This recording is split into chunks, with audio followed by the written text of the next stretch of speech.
Welcome to r/Am I the Jerk, where OP finds out his wife is planning to divorce him and pulls a reverse Uno. Am I the jerk for divorcing my wife after I found out she was planning to divorce me after changing her career? Last year, my soon-to-be ex-wife, who's 32, decided she wanted to switch careers from being a labor and delivery nurse to a specialist cancer nurse. She told me she was going back to college, cutting back her work hours, and aiming to finish in 2 years. I was surprised but supportive. She always seemed happy with her career and our life with our 2 kids, but I figured people sometimes just want change, so I didn't question it too much. Her decision definitely put a strain on me. Before, we split everything 50-50. After she started school, it was more like 80-20, with me handling almost everything so she could focus on her studies. It was tough, but I told myself it was temporary and worth it to support her dreams. Then, about 4 months into her program, I came home early one day with the kids and overheard a conversation between her and her best friend. Her friend asked how she was managing to stay married while keeping up the pretense, and my wife just laughed and said that if she left me now, she'd never be able to make the career move. She admitted she was just using me to get through school because there was no way she could juggle being a single parent, working, and training for her specialty. As long as I didn't know she wanted out, I'd keep supporting her.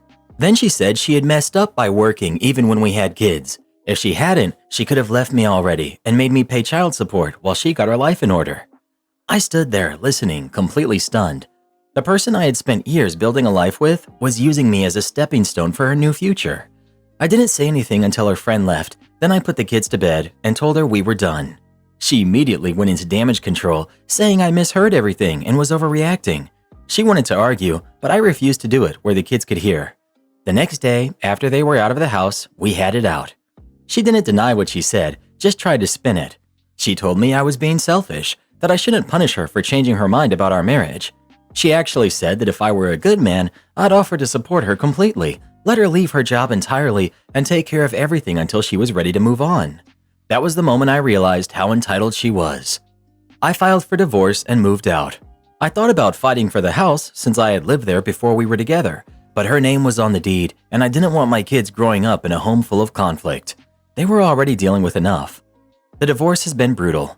My ex hates me, her family hates me, and they've made sure my kids know it. When they're with her, they're not allowed to talk about me around her or her family. I try to hide how much this all hurts, but I know my kids have picked up on it. It hurts me to think they might feel like they have to choose between their parents. Meanwhile, my ex is fighting the divorce, and her family is saying that I'm a selfish jerk for leaving when she still needed me. They keep telling me that a woman has the right to secure her future before ending a marriage. The thing is, she already had stability. Her job was secure. Before this, she worked enough hours to support herself and the kids on her own if she had to. She just didn't want to stay in that job. And honestly, that's not my problem. I don't feel like I owe her any more than what's legally required. But maybe I'm wrong, and like she and her family say, maybe I'm the bad guy here. She has a right to leave a marriage whenever she deems fit, and for whatever reason she has. But so do you. I find it interesting that their problem is not trying to fix the marriage, but to make you her doormat now for her comfortable future. Not yours, hers. Not the jerk. There are legal rights and moral rights. She has failed morally and ethically. He needs as far away from her as possible. While legally she has a right to end it, it is super unethical to soak him financially before she leaves. Not the jerk. You do not have to stay in a relationship to be used. I would have advised you to not leave the home if I was your lawyer and never put a spouse on a premarital asset. As long as you're paying your child support or 50-50 parenting, etc., then you're doing exactly the right thing. Why on earth should you let her sponge off you? Why does she want out of your marriage anyway? Has she met someone else? Not the jerk. I made a stupid joke to my husband and he stormed off. How do I fix this? Plus final update. I honestly never thought I'd be posting here because my husband, who's 30, and I, 27 female, have always had a great relationship. Of course, we've had our occasional bumps, but it's been a dream overall. Our wedding in April of 2021 was beautiful. We both cried like babies that day, and ever since, things have been smooth sailing. This afternoon, we got home after lunch with our newly engaged friends, Kai and Marie. It was a good time, but nothing out of the ordinary, just a casual outing. The food was great though. We live in a tiny apartment, so my husband showered first while I put the leftovers away and cleaned up a bit. After he finished, I hopped in the shower. When I got out, I put lotion on my hands, but I accidentally squeezed out too much. I wiped some away, rubbed it on my face, and still had a little left over. So, like any totally normal person, I made a little smiley face with spiky hair on my thumb and created Lotion Man. Feeling proud of my ridiculous creation, I walked out of the bathroom giggling and said, "Hey, look, it's Lotion Man." He just stared at my hand, blinked, and didn't react. I figured he was just tired, so I started doing a goofy voice, making Lotion Man say random nonsense, sprinkled with some inside jokes. I kept going for about a minute, fully expecting him to crack a smile, but instead, he just stood up, grabbed some of his stuff, and walked out of the door. At first, I thought he was just messing with me. I even laughed and asked where he was going in a playful way, but then he actually got in his truck and drove off. And that's when it hit me. He wasn't just stepping out for a second, he was leaving, like for real. I stood there like an idiot, staring at the door, still holding up Lotion Man like he had answers for me. I was completely blindsided. It took me a solid 10 minutes before I finally snapped out of it and grabbed my phone. I texted him a few times, asking where he went, and all he replied with was, "Thinking about things. I'm at Tyler's." That's it. No explanation. No, be back soon. Just that. I kept messaging, and he hasn't responded or even read them. His brother isn't answering either. And knowing my husband, he probably knocked out early, so I doubt I'll hear anything until morning. I feel like such an idiot. I can't believe I made Lotion Man double down on the joke and just let him walk out like that. But at the same time, I'm so confused. This isn't normal for him. Even in our rougher moments, we've never gone to extremes. The worst we've done is give each other some space for a few hours or talk less for a bit. This is something else. I don't even know what to do. I want to give him space, but I'm also hurt that he just up and left without talking to me. And the fact that my brain even went to the thought of divorce. That's terrifying. I don't even want to go there, but now it's in my head and I hate it. Was Lotion Man really that bad, or is there something deeper going on that I totally missed? I feel like I'm spiraling and I have no idea how to fix this. Any advice on how to get him to talk? Update. I followed the advice I got and kept my distance. Y'all had me really thinking about how much of my relationship was as perfect as I thought it was. I still believe everything was absolutely amazing before all of this, but oh well, I have my opinions. So you guys were right about some things and wrong about others.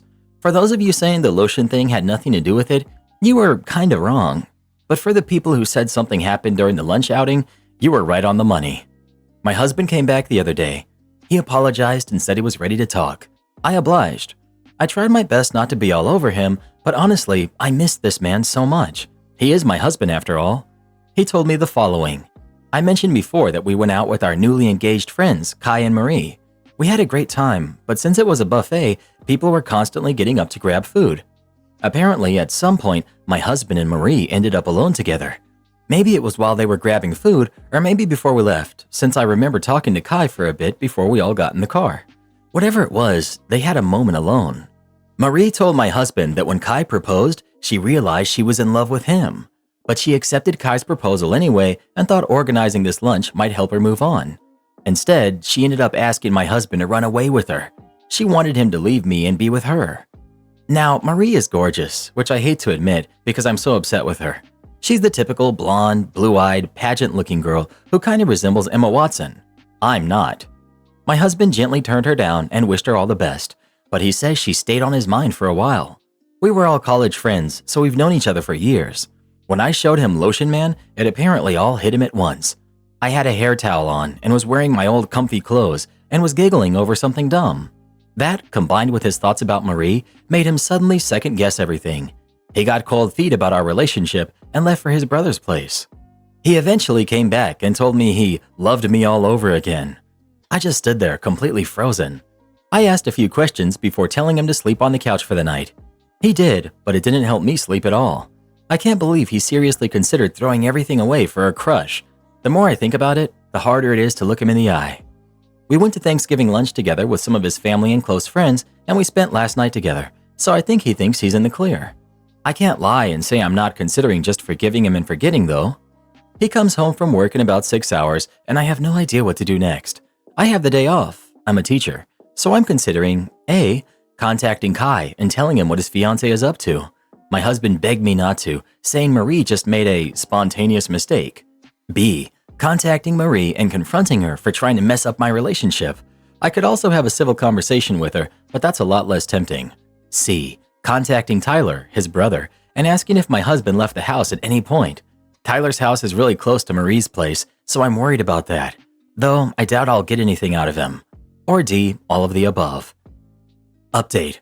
So my husband came home and we had a conversation. He told me the same story and said he was open to marriage counseling. I gave him a hug and did the laundry, which in his eyes meant that I had forgiven him. We never set strict boundaries with our phones. We know each other's passwords and all of that. But if I started snooping, he'd get suspicious. So instead, I decided to meet with Kai first. A lot of you were worried he'd tell Marie, but since he's a huge gym guy and I've been wanting to get back into it, I used that as a casual excuse to meet up. He agreed. The next morning I met with Kai, sat him down, and laid everything out. Yes, I ugly cried.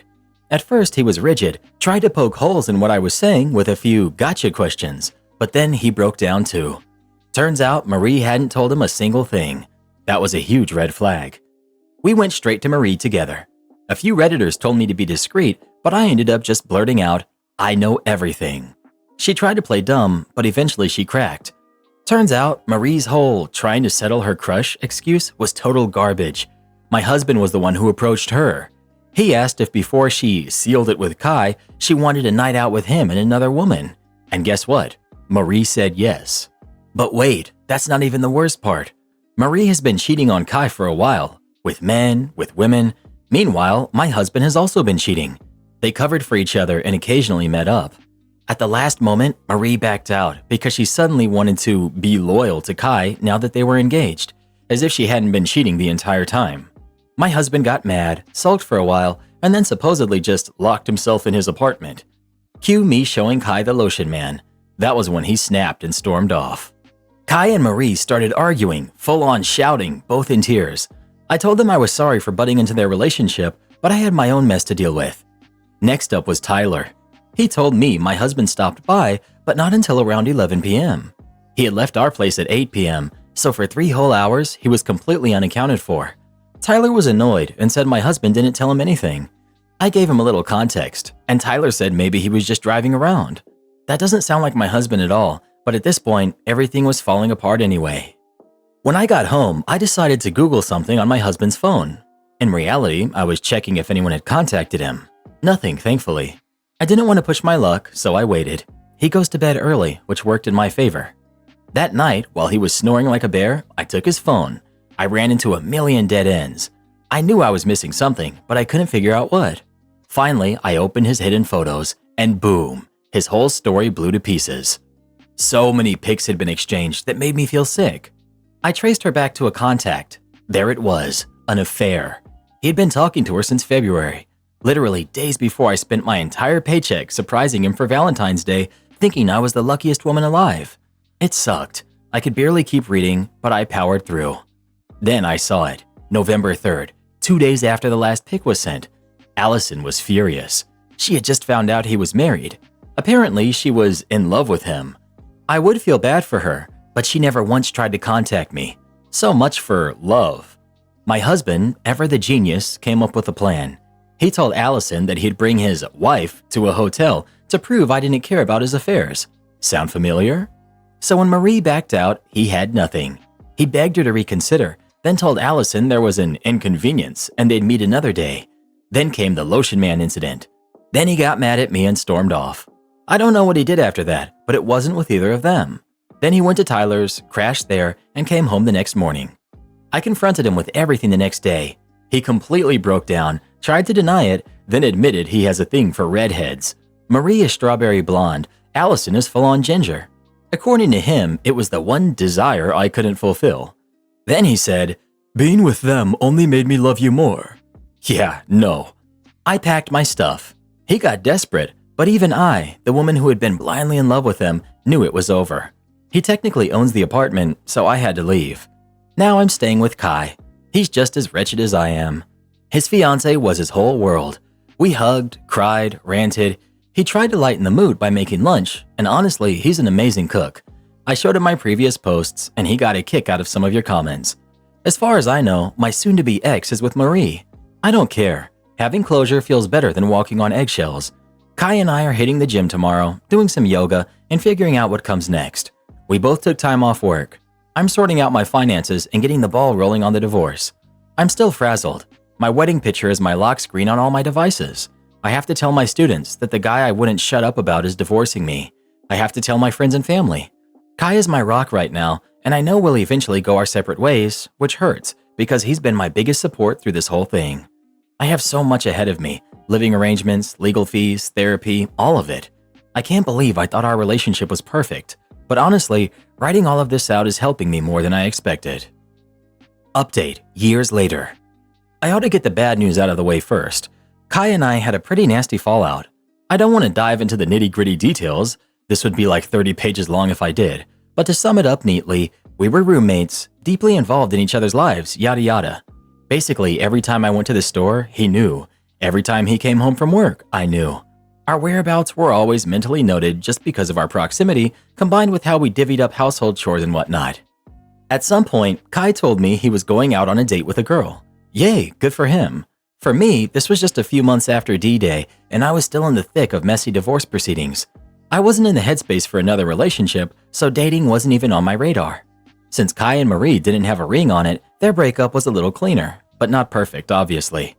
He went on the date, then another, and then nothing. A week went by with no updates, so out of curiosity, I asked what happened. He simply said she had ghosted him. Then about a week later, on a totally random evening, he dropped the sparkly rainbow glitter bomb on me. He had tried to see Marie again. I know, pretty crazy behavior, right? He told me all this while crying and blubbering like a baby on the couch, and honestly, I felt bad for him. The road to recovery after a blown-up relationship is rough. He admitted that those dates made him realize it was truly over. Like over. He described it as, when he first met Marie, she had this sweet girl-next-door customer service type facade. But as he got to know her, he discovered a fun-loving, wild-spirited girl underneath, the one he fell in love with. However, when he met up with her again, she was back to her factory settings. That hurt him deeply, as it felt like starting over from square one. So not only did he ghost her after 2 dates, but he also blocked her everywhere. It was a tough situation for me, hit a little close to home, you know? But I decided to brush it off and console him instead of making a big deal out of it. Things were smooth for the next few months. In that time, Kai morphed me into being a total gym girl. Reading my older posts, it's funny how iffy I was about the gym at first. Anyway, after a few months, Kai broke the news that he was going on another date, this time with a friend of a mutual friend. Again, I encouraged him. At this point, I was still drowning in divorce proceedings and sulking over my crumpled marriage, so dating was still off the table for me. Now, as I mentioned before, we naturally kept tabs on each other due to how our living arrangement worked. So when Kai started leaving at 2 p.m. and coming home at 8 p.m. with his other dates with this girl running just as long, if not longer, I noticed. Of course, I didn't bring it up since I figured he was just having a great time with her. But his absence on date days became more and more noticeable. He even asked me to run small errands for him because he knew he'd be out for hours. Eventually, I met this girl, Grace, 20-somethings female, and she was super sweet. She was also a teacher, and it was something for us to bond over. Everything seemed to be going great. Kai and Grace were adorable, summer was passing, and life was good. And I was almost officially divorced from my ex-husband. But dang it, those dates were so long. Even their short meetups were at least 3 to 4 hours of him just gone.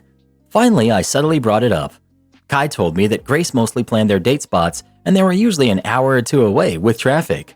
When I asked him where Grace lived, thinking maybe they were meeting in the middle, Kai just said, not sure.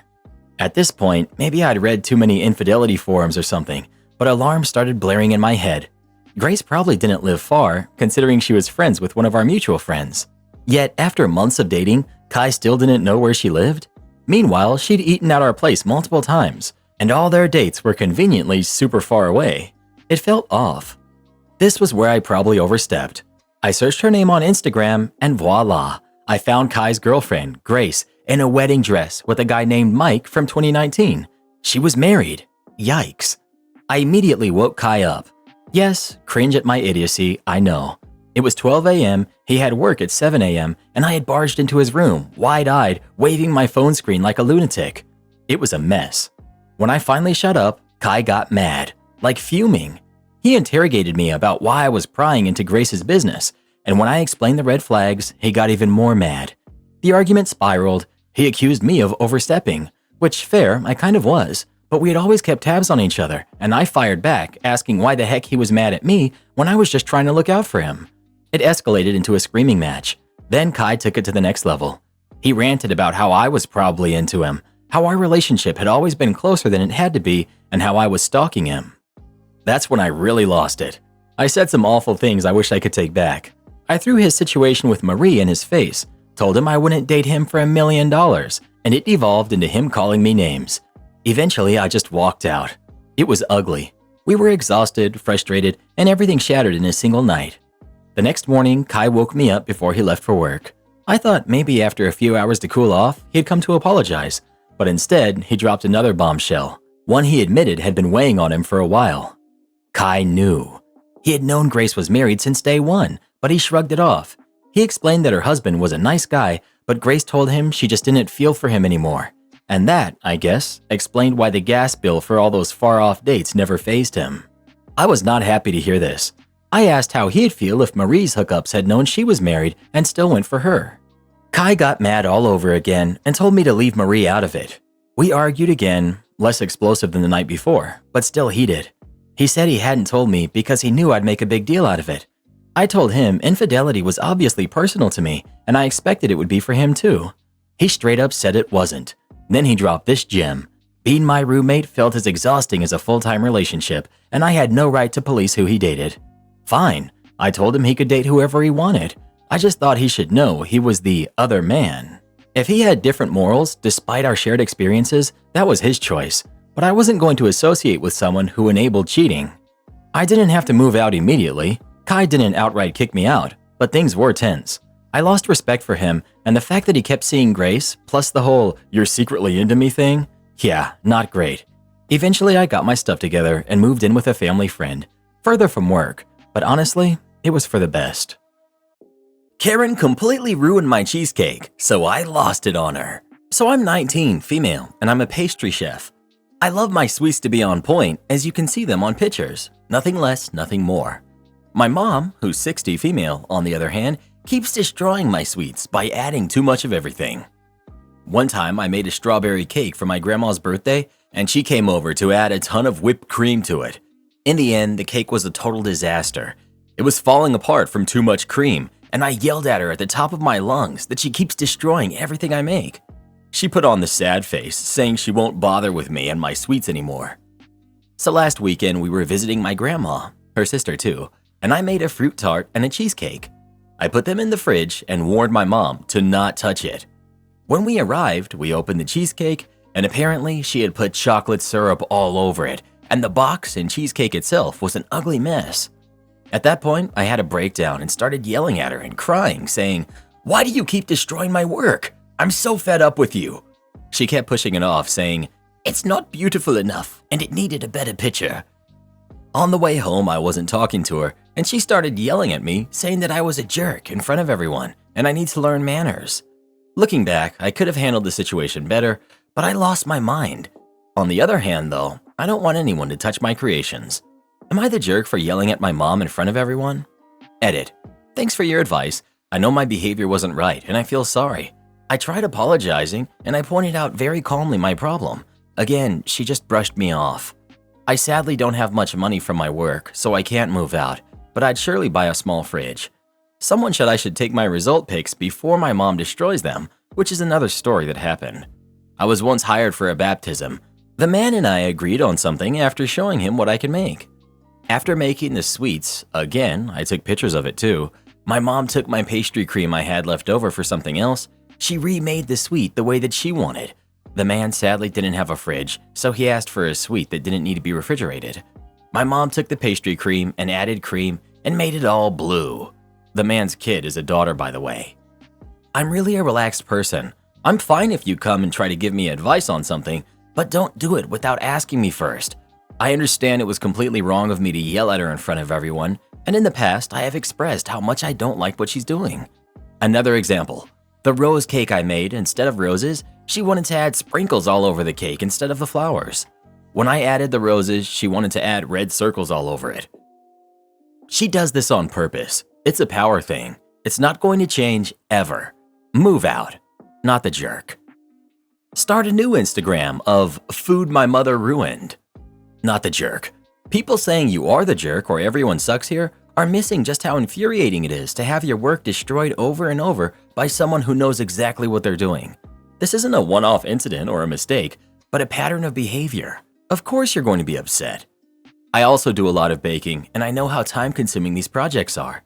Your mother is deliberately sabotaging them, then turning around and trying to make you look like the bad guy when you get understandably upset. Would I be the jerk for dropping out of a wedding when it's 2 weeks away? I'm 29, male, and I have a longtime girlfriend of 3 years, Hannah. My friend Kyle is getting married later this year. I agreed to be a groomsman, so it's me, him, and 3 other dudes. I was disappointed when I found out I wouldn't have a +1 for the wedding, but at the time, I thought the same went for the other guys. Come to find out, last weekend, that the 3 other groomsmen do have +1s. 2 of them have been in relationships for less time combined than me. The other guy is single and was complaining about not finding a date to bring on Tinder. This is how I found out. I asked Kyle what's going on. Why do they have +1s, but I can't bring Hannah? This is what I found out. So I'm walking down the aisle with the bride's sister, Lisa. Lisa is developmentally disabled. She's in her 20s, but mentally she's about 10. Kyle says it's because they don't want to upset Lisa. Her parents figure she will never marry or have a boyfriend, so they want me to come solo to give Lisa the impression that I'm single. Basically, they want me to be a pretend boyfriend for Lisa. If I come with Hannah, that will make her jealous. I'm really not comfortable with this. Lisa is a nice girl, but I don't like that I'm tricking her into thinking I'm someone that I'm not. It's scummy to make someone believe I'm her boyfriend when I'm not. Plus, what if Lisa meets Hannah in the future and finds out we're together? She's already gotten into trouble in her adult care group for fighting with another girl over a guy. I told Kyle and his fiancée Claire that I'm not okay with this. They told me I need to suck it up for a day because this will mean a lot to Lisa. I'm not comfortable playing pretend boyfriend, especially for someone who thinks we are the real deal. I want to drop out at this point. The wedding is 2 weeks away. Would I be the jerk? Edit. You guys are right. This is really messed up. I called Kyle just now and told him we need to talk face to face. I'll update if something happens. Edit. I'm about to confront Kyle. Pray for me. I'm going to need some time to calm down. My friendship with Kyle is over. And whoever said that I got roped in because Lisa has a crush on me, you win. I'll fill you in when I've had a moment. I feel sick right now. I think I can say what happened earlier this evening. The more I read everyone's answers, the more I realized how messed up this was. I already had a feeling that this whole Lisa wedding date situation was messed up, but reading all of your comments reinforced it. I told Kyle that we had to talk and he agreed. We met at his house. Claire was there, Lisa wasn't, thank God. Basically, I told them I was dropping out of the wedding. I told them that setting me up as Lisa's fake boyfriend was beyond messed up. What did they think was going to happen after the wedding? Was I supposed to continue this charade or dump her, break her heart, and be the bad guy? Claire tried to explain what was happening. Something about how Lisa was upset and angry that she wasn't the one getting married.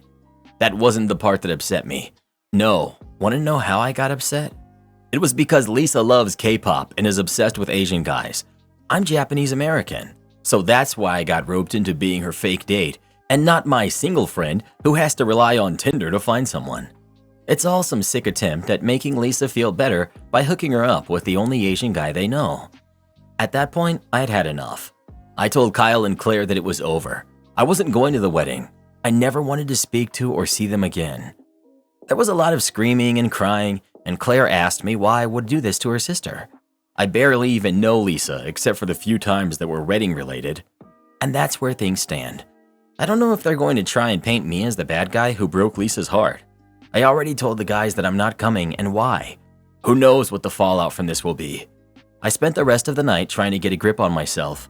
I still feel kind of queasy from this whole thing. This feels like one sick joke.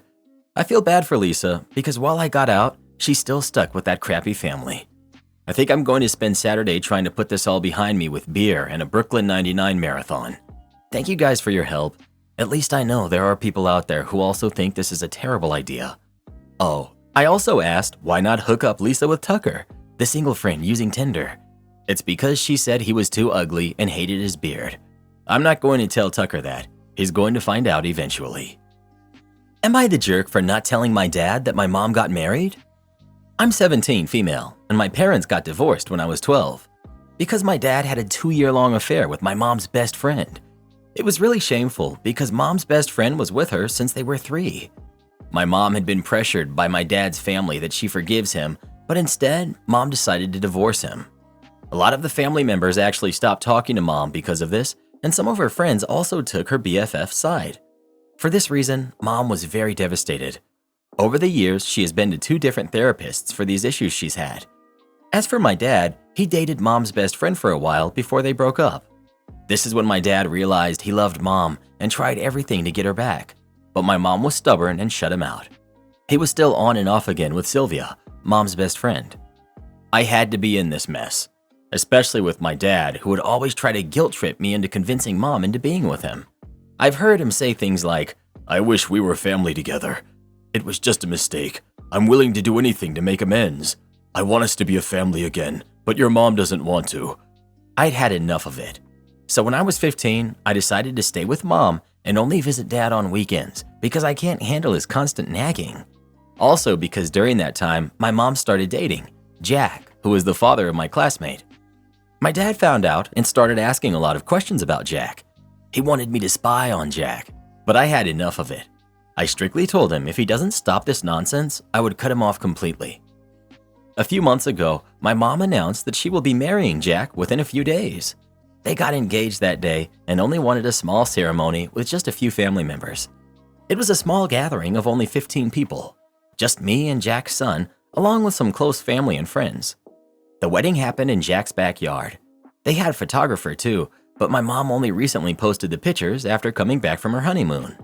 My dad had no idea because my mom didn't want him to know anything. She was afraid my dad would create drama and cause a scene. I respected her wishes. My dad saw the photos and called me to confirm. I said yes. Mom got married a few months ago. My dad was angry. He called me a traitor and said that I was a jerk for keeping it from him. He has the right to know which man my mom was marrying. This was the last straw for me. I told him to buzz off. He's lost all rights over mom the moment he decided to go hook up with Sylvia. My mom knew he was an unhinged person, so I'm glad she didn't tell him. I also told him to leave us alone and I cut the phone. My mom also got messages from him. I read some of them. They were mostly of him accusing her of breaking up our family. I remind you again that he's dating Sylvia. I heard from my cousins that my dad has started to act abnormal ever since. I'm wondering if I went too far with it. More info on Sylvia. What hurts the most is that Sylvia was my mom's maid of honor. She's delusional because she thinks my dad is somehow the prize. That's why after all these years, she stuck around. Even people from my dad's family hate her. As for Sylvia and my dad's relationship plans, I honestly feel no pity for her. Dad is a scumbag who only goes back to her every time my mom rejects him. Once he's bored, they fight. He or she cheats and then break up, but they never block each other. I'm literally tired of this mess. If it wasn't for the court orders, I would have cut them off completely. I hope I can next year when I turn 18. Update. So something weird happened. A few days ago, Sylvia came to my mom's house. I was there. She was shouting at my mom and said that she's stealing her man, my dad, away from her. She literally said, "You already had your fun with him. Why can't you just leave him alone?" My mom told her to get lost. Sylvia went on a rant about how much she's better than my mom and even threatened that she would hook up with her new husband as well. My mom told her that if that ever happens, she will be doing her a favor by taking the trash out, and she trusts Jack would never hurt her. My mom threatened to call the police on Sylvia, and that eventually made her leave the property. As much as I hate the drama, I must say watching that wretched woman have a meltdown because my dad was still hung up on my mom is precious. Apparently, dad dumped Sylvia again and hopes that mom would see that he is dedicated to win her back. Who knows how long it will last. My dad also got into a fight with a random person in a bar because he was drunk. I guess he's still coping with the feeling that mom is not going to be with him anymore. Thank God the guy didn't press charges. I had a heart-to-heart conversation with him. At least I tried to. I asked him if he's so in love with mom, why did he cheat? His answers were illogical. He said that as a man, it's hard to control himself. At that time, Sylvia was flirting with him and he took a shot. He knows it's wrong. He thought it would be a one-time thing and then he would dump her, but it went on for a long time. He said I won't understand it because I'm not a man. and that they can cheat but still love their wife and would even give their life for her. He loves my mom, but he still has urges to be with other women. This conversation was going nowhere. I didn't ask much. I just told him I hope his son-in-law treats me the way he treated my mom. He never gave an answer to that. I still can't believe he would to this day think he's the victim. Anyways, I'm thinking about moving in with mom permanently. I know Sylvia would come by his house now. Can anyone please help me understand what he means? Because I always thought you cheat because you don't love that person. Maybe I am wrong in some way. Just pick it off, sweetie. This actually happened many years ago now, but I was dining in a restaurant with friends around 9ish in the evening. Not a fancy restaurant by any means, but an affordable, delicious option that's always open late. It wasn't busy, and there was one very bored waitress who looked to be about in her 40s. She put on a perky face and took our orders. Being a picky eater, I asked for a burger with no lettuce or tomato. I'd ordered the exact same thing dozens of times before with no real issues, but something was off about this waitress. "It comes with the lettuce and tomato, honey," she said, like I was stupid. "Yeah," I laughed, thinking she was just teasing me at first. "I just want the cheese though." "It just comes like that. That's how we make it, with lettuce and tomato," she said in a matter-of-fact way. I looked at my friends for some sort of help and only received dumbfounded looks from them. I said as nicely as I could. "Would you just leave the lettuce and tomato off?" I was waiting for her to understand, but she acted like I was speaking nonsense. "Sorry, but that's just how we make it," she replied, clearly annoyed now. "But if you don't like it, just pick it off, sweetie." She finished taking our orders while I sat there, stunned. Picking off lettuce and tomato is easy, sure, but on rare occasions that this restaurant had forgotten to leave it off for me in the past, it usually left the bun soggy and tasting like the toppings that I disliked. Hence why I asked for it not to be assembled that way. And I did everything I could, in my very confused state of mind, to be polite with this woman, especially because I started to wonder if she was 1, on something, 2, trying to flirt with me to win a bet, or 3, profoundly stupid. I did end up receiving a burger with lettuce and tomato. Surprise, surprise, and the bun was soaked by the questionable-looking piled-on tomatoes. It even looked like they had even managed to add more toppings than usual, and I wondered what I could have ever done to this strange waitress to make her mess with my burger like that. Did I hurt her in a past life? I asked if I could at least get a fresh burger bun because it was so watery, and she just looked at me exasperated and said, "This again, just pick it off, it's fine." I never made a scene, I never asked to speak to a manager, and I ate my fries and the parts of the burger that I liked. I honestly don't really like confrontation, but I did get a bit of petty revenge in the end. On the table, I left her the oldest, dirtiest $1 bill from my friend's wallet as a tip, because you should always tip your servers. But I put the lettuce and tomato on top of that nasty dollar bill with a note saying, "Just pick it off, sweetie." I wish I could have seen her face. Edit to add a few things. The "always tip your servers" bit was supposed to be in a mocking tone, since that's what people say. I didn't convey that well enough, so I wanted to clarify that I'm aware that you don't always have to tip. For those of you saying I shouldn't have tipped her at all, how else was I supposed to leave the toppings for her? That dollar wasn't a loss. It had been in my friend's wallet for over a year, and it was so soft and deteriorated, I doubt many establishments would have even accepted it as a payment, especially after being soaked in tomato. I really hope it was bad enough that she had to make a special trip to the bank to replace it. 3. For those of you calling me names or referring to me as too soft or whatever because I didn't stand up for myself in a really bizarre situation that confused me, this was almost a decade ago, and I was much more anxious and shy back then. I was in my early 20s at the time and working through some issues, blah blah blah. You don't really need to know my childhood story, but I did my best then. And these days, I'll gladly tell you to buzz off for being rude or calling me names, online or in person. I mean, is it some sort of weird power play for those of you calling out a presumably skittish person rude names? That's messed up. I found my boss's highly critical notes about a coworker. After 10 years of working together, my direct manager, our director of operations, Jessica, was let go from our company a few months ago. There were apparently some behind-the-scenes issues between herself and our CEO, Bruce. He alluded as much to me and others in conversation, I think in an attempt at transparency, that led to this result. Bruce had the replacement for Jessica set to start less than a week after Jessica was let go. She was let go on a Tuesday. My new manager, Elizabeth, started the following Monday, which leads me to believe that this change was in the works for well over a month due to the notice Elizabeth would have had to have given at her previous job. I don't know if I can communicate how sudden Jessica's termination was. It was a surprise to everyone, but especially to Lila, who is one of Jessica's best friends and who works as a manager. When Elizabeth first started, one of the tasks at the top of her list was meeting with the managers and department heads to get a feel for the organization. But the meeting with Lila took place after hours, and from what I heard of it, it was not polite or professionally handled. I work after usual business hours, and the doors to my office and the conference room were both open. Elizabeth and Bruce were both quite aggressive towards Lila.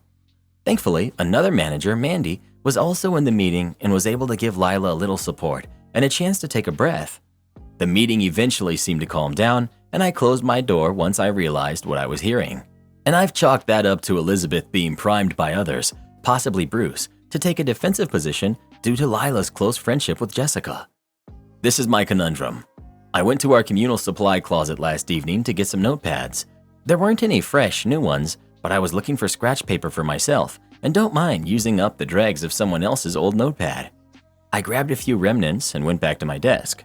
When sorting through the notepads quickly to clean up any loose pieces, I noticed that one had writing on the second page down. I flipped the page up, intending to remove and shred whatever notes were on there. The notes that I saw were Elizabeth's notes from, or possibly after, that first meeting with Lila. I'm sure I won't shock you by telling you that the notes, at a glance, once I realized what they were not flattering to Lila in the least. Some pertained to her work performance, but others were very crude and inaccurate assessments of Lila's personality and what Elizabeth did not like about her. There was also a page after those notes with some jotted down info from a high-level meeting that Elizabeth attended, again at a quick glance. I don't know what to do now. Should I pretend I never saw the notes, shred them, and keep my mouth shut? Should I take the notepad to Elizabeth and explain how I ended up with it, allowing her to destroy the notes herself? I could even play it more as, funny thing, I grabbed this old notepad from the supply closet and it looks like you still have some notes on here. Did you want to check them to see if you still need them? But of course, she will want to know if I saw what the notes were about. It's very fortunate that I was the one who came across this information, as I work at the manager level, with clearance and responsibilities to match, and previously did HR type work for the company. I suppose my biggest issue here is wondering, if Elizabeth made notes like that about Lila, what kind of notes did she make about me after our first encounter? I can't ask her that, but I worry that bringing up the Lila notes to Elizabeth will cause her to mistrust me. To be very clear, I have no intention of telling Lila or anyone else about what I saw. Elizabeth and Lila seem to have evened out a bit, and their relationship is maybe not the best in the world, but it's certainly better than when Elizabeth first started. I don't want to cause issues or drama. I just want a good working relationship with my new boss.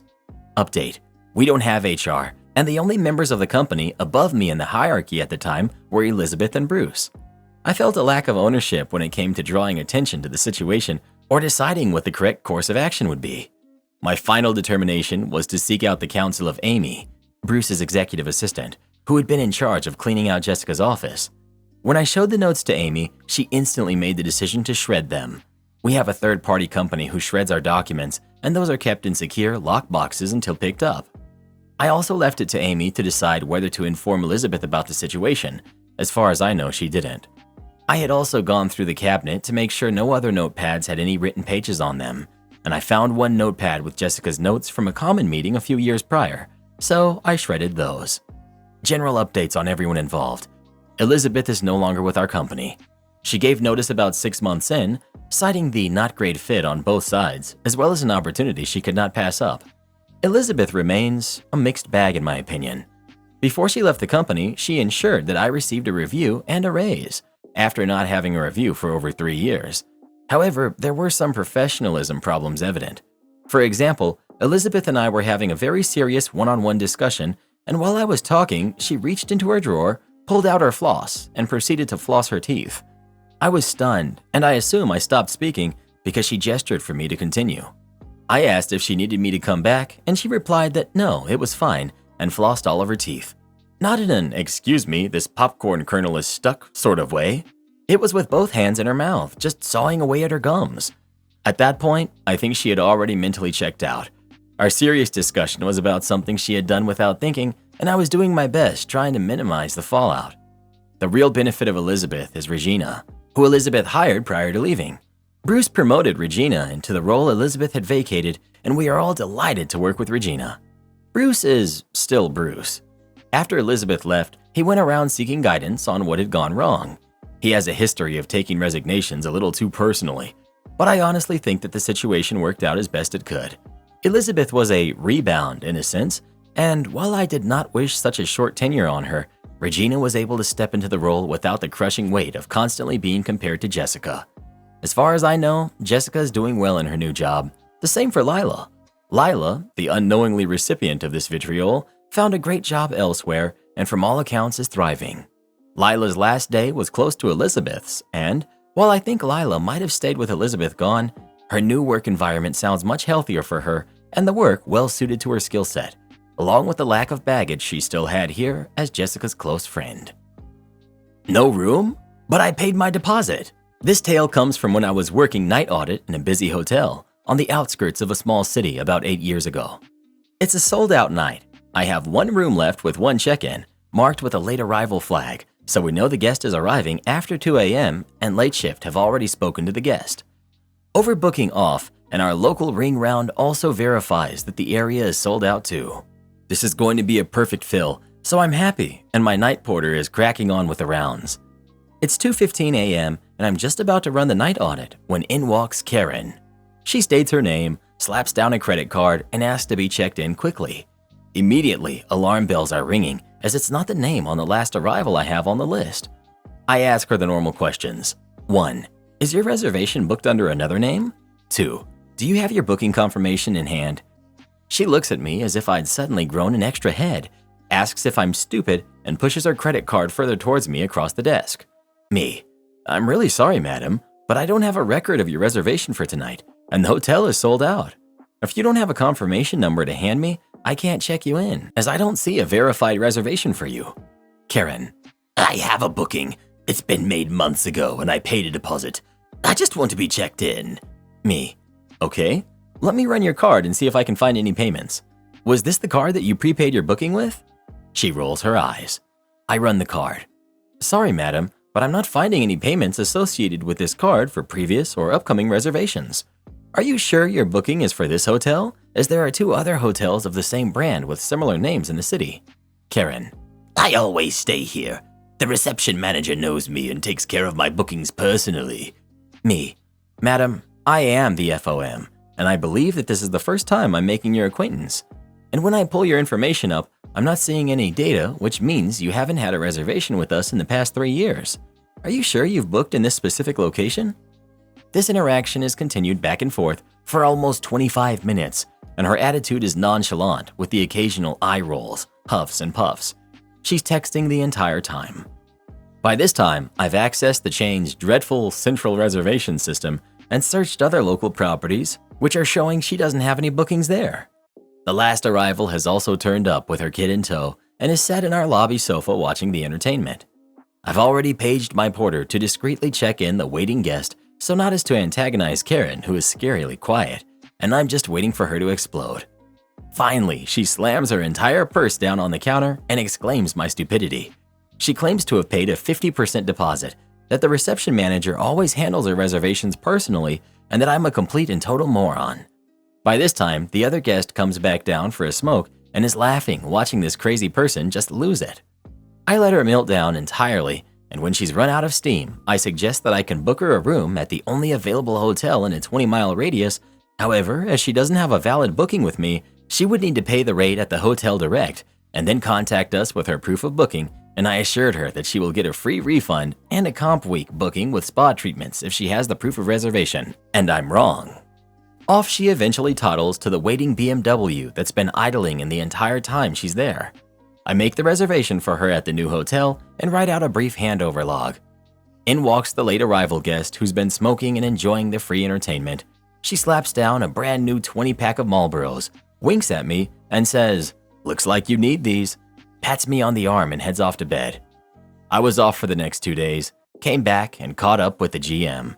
Apparently, she never arrived at the booked-out hotel, didn't come back to us, and no one knows who she is. It still baffles me to this day what her game plan was and where she went. Am I the jerk for not letting my friends stay over at my house when they travel to visit and refusing to pay for their hotel? I, 25 female, have friends, a couple that moved a while back to another state because of college and decided to stay there even after graduating. We keep contact via texting and video calls, but we've never seen each other face to face since they moved. They decided to travel to the city I live in so we can spend time together. We had all chosen a lot of things to do in the 2 weeks they're supposed to spend here. The conflict is that I don't want them to stay at my apartment, like sleep here overnight, while they're here. But they don't have family or other friends in this state or close by that they can stay with, which means they'd have to pay for a hotel. A day ago when they arrived, we were talking and I asked them which hotel they picked. They were confused and Anna, who's 26, asked what I meant. They thought they were going to stay at my apartment with me. We hadn't discussed where they would stay before they came here, and I assumed they knew that they were going to stay at a hotel since they have never stayed at my home like that, and they know I don't let anyone stay over like that. Not even my parents or my boyfriend. They said they thought I had changed my mind about these things, but I never said I had. They just assumed I did. I live in an apartment alone, and even though there isn't a guest room, I have my old mattress that I could put on the living room or in my hobby's room, or they could sleep on the couch. But I refuse to do so, or to help pay for the hotel. They're both very annoyed with me and think I'm being selfish, but James, who's 25, is furious. He thinks I'm being ridiculous. Anna accepted to pay, but James wants to either go back or make me let them stay in my apartment. They're staying at a hotel at the moment, and we didn't do what we planned to yesterday. Anna texted me that she's trying to convince James to stay in the hotel, and maybe she will, but nonetheless, they both think I should change my mind. The reason I don't want them, or anyone, to stay over is because it makes me very uncomfortable to have anyone in my home while I'm asleep or not there. I hate the idea of someone messing with my things without my permission or seeing something I'd rather they not see, or even stealing something, and they know that, but they thought I'd become more lenient about it. I asked my parents and other friends what they think, and the general consensus is that it would be nice of me to let them stay, but since I am known to be quite neurotic between our friends and family, and it's not like I told them I changed my view, nor implied they could stay, I wouldn't be in the wrong if I don't allow it. Not the jerk. Who expects to just come crash at someone's house for 2 weeks? Who plans a trip without having accommodations 100% squared away? Everyone sucks here. I'm amazed an adult would go on a 2-week trip without confirming arrangements. This is not something that should be assumed. That's nutty behavior indeed. But if you suspected that they might want to stay at yours, you should have asked the hotel question before they arrived. I find it nearly improbable that you made all these plans and never had a clue that they figured they would stay at yours. That said, if someone travels to see me, I always offer to pay for or split the cost of a hotel when I've lived in a smaller space, especially if I was the one who invited them out. At the very least, I treat them to a nice dinner on me. I mean, do you know how much it's going to cost them to book 2 weeks of hotel last minute? You're kind of a crappy host, and I would probably go home and not visit you again if you did this to me. But it wouldn't happen because I would have asked if I could have stayed with you. My girlfriend's mom is demanding to move in with us. Not gonna happen. I, 23 male, and my girlfriend, who's 22, have been together for almost 6 years now. We just moved into a house that I bought and own a month and a half ago. I'm a first-time homeowner, and this is my first time living on my own away from my parents. She's been living in an apartment for a few years prior to moving in here. We make enough to live comfortably. We bring home around $80,000 combined, and as a result, I was able to buy a pretty big house for the two of us, nearly the size of my parents' home. I alone pay the mortgage and utilities since it's my house. Girlfriend has been generous enough to buy groceries, subscriptions, etc. She's also paid for some of the furniture we have when we moved in. The issue here came about 2 weeks ago.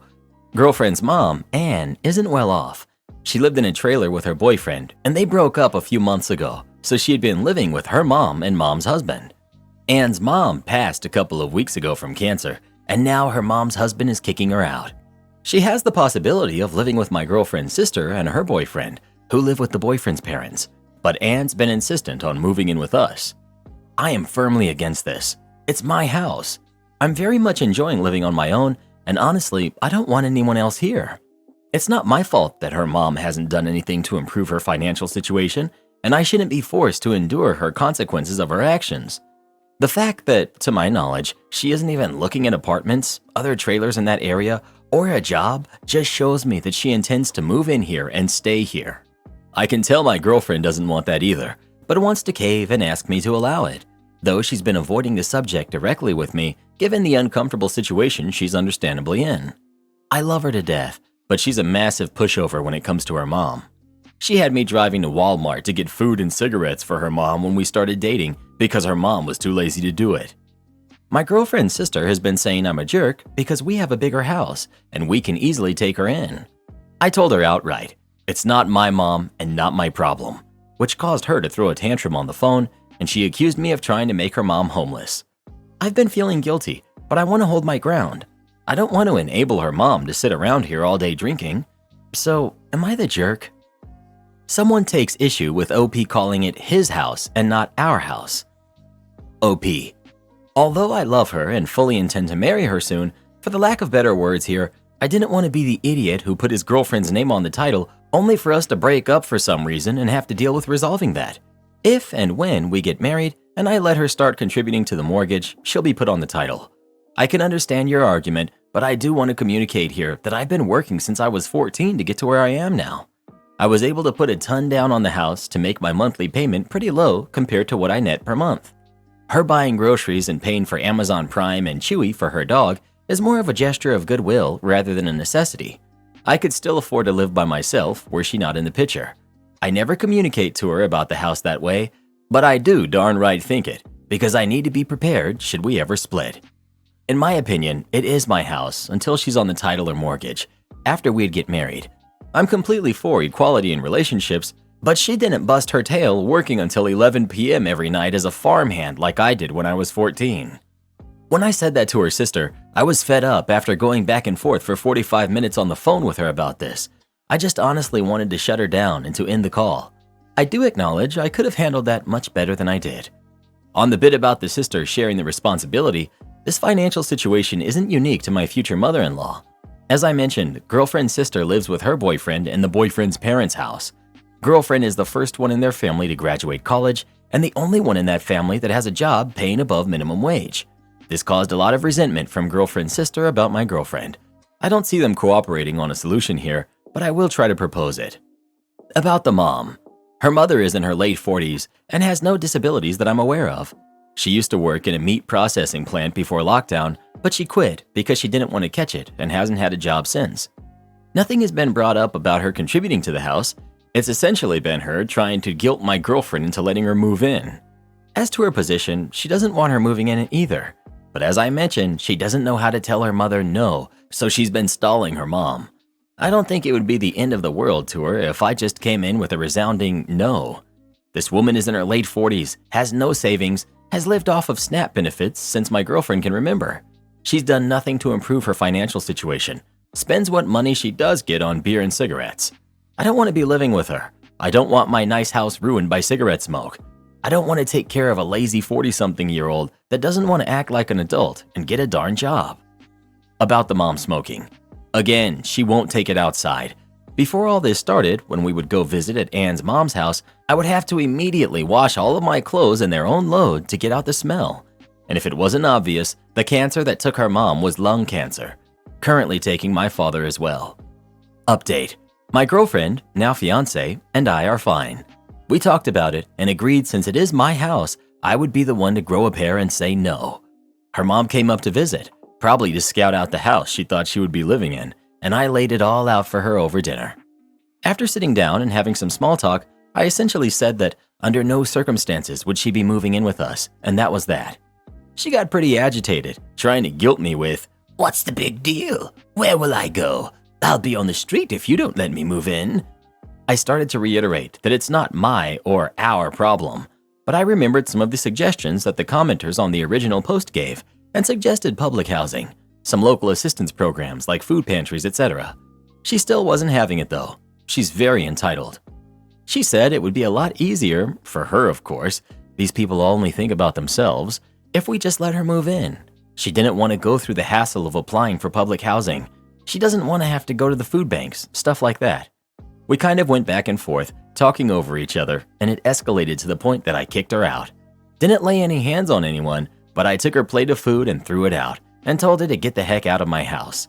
She left after some yelling, and my new neighbors saw the whole show of her going off on me and peeling out of my driveway. chewing up some of my yard during the process. So that was fun. When the yelling started, my girlfriend retreated to our bedroom, and after her mother had left, I went back there to find her crying. After giving her some time and cleaning up dinner, I didn't so much throw her mom's plate out as I did launch it at the trash can, so it was everywhere. I went back in and we had a long talk about what happened. She told me I did the right thing, but I had scared her with all the yelling. She has a lot of issues from her past, unsurprisingly, but I reassured her that her mom wouldn't be coming back and this whole thing was over. So far, that's rung true. I suggested she give therapy a shot since her family is such a mess and she has a lot of baggage that she could talk about, and she agreed, only asking if I would attend some sessions with her, which I happily agreed to do. She's been to 3 so far alone and a 4th one with both of us, and from what I've heard, they've all been going very well. So that's pretty much it. Her mom has buzzed off back to the hole that she came from and hasn't bothered us since. Asked her to marry me last week and she said yes, so I'm looking forward to starting this new chapter in our lives. And no, her mother won't be invited to the wedding. Thank you for all the helpful comments and suggestions.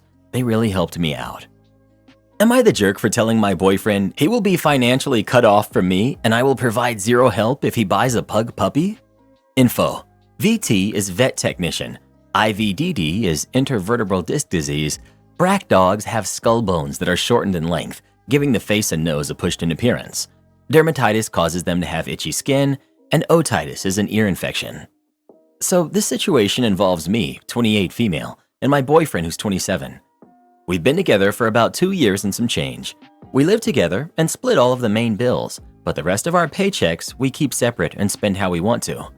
Typically, this works fine, but despite him earning the same, sometimes more, than me, he's not great at budgeting.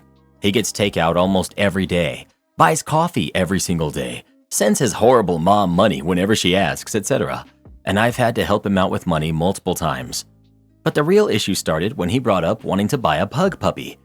Now, I work in veterinary medicine, lead vet tech at my clinic, and frequently see firsthand the suffering these dogs go through due to bad breeding and even just their breed standard anatomy. Plus, they're prone to so many chronic expensive health issues, and I found over the years that no matter what the other person says, if you work in my field and they get a pet, a lot of the harder care aspects, like medical, will fall on you. And honestly, I find buying a pug at all to be unethical and something I'm not okay with. I certainly wouldn't be willing to bring them into my clinic and shoulder the responsibility, which I know is what would happen. I love my boyfriend, but this is a guy who thought neutering a dog involved removing their parts, and even says he knows nothing about animals until he met me. Who's going to have to manage the situation when the dog has chronic allergic dermatitis or otitis or IVDD or one of the other million issues they typically end up having? Me. I already know it. I explained all of this to him and he got quite upset with me for completely shutting down what he wants. I told him a small to medium dog isn't out of the question, just not a pug or other brack dog and not a puppy. They are far too much of a time and effort commitment than either of us can provide and wouldn't be good for anyone. I don't like to admit that I pulled the "this is literally my career field and I know what I'm talking about" when he kept repeating, "Well, you don't know that," because yeah, I kinda do.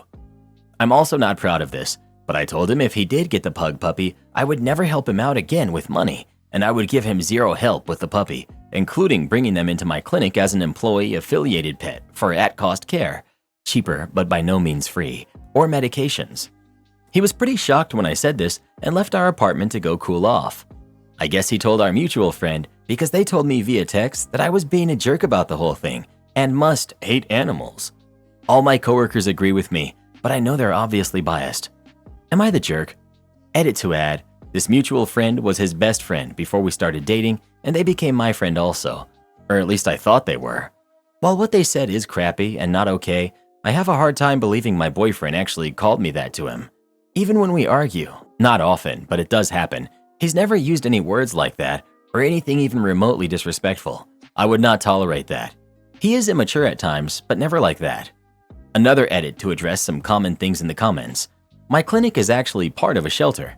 I talked at length with him about how we could go foster one of the dogs from work who was compatible with us and our lifestyle, size, energy, age, cat-friendly, etc., before adopting, and he was not happy with this.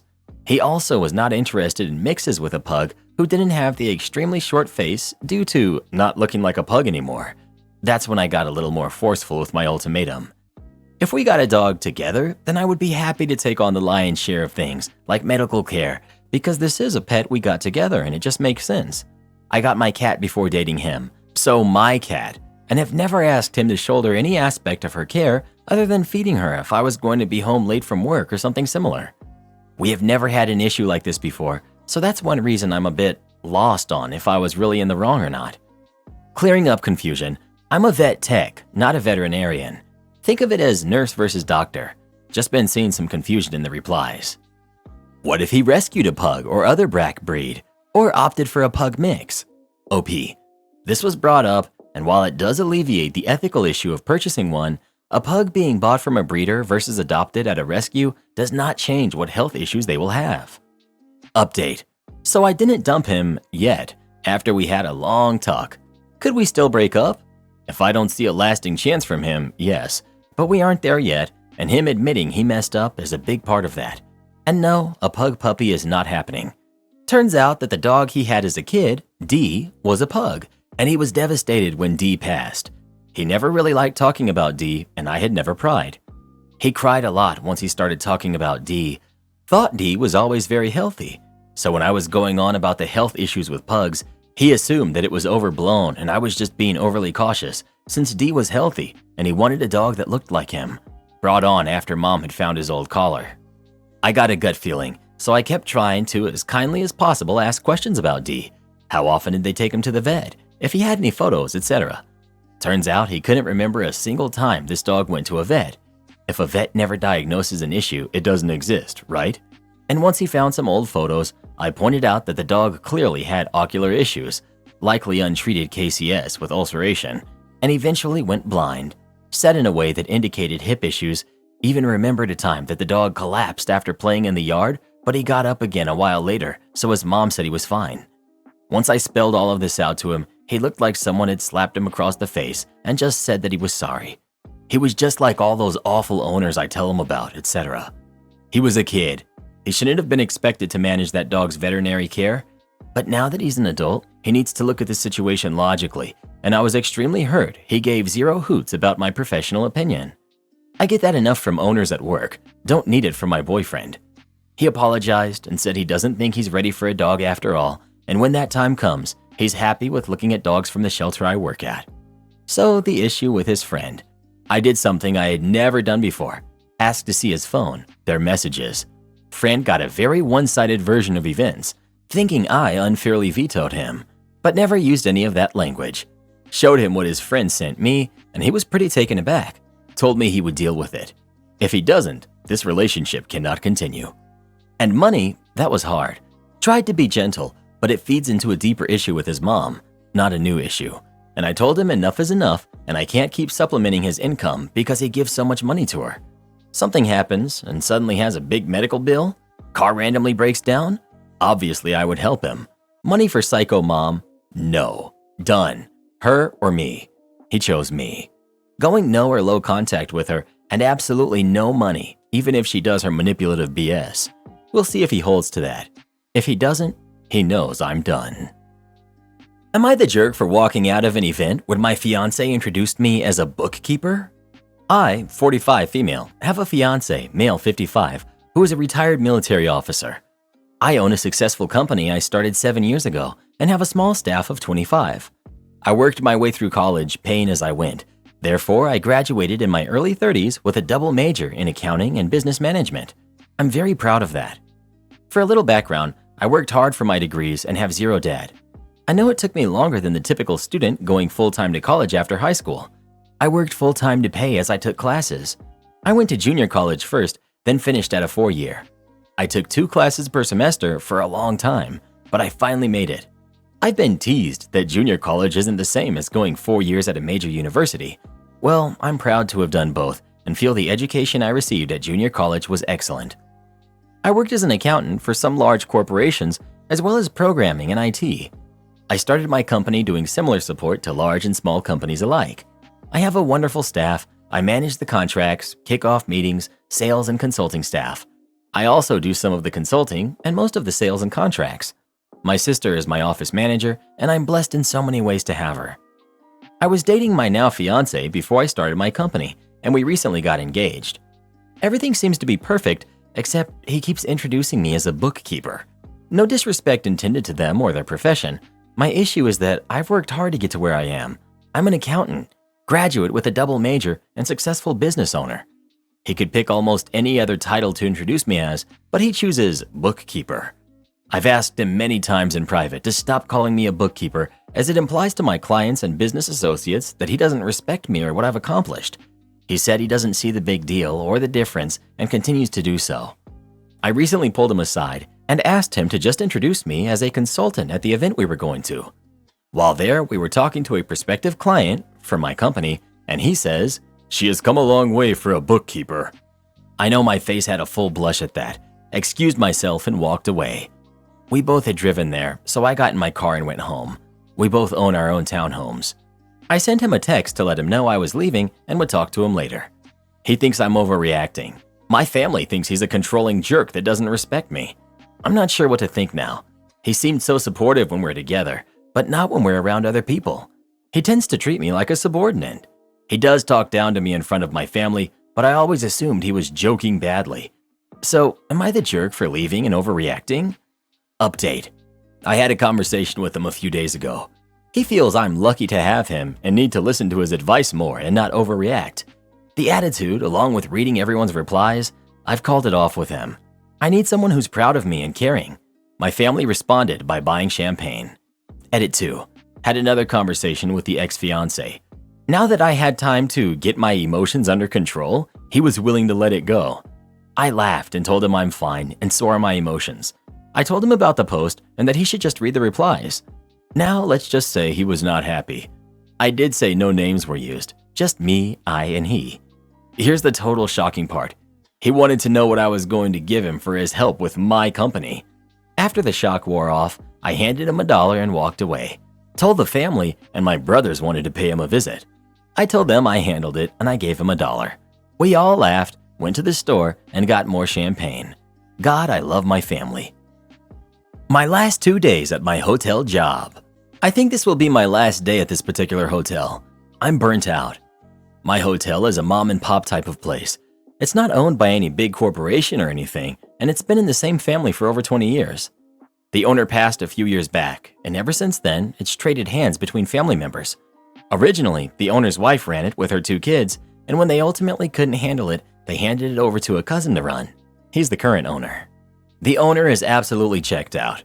He's got 2 other businesses he has his hands in and hardly ever pays any attention to the hotel itself. 3rd floor has ceiling tiles falling apart. 2nd has the rug coming up with signs that say, "Pardon us," which have been there for 2 years according to our reviews. And our 1st floor has more stains than rooms. The only thing he's upgraded in the time I've been here is the clocks. April 21st, we were supposed to have our new AC turned on. We taped off our parking lot for a day, had a crane come out and install it and everything. You could even see it from across town. But the contractor that put it up there apparently failed to get a permit through our city, and now it's sitting on someone's desk where it's being ignored.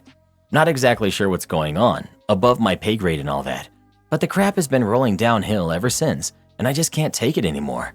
It's June, and where I live, it's about to get hot, like 100 degrees, about 30 degrees Celsius hot. Today was my last straw.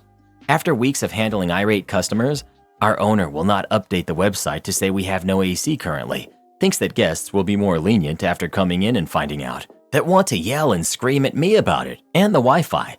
I walked in today to my coworker having an absolute meltdown. To sum it up, she called our entire front desk staff useless, called me stupid, tried to snatch my phone out of my hand when I tried to show her a photo, said no one knows how to do their jobs, and that none of us know how hard she has it. Also, this entire time, her boyfriend is standing in the lobby yelling as well.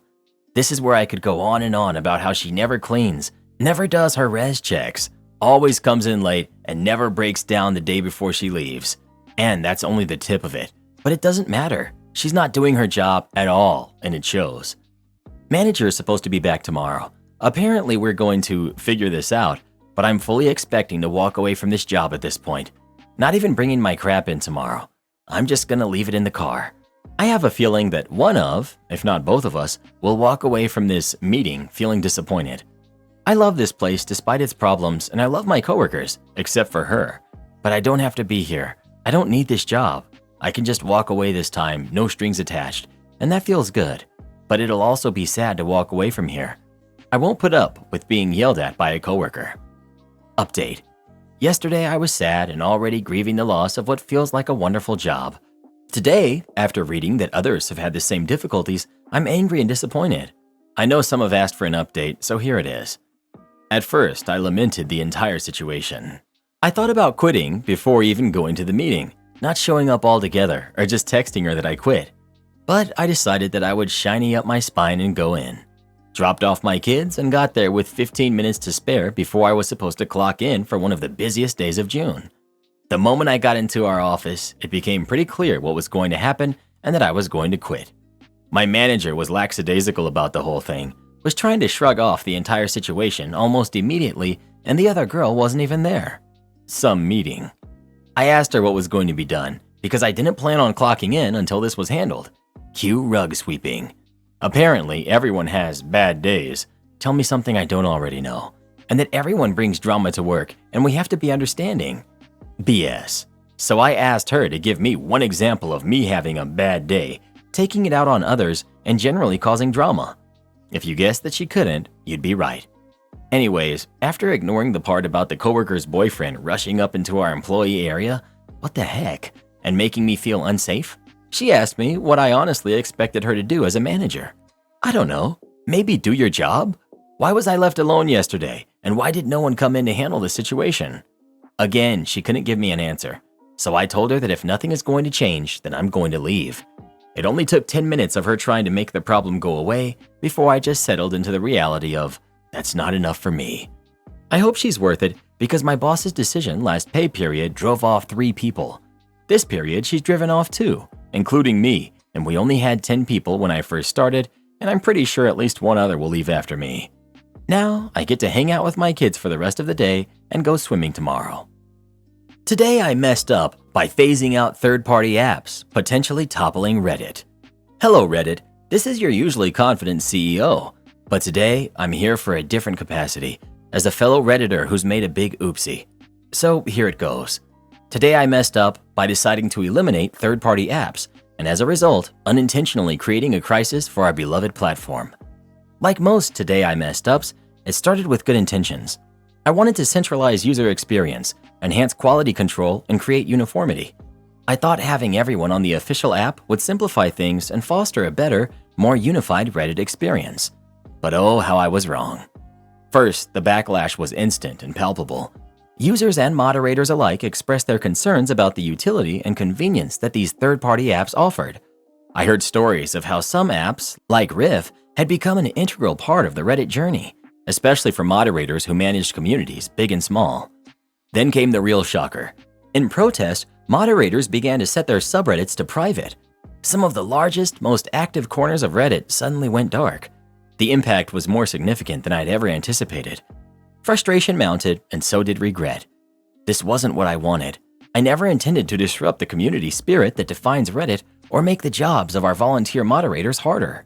Yet, here we are. I've made a monumental miscalculation in assessing how much these third-party apps meant to our community.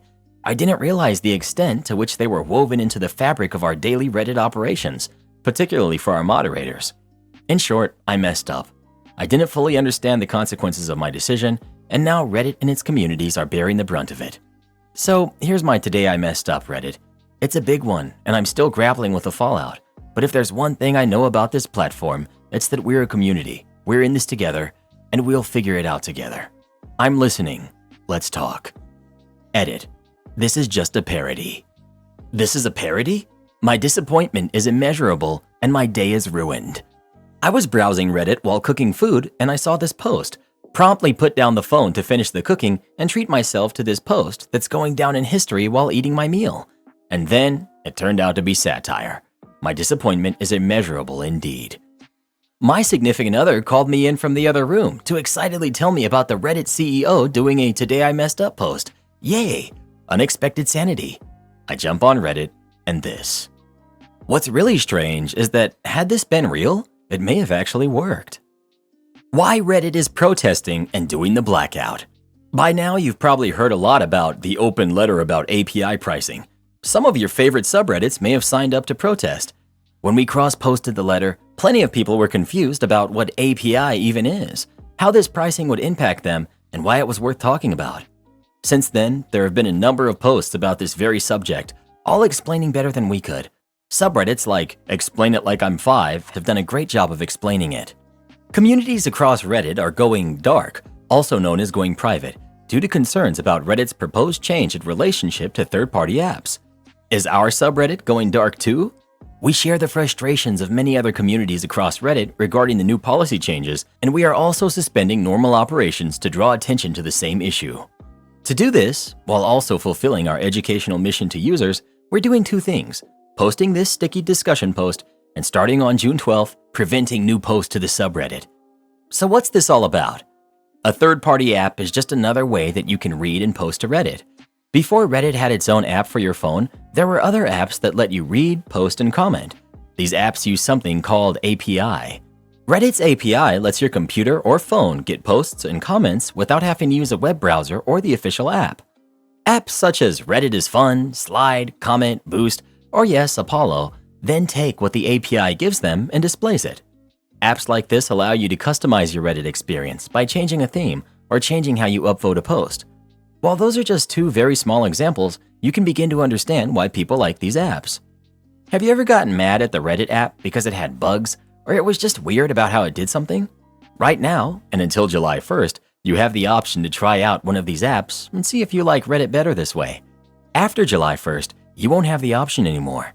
If Reddit's app has a bad bug and you can't read posts for half a day, you will no longer be able to pull up a second option on your phone or a third option or a fourth. I think you can see where this is going, but here's the thing about it. Reddit didn't tell all the apps that they can't get on Reddit anymore. They set a price so high, no app can afford it. When one of the biggest apps asked why his price was going to be this high, Reddit's official reply was, "Figure it out on your own." Third-party apps, or TPAs, have been on Reddit for a decade. Reddit gave them 30 days notice of the introduction of a pricing structure set so high no one can afford it. Reddit has said that they don't want to shut down apps, but their actions speak much louder than their words. It's hard not to draw the conclusion they want them gone. That is just not how you treat your friends. Every app developer has said they will have to shut their app down, and the visually impaired on Reddit have said that they will close down their subs because the app on iOS doesn't allow them to even see Reddit. So why should I care? I use the official app. Well, for one thing, you might care one day, but you won't have that option any longer because Reddit is removing user choice. People who love Reddit so much they seek out another app for it submit a lot of good posts to Reddit that you read. What if these good posters all leave the site? What if half of them leave? Are you cool with less content to upvote? What if Reddit does something else like pump tons of ads at you, way more than now, and you want to try out one of those apps you saw when you first downloaded the official app? You simply won't have the option anymore. But even if you still don't care, don't you think user choice is generally a good thing? What will they get rid of next? Also, the not safe for work content is in danger and can no longer be accessed through the API, which is going to make it harder to find spammers. What can I do? Make a meme and post it. Make TikToks, contact admins, tweet it, fill up the front page about it on Reddit, ask others to do the same. Reddit needs to understand that decisions like this have long-term unintended consequences. They can and should make money from third-party apps. That is reasonable. But when you go from free for over a decade to a $20 million fee for 1 year with 30 days notice, something's not right. We will be moderating and approving comments on this thread as needed. Please ask any questions you have about this situation or any of your thoughts. Reddit boy and I are way too smooth-brained to understand what any of this stuff means. True, but we did think some of you might find it interesting. You know, you're smart enough to know what all that stuff means. My daughter dropped out of college years ago, but now she's 25, going back to school and demanding I pay her tuition. My ex and I divorced 23 years ago because we disagreed a lot about priorities. I'll just say right away that I worked maybe too much in the beginning of my marriage. My career is very prestigious, and I worked hard to get to where I am today. Anyway, our daughter, Cassie, lived with my ex and stayed with me on the weekends. I paid child support, and I gave Cassie everything she could ever need or want. Newest clothes, electronics, instruments, trips, you name it, she had it. As she got older, I tried to teach her lessons about work ethic, good education, and a meaningful and lucrative career. Cassie is brilliant and could go Ivy if she wanted to. When she started applying for colleges, her mother guilted her into remaining in-state. I didn't want her to settle, but I liked the idea of saving a few grand. 2 years in, Cassie started to gradually drop out. I say gradually because she went from 18 credits and on the dean's list every semester to 12 credits, then 6, and failing biology and math. It just didn't make sense. Eventually, she told me she couldn't do school anymore and just wanted to work and make her own money. What teenager doesn't want a free ride with no cares? I was paying for everything. All she had to do was study. After a screaming match, we stopped communicating for a period of time. Then just last week, she calls me out of the blue and tells me that she lives on her own now on the other side of the country. She and my ex are no contact now. She tells me that she's ready to go back to school, but would need me to pay. Heck no. I'm not an ATM, and she's 25 now. It's not really my responsibility anymore. My wife thinks I'm the jerk, and my daughter does too. So, just to summarize, you threw money at your kid to avoid putting in time, effort, or care into raising her, and you thought that made up for your lack of love? You ditched her because she wanted to get a job, and now you're complaining she didn't work hard enough, in spite of her supporting herself for 5 years? You think she should have completed her studies, but you're not willing to help her do so unless the help required involves zero actual effort from you? You think your parenting over the last 5 years was adequate? You simultaneously believe your daughter has her own mind and was influenced by her mother? You're upset that your daughter treats you like an ATM when that's the only relationship you've troubled yourself to build with her thus far. She's been raised to take your money in lieu of love from you. She reached out to rebuild the only connection she's ever had with you, and you declined it. Newsflash, being a parent is never not your responsibility. Taking some financial responsibility for your 25-year-old is pretty common for parents who can afford to do so these days, even if your legal requirement to pay has ended. But in your case, the money spent earlier was so far below the bare minimum parenting requirement to make you even halfway adequate during her childhood and early adulthood that your moral obligation to the stranger you should have been raising has not really ended. You're the jerk. You have had, and missed, plenty of opportunities to be a real parent. Time to step up and do what you can to fix this. I think you're the jerk as well. Sounds like your ex was toxic towards her, and she must have really struggled growing up, and she couldn't handle college because she had a lot of issues. You only saw your daughter on weekends, and I'm guessing that with life and her becoming a teenager, it wasn't every weekend. How could you think you could have taught her anything with so little time while still giving her everything she wanted? Your daughter dropped out after 2 years, so she was around 20 years old. You stopped talking then, and she's now 25. 5 years without talking to your daughter. Weren't you worried? Didn't you care? Well, who do you think is the jerk? OP or his daughter? Please let us know. I know we're gonna lose tons of subscribers for this, but I'm sorry, I just don't feel like parents owe their kids a college education. I never in a million years would have asked my parents to spend the huge amounts of money that these kids expect from their parents to go to college. I just don't get it, Reddit boy, I just don't understand. Come on, Karen, haven't you spent enough time on Reddit to know that everything in life should be handed to us and we shouldn't have to work for anything? Oh, I hate you so much, Reddit boy. Am I the jerk for lashing out at my family for calling my fiancé my second wife? Years ago, I was married to a close friend.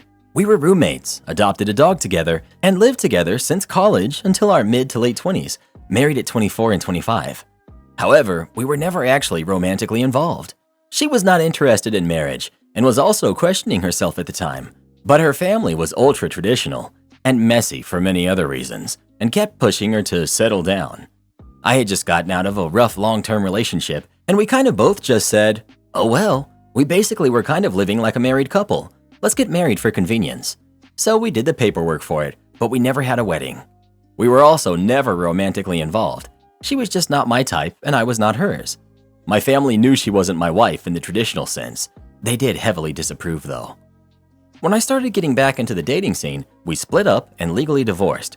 She remains one of my close friends to this very day, and I care for her a lot. It's been a few years, and I'm now 32 with a lovely fiancé who I can't wait to marry. However, ever since I announced the engagement, my family has been making weird comments like, oh, so Roxy, my dog, is getting a new stepmom. Wife number 2 at 32, huh? That's a lot of wives for your age. Let's hope this second one lasts. It makes both me and my fiancé uncomfortable. I keep on saying that my close friend wasn't really my wife in the traditional sense, but my family brushes me off by saying that they're just joking, or she's technically my second wife anyway, so it's not like they're wrong. Today at breakfast though, I blew up at them, and I called them disrespectful and rude for belittling my relationship. My mom and my sister both said that if I didn't want to hear these statements, I shouldn't have married my close friend. I threatened to not invite them to the wedding, and now things are super tense. Am I the jerk? Some edits from the comments I made to help answer some common questions. Why I married my close friend. Health insurance, mostly, but also because they kept holding her tuition over her head. We were both in grad school at the time. She was going for a PhD, I was going for a master's, but I had a job in an energy commission with some benefits. They'd always tell her that they had stopped sending her money, or, some months when the arguing was bad, not send her money at all. They used money to punish her, basically. She had a lot of health issues at the time that she couldn't get help for, like chronic pain and wisdom teeth that really needed to be removed, alongside some other personal issues. So getting married got them off her back about herself, got her on my health insurance plan, and got them to be more consistent on sending tuition money for her. There were a few other reasons too, like how they kept setting up potential arranged marriages for her, or threatening to take her home to their country. There was also a time where they threatened to have her committed to a mental health facility. At the time, she was also really reluctant on letting me help her beyond minor things because she felt like it was something she had to repay. So between us, it also gave me an excuse to help her. I'd be like, hey, it's what your spouse is supposed to do, right? Even though we both agreed that our marriage was a farce, I think it did something for her psychologically to accept that we had a legally binding relationship where I could help her. I don't know, it was complicated, but it was something that worked for us. I was able to pay for her treatment and let her use my money for herself. She has now graduated and is financially stable. To my knowledge, she no longer speaks with most of her family. She's doing amazing for herself, and I'm so darn proud of her. My fiancé, she knows about my past marriage and has no issue with it. I met her through my close friend, actually, as a mutual of a mutual. At the time, I was already split from my close friend, and she was initially confused. Me and my close friend both set her down, and we explained things as clearly as possible. She understands why we did what we did. My family. I was always 100% transparent with my family on my marriage with my close friend. My family understood that I went through a rough relationship before my marriage. I think my mom's exact words at the time were, "I won't force you to do anything, but I'm really disappointed that you take marriage so lightly." They understood that I married my close friend to help her, but I got the slight impression that they figured everything would sort itself out with our marriage, like I would fall in love with her or something. My aunts and uncles didn't say much else than that they were disappointed that they couldn't attend a real wedding. When I met my fiancé, I told them how it was a big deal to me that it was my first genuine, supportive, romantic relationship in a long time. At the time, they all seemed happy for me, and no comments like these came up. They told me that they were glad I was able to find love again. It was only when we announced the engagement that these comments started. Not the jerk. I mean, technically they are correct. She is your second wife, so I guess you are a slight jerk if I only look at the title. However, if their comments make you and your wife uncomfortable and you've asked them multiple times to stop, but they're still doing it, then they're the jerks for continuing. Not the jerk. What's wrong with your family? It's none of their business who you were married to before, especially when it wasn't even a romantic relationship. Calling your fiancé your second wife is disrespectful and insensitive. Your blow-up was justified, and if they can't respect your boundaries, they don't deserve to be at your wedding. Stick to your guns, my dude. You're the jerk. Married a friend out of convenience? Goodness, that's the stupidest thing I've read today. You have been married. She will be your second wife. You're the jerk. It is in fact your second marriage, so your current fiancé will be your second wife. Facts are facts. If you want to be salty about it, that's on you. But your family isn't being rude or disrespectful or belittling. You need to get over yourself. Am I the jerk for telling my ex's new wife that she can't come with us on our son's college tours? My son will be a senior in high school this fall, and we've been touring colleges. We toured a few this spring and plan to tour several out-of-state ones throughout the summer.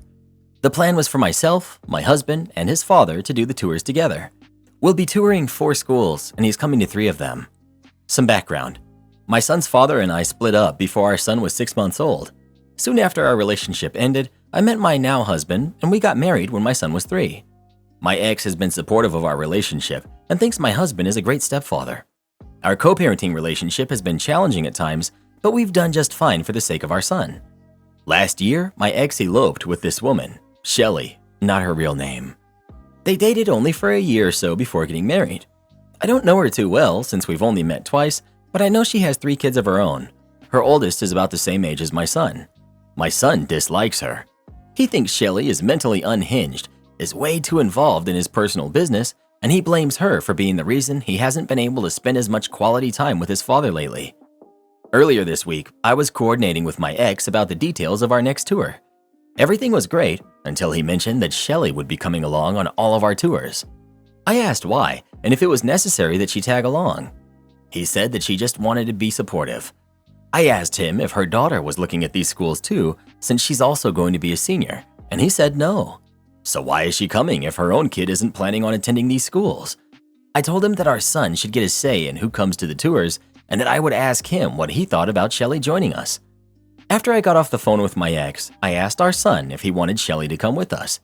He immediately replied no, and that he wasn't comfortable with her coming along. I told our son that he should speak with his father and let him know about what he thinks. Fast forward to last night, my ex calls and is furious that I would get our son involved in this matter. I replied that our son is the one touring the colleges and making decisions about his future, and he gets to decide who can come along. Not to mention, our son is almost an adult and at his age is more than capable of deciding who he wants in his life and to what extent. Son has been vocal to his father about his feelings on Shelly. He accepts that his father loves her, but he doesn't see her as family. So I told my ex that if he loves his son and wants to continue having a positive relationship with him, then he needs to respect his wishes and leave his wife at home. End of story. Ex replies that I'm a jerk. Shelly cares about our son and that he should be allowed to bring his wife with him wherever he chooses. Was I the jerk? Update. First of all, thanks for the validation and for the kind words. I've read nearly everything. I'd like to emphasize for anyone who may have missed it in my original post that my son has been the main one communicating his boundaries to his dad, not me. My son is 17 and more than capable of setting and enforcing his own boundaries. Also, since some express that it's hypocritical for my husband to be there but not Shelly, let me reiterate that my son asked his stepdad to be there. And X is fine with him being there, and it was never an issue in the first place. There's also a lot more to the story behind why my son doesn't like Shelly that I couldn't explain in my original post. If it was up to me, I'd like him to get to know her better, but I understand his reasons and I honor them. I'm certainly not pitting him against her like some of you implied. I talked to my son late last night about his father being upset with him not wanting Shelly to come along. I told him that I fully respected his choice and reminded him that he can share this experience with whomever he wants. I encouraged him to talk to his dad again, explain his feelings about the situation, and I let him know that I was happy to step in if he needs me. I also added that if he ultimately decided that he wanted to go on these tours alone or with just one parent to avoid drama, which I communicated might be the best option, but that's just my opinion and he doesn't need to consider it if he doesn't want to, then that would be okay too. It's his tour and his decisions. So he called his dad this morning and calmly told him that he didn't want Shelly coming along on any of the tours and explained his reasons, which mainly included needing time with his dad, sans Shelly, and him not wanting an entourage accompanying him on his tours. 5 is a crowd, Dad. I laughed when I heard that. This time, my ex was more receptive and told our son that he respected his feelings. But then, he put son on the spot and told him that he should talk to Shelly directly about her not coming. He was not comfortable with that and requested that I step in and talk to both his dad and Shelly. So I got on the phone and repeated that this was our son's decision. I didn't say anything about son disliking Shelly or feeling uncomfortable with her because that was besides the point. Shelly was clearly disappointed and said she understood and only wanted an opportunity to bond with her new stepson. I replied that it was sweet of her to want to get to know him better, but a college tour isn't the time nor place. Overall, she seemed to be okay with it.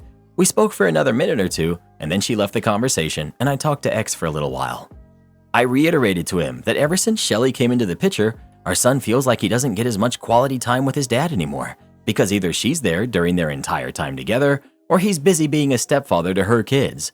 Son doesn't have an issue with his step-siblings, but also I want to make sure X makes time for his own kid. I also explained to him that if Shelly not coming along was going to be this big of a deal to him, then he shouldn't come either. He said he understood where I was coming from and apologized for calling me a jerk. I asked him if it was Shelly who was pushing this issue or if it was him. Based on his response, I got the sense that Shelly expressed an interest in going, was okay not going if that was really son's decision, but my ex just really wants her to feel more like a part of his family, so it's a mix of him appeasing her, but also wanting his son to get to know her better. So I gave him two choices. Either he comes without Shelly and uses those opportunities to have special time with his son, or he doesn't come to the tours and we find a weekend for him and son to spend one-on-one time. But either way, Shelly isn't going to be there because our son isn't interested in a relationship with her right now, and he shouldn't force it onto him. He said he'd think about his choices, so all good there. I hope he decides to leave Shelly at home and come to whatever tours he can, because I know how important it is to our son. Not the jerk. Your son is the only person who gets any say here. Not the jerk. If your ex is more concerned about Shelly's feelings than his own son's, then maybe he should stay home with her. You're the jerk. Neither you nor your son get to dictate who goes on the tours.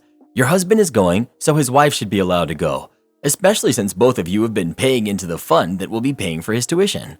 The only reason that you've given for your son not liking his stepmother is because she wants to be involved in his life, and now that they've gotten married, he has less one-on-one time with his dad. That's what happens when people get married. I'm sure your son has less time with you one-on-one than if you were single. The only reason he resents her more than your husband is because your husband has been around since he was a kid. You should be encouraging your son to give her a chance instead of pitting him against her and riling things up. You're the jerk. You don't get to tell your ex what he does or dictate how his new wife behaves. She wants to come, maybe she's trying to be involved, that's wonderful. I get that your son feels the way he does. If he isn't saying that to his father, then empower him to say the words he needs to say. You're being the gatekeeper. You're doing your son's work. Stop parenting this way. Let your son's experience be reality, and if he can't advocate for himself, he needs to learn in small doses. Signed, kid of a mother who never gave me the tools to advocate my feelings to my father. Am I the jerk for not babysitting my ex-husband's kid? I'm 30, female. My ex-husband, who's 32, and I have two kids who are 4 and 2. We've been divorced just about 6 months, and he's now expecting a baby with his new girlfriend. I'm admittedly not over him. We were together for 10 years, my entire adulthood. It was and is still a messy split. I'm still bitter and hurt about it, and he seems to have completely moved on somehow. When we had our oldest, neither of us wanted him in daycare. No judgment, we just didn't feel comfortable. So I stayed home and eventually started my own business that allows me to work 99% remotely. My parents are also local and retired and help me out as much as they can. This arrangement works for me, and I get to spend time with both of my kids. Now, ex's girlfriend is 5 months pregnant, and they got in a huge fight because she asked him to tour daycares, and he said absolutely not.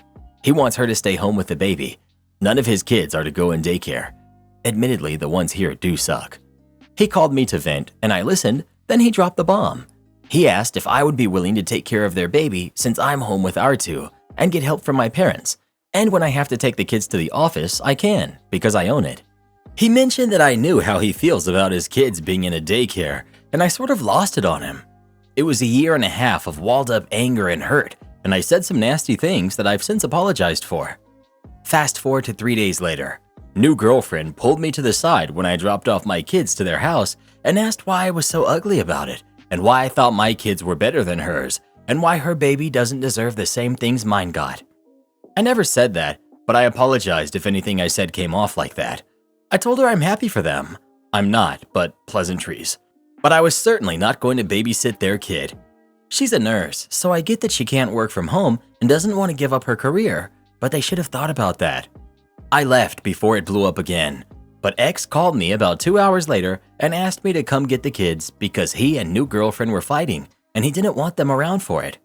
I picked them up, of course, and ex texted me on the drive home and asked again if I would babysit for them for $200 a week. I said no, and he called me a bitter jerk and said I'm being a jerk because I'm hurt. I don't see it this way at all. I reiterated that the request is absurd and I would not be talking about it anymore. This was yesterday, and all day today, new girlfriend has been texting me and having her friends and family review bomb my business. I'm not worried about it. My clients know my work. Ex-husband hasn't said anything else, but has been shorter with me in our conversations about our kids. So, am I the jerk for refusing to keep my ex-husband's new baby? Edit/update. A few of the repeat things I've seen addressed below. It looks like Google has flagged the influx of reviews for spam, and I did call my lawyer to see what she recommends going forward. Yes, my ex was cheating with his girlfriend for some time before we divorced, I don't know how long exactly, and I don't think I want to know. I'm also a licensed professional, so going against her nursing license is a surefire way to make this worse. Lawyer will advise on how to proceed. Second, and probably final update for now. Google is removing the reviews. Wackadoodle and her idiot family all have the same last name, so it was pretty easy to see the reviews weren't genuine. The ones from her friends with different names were removed too, because again, it was poorly executed at best. X has apologized for her behavior, and apparently he is taking some time away, and she thought he was with me. I have no idea where he went after he left my house Tuesday night when the kids went to sleep. He certainly is not staying here. We have only spoken to confirm pickup and swimming lessons today. My parents have already planned to have the kids this weekend. X has a graduation to go to, and I'm going to the beach with my friends, so I don't have to worry about where they're going since X is effectively homeless right now. Not the jerk. You are never obligated to take care of someone else's kid. Also, if you haven't already provided services to her and her friends and family, send a cease and desist letter. It can be defamation. Am I the jerk for refusing to help my parents unless they pay me up front? My brother is a lawyer, and whenever he does work for my parents, they pay him and act very proud that he went to law school and made something of himself. I'm a plumber. I don't really enjoy school or basking in the glow of my younger brother, so I got an apprenticeship right out of high school, and now I have my own company. Whenever my parents call me for help, I pop over and fix whatever they have going on, and then I might stick around for a bit to catch up with them. Lately though, they've been kind of jerks. My nephew is going to college this fall, and he's probably going to become a lawyer as well. I'm proud of him. He's a good kid who's worked his butt off to get to where he is.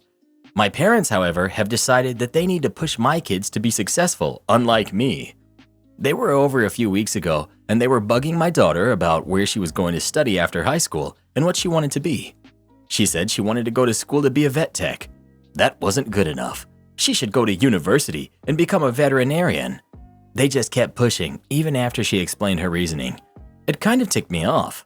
So we had some flooding in our area last week, and my parents needed some emergency help. I was busy because a lot of people needed emergency help, so I said no. They said I was being a jerk, not helping them out, and that my brother always made time for them. So I said that my emergency fee was this amount, and that as soon as they paid that, I would be right over. They hung up on me. Obviously, every other plumber in the area was busy, and my fee was actually still a friends and family deal. So after calling around, they found out that they would be on a wait list for days and pay more. So they paid my fee, and I went over and fixed the problem. They have been mad ever since, but I pointed out that I was a successful businessman, and that like my brother, I expected to be paid for my work. Not the jerk. People who don't respect trades are baffling to me. It sounds as if they don't really know what your work is worth.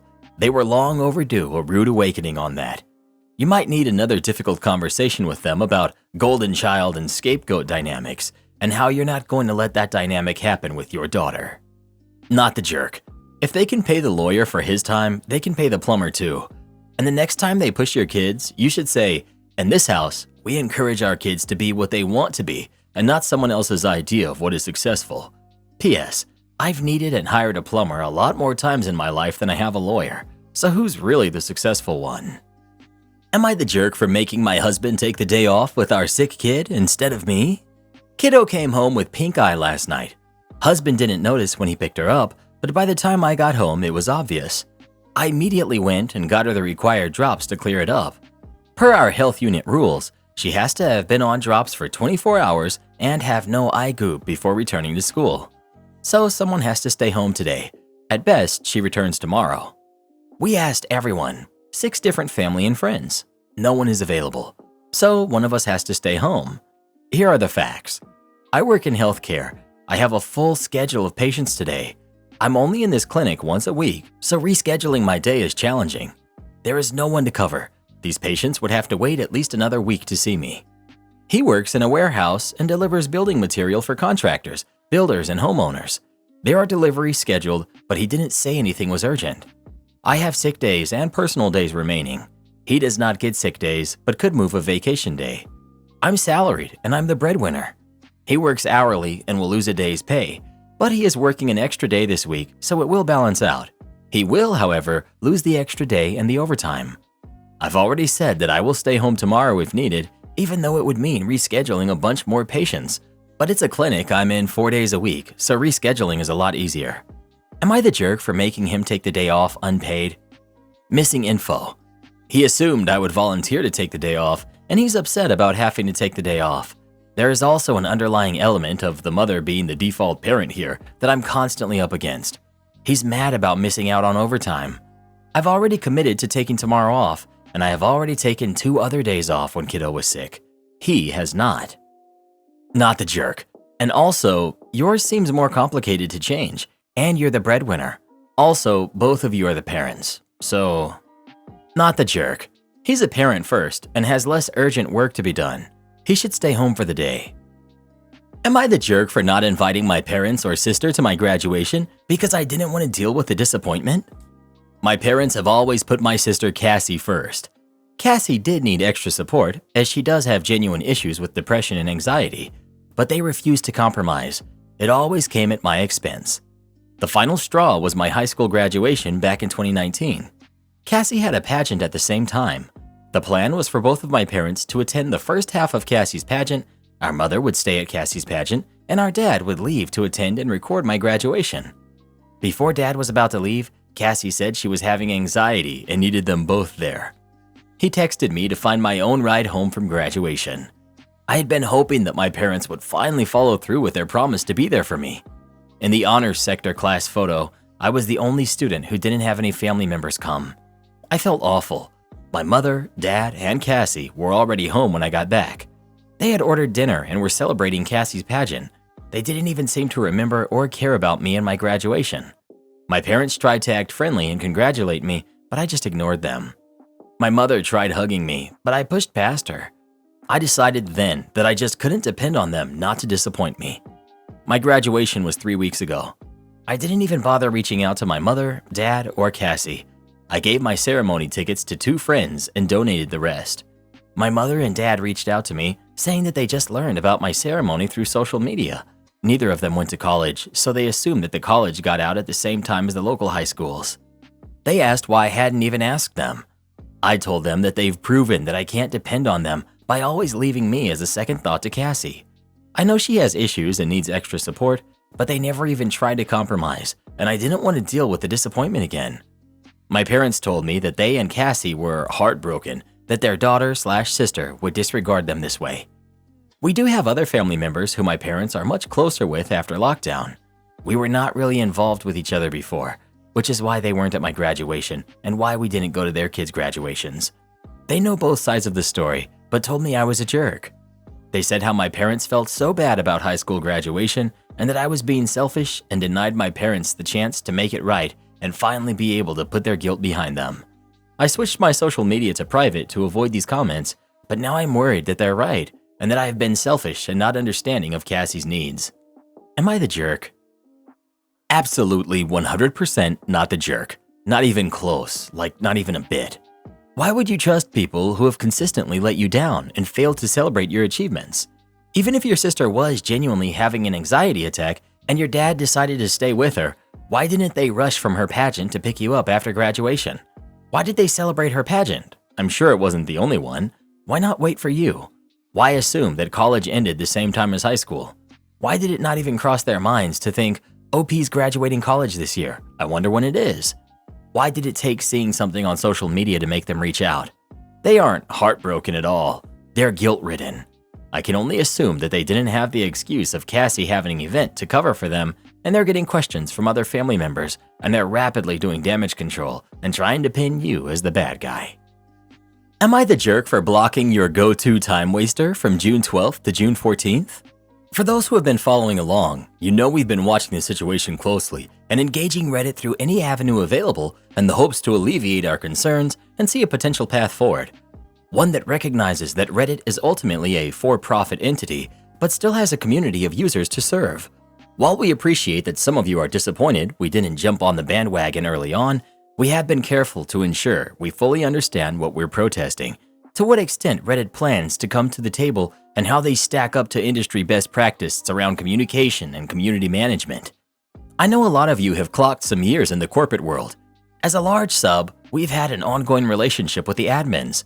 Admins are not executives. And many of the folks having to deliver the unpopular messages lately are not making the decisions.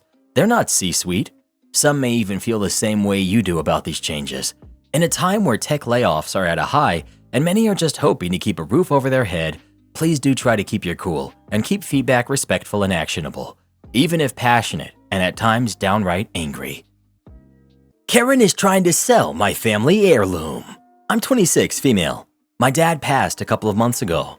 He and my mother were divorced and his second wife passed a couple of years ago, so I was the sole beneficiary of his will. Among his possessions was a painting which was chosen by his late wife to decorate their marital home. It was something of a wedding celebration present. His wife didn't work. My father bought the painting. The paperwork was all in his name, etc., so it was included as part of his estate. His late wife had a daughter, Ellie, who is 27, female. Ellie contacted me some time ago asking if there was any way I would consider letting her have the painting since her mother loved it so much and it had sentimental value to her. I was a little suspicious at this because if this was the case, surely she would have asked my father for it after her mother's passing. But nevertheless, I considered it. The piece is worth, by most standards, a lot of money as it's beautiful, so I wasn't pleased to part with it.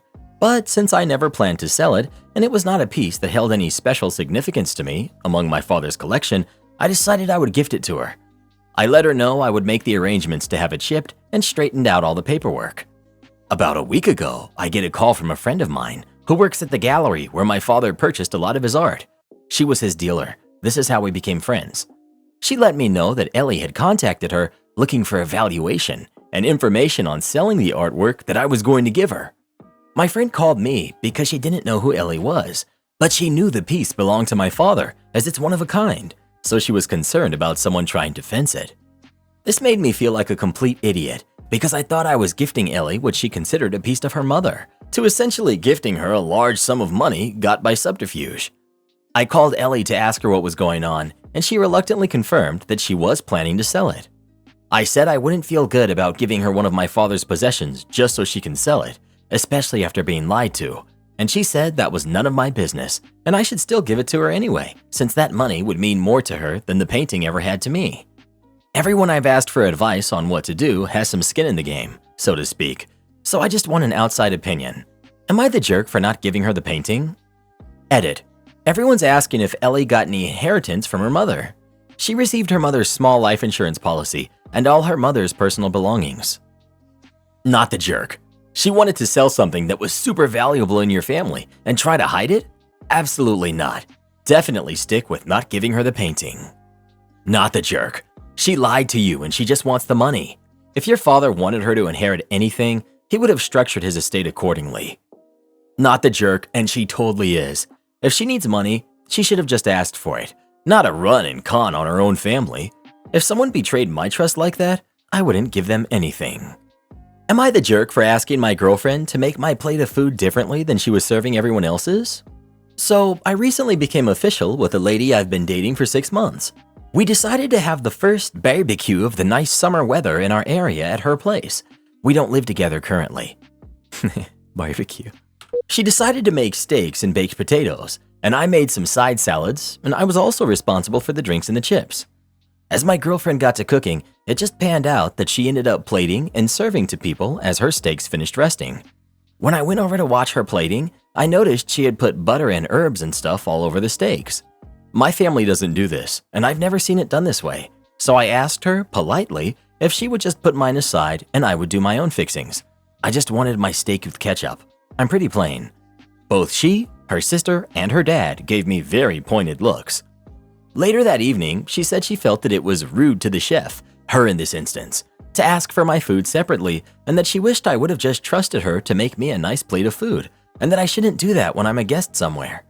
I pretty commonly, politely ask for my food to be made differently or more plain when I'm a guest somewhere or at a restaurant, because I generally prefer plain food. I don't think this was rude. Am I the jerk for asking for my own food to be served differently outside my own home? I'm not gonna say you're the jerk, but you're dangerously hovering. She was literally just flavoring the meat, and it wouldn't have hurt at all to try it. It could have been leaps and bounds better than putting ketchup on it. Not the jerk, but you should have tried it. Please, as an adult 25-year-old man, expand your palate.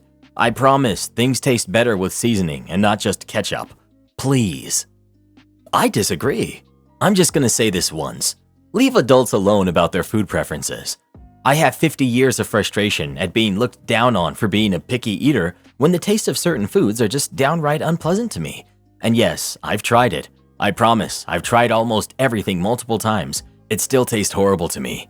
I cannot be more passionate about what I'm saying. People get to have their preference, and as long as they don't expect others to go out of their way to accommodate them, they're fine. And no, asking his girlfriend to not put seasoning on it is not asking her to go out of her way. Not the jerk, but herbs and butter is a pretty common way of treating steaks.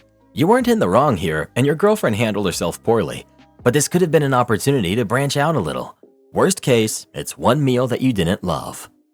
You're the jerk for putting ketchup on steak. Well, who do you think is the jerk? OP or his girlfriend? Please let us know.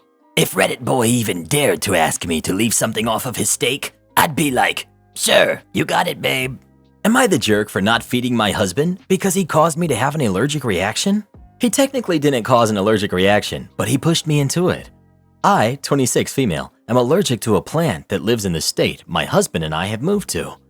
We aren't sure which plant yet, but we're narrowing it down kind of. My doctor has told me to not do any housework whatsoever because I have an allergic reaction every time. Full body rash and swollen joints for like a week. Wearing gloves and protective clothes has not helped. My doctor has told me to not do any yard work whatsoever because I have an allergic reaction every time. Full body rash and swollen joints for like a week. Wearing gloves and protective clothes has not helped. My husband knows all of this. Yesterday he mowed and pressured me into helping him rake up grass and weeds. I didn't want to, and I mentioned that I could have an allergic reaction, but he said that he needed help and that I would be fine. Against my better judgment, I thought that if I just raked and didn't physically touch anything, I would be fine. I didn't want to refuse him when he insisted. Today, I have a rash all over and a lot of swelling, and I feel horrible. I normally meal prep for the next week on Sundays. This morning, I barely threw some salads in Tupperware for next week and called it a day. I eat a lot of easy stuff that doesn't require cooking, so it's fine. My husband, on the other hand, eats like 15 pounds of meat a week, as well as vegetables and sides. It usually takes me hours to cook his food, and it's very draining. I told him he needs to cook his food for the next week because I'm too tired and my skin feels awful. He got mad and said he'd just eat takeout since he wants to relax on his last day off. So now I have to freeze all the meat so it doesn't go to waste. He only cooks once or twice a year. He thinks it's not fair for me to not feed him since I agreed to rake and it isn't his fault I had an allergic reaction. I'm not trying to punish him, but I'm really suffering right now and I just don't have it in me. I also do think it wasn't fair for him to pressure me into doing something he knows I medically shouldn't do. Am I the jerk for not feeding my husband? Edit. Dang, you guys really hate my husband. He's actually a pretty decent guy. I think this post just portrayed him in a bad light. He works 80 hours a week to support me while I go to school, and he still manages to do at least half of the cleaning. I talked to him, and he said his back was just hurting, and he was stressed out from work and he wasn't thinking. He apologized and brought me dinner while I laid on the couch. I'm not doing his meal prep this week because I really just can't, but we both came to terms with it. He'll feed himself, and I'll try to manage my skin as best as I can. It looks awful and feels worse. He's not a lazy guy. He works hard to make things up in other areas. He just hates cooking, which, to be fair, I hated yard work even before we moved to this crappy state where I'm allergic to everything. Not the jerk. He knows you're trying to figure out what you're allergic to. You had a medical reason to not do the raking. He should not have bullied you into helping with the raking. You have the horrible consequences of helping, and he's now experiencing the inconvenient, easy consequence of not having you prep his meals for the week. I'm so angry that he expects you to cook when you don't feel well. He is choosing not to cook. Please do not feel guilty that you are not up to feeding him. He's a grown man. I hope you can treat yourself to something nice when this latest allergy attack is over. Please don't help next time. You may have an allergy attack that's even worse next time. You need to move back to whatever safe state you came from.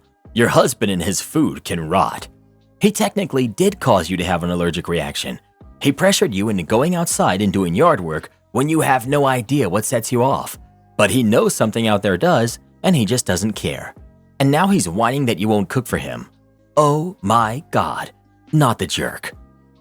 Please, please, please rethink this relationship.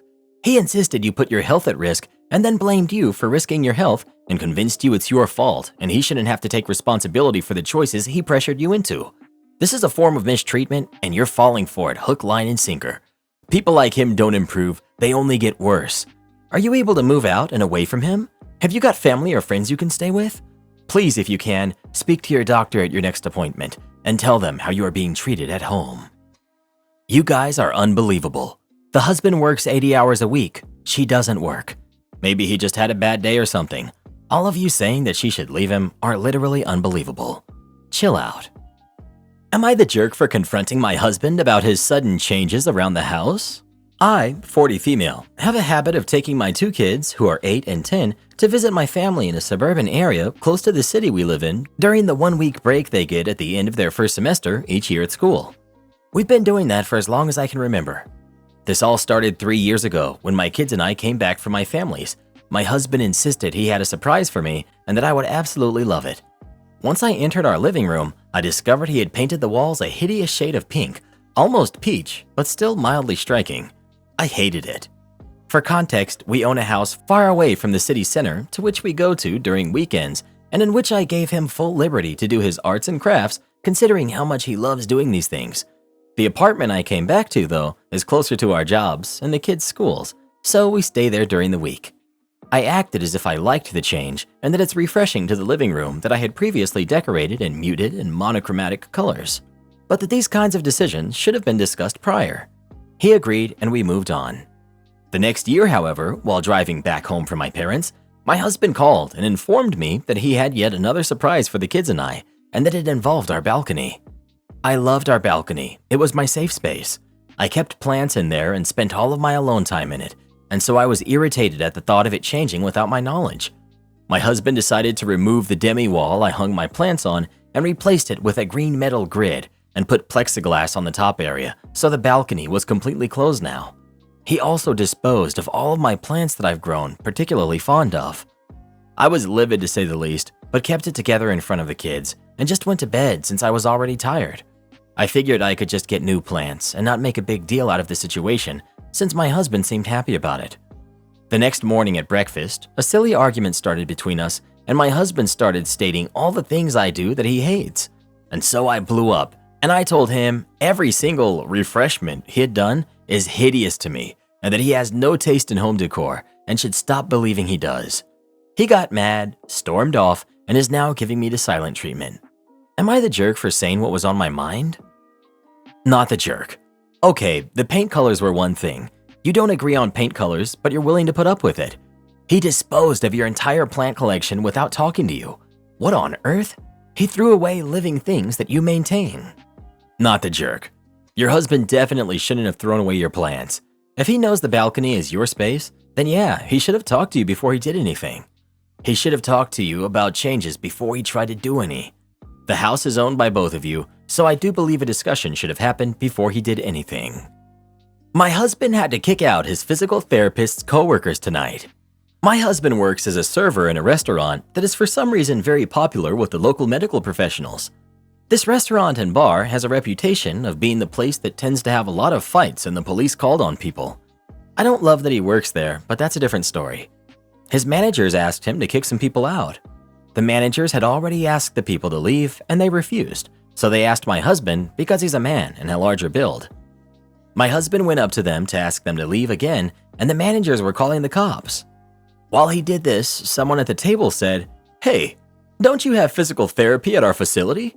My husband was like, and then someone else spoke up. "Yeah, you work with this physical therapist." Then they introduced him to their new medical director. My husband then texted me to complain about how incredibly unprofessional it was for them to bring it up, as the cops are actively being called and they're being evicted. I can't stop laughing because it's just my husband's luck, and we've had some terrible luck recently. Now I'm sitting here wondering if we need to find him a new physical therapist as I type this out. Edit. I spoke with my husband. He doesn't want to report, nor does he want to change therapists. Only so much I can argue with him about. Edit 2. Wow, the Reddit armchair lawyers come out in hordes. I didn't expect this to blow up. I hope all of the judgmental people in the comments never have to worry about multiple medical issues and injuries popping up at the same time. I hope you don't have to worry about keeping a roof over your head because you have thousands of dollars in medical bills. I understand this was a violation of patient-doctor confidentiality, but me and my husband have more things to worry about at this moment than reporting these people. At this moment, it is not an option to try and find a new provider, as this would cause a huge delay in medical treatment.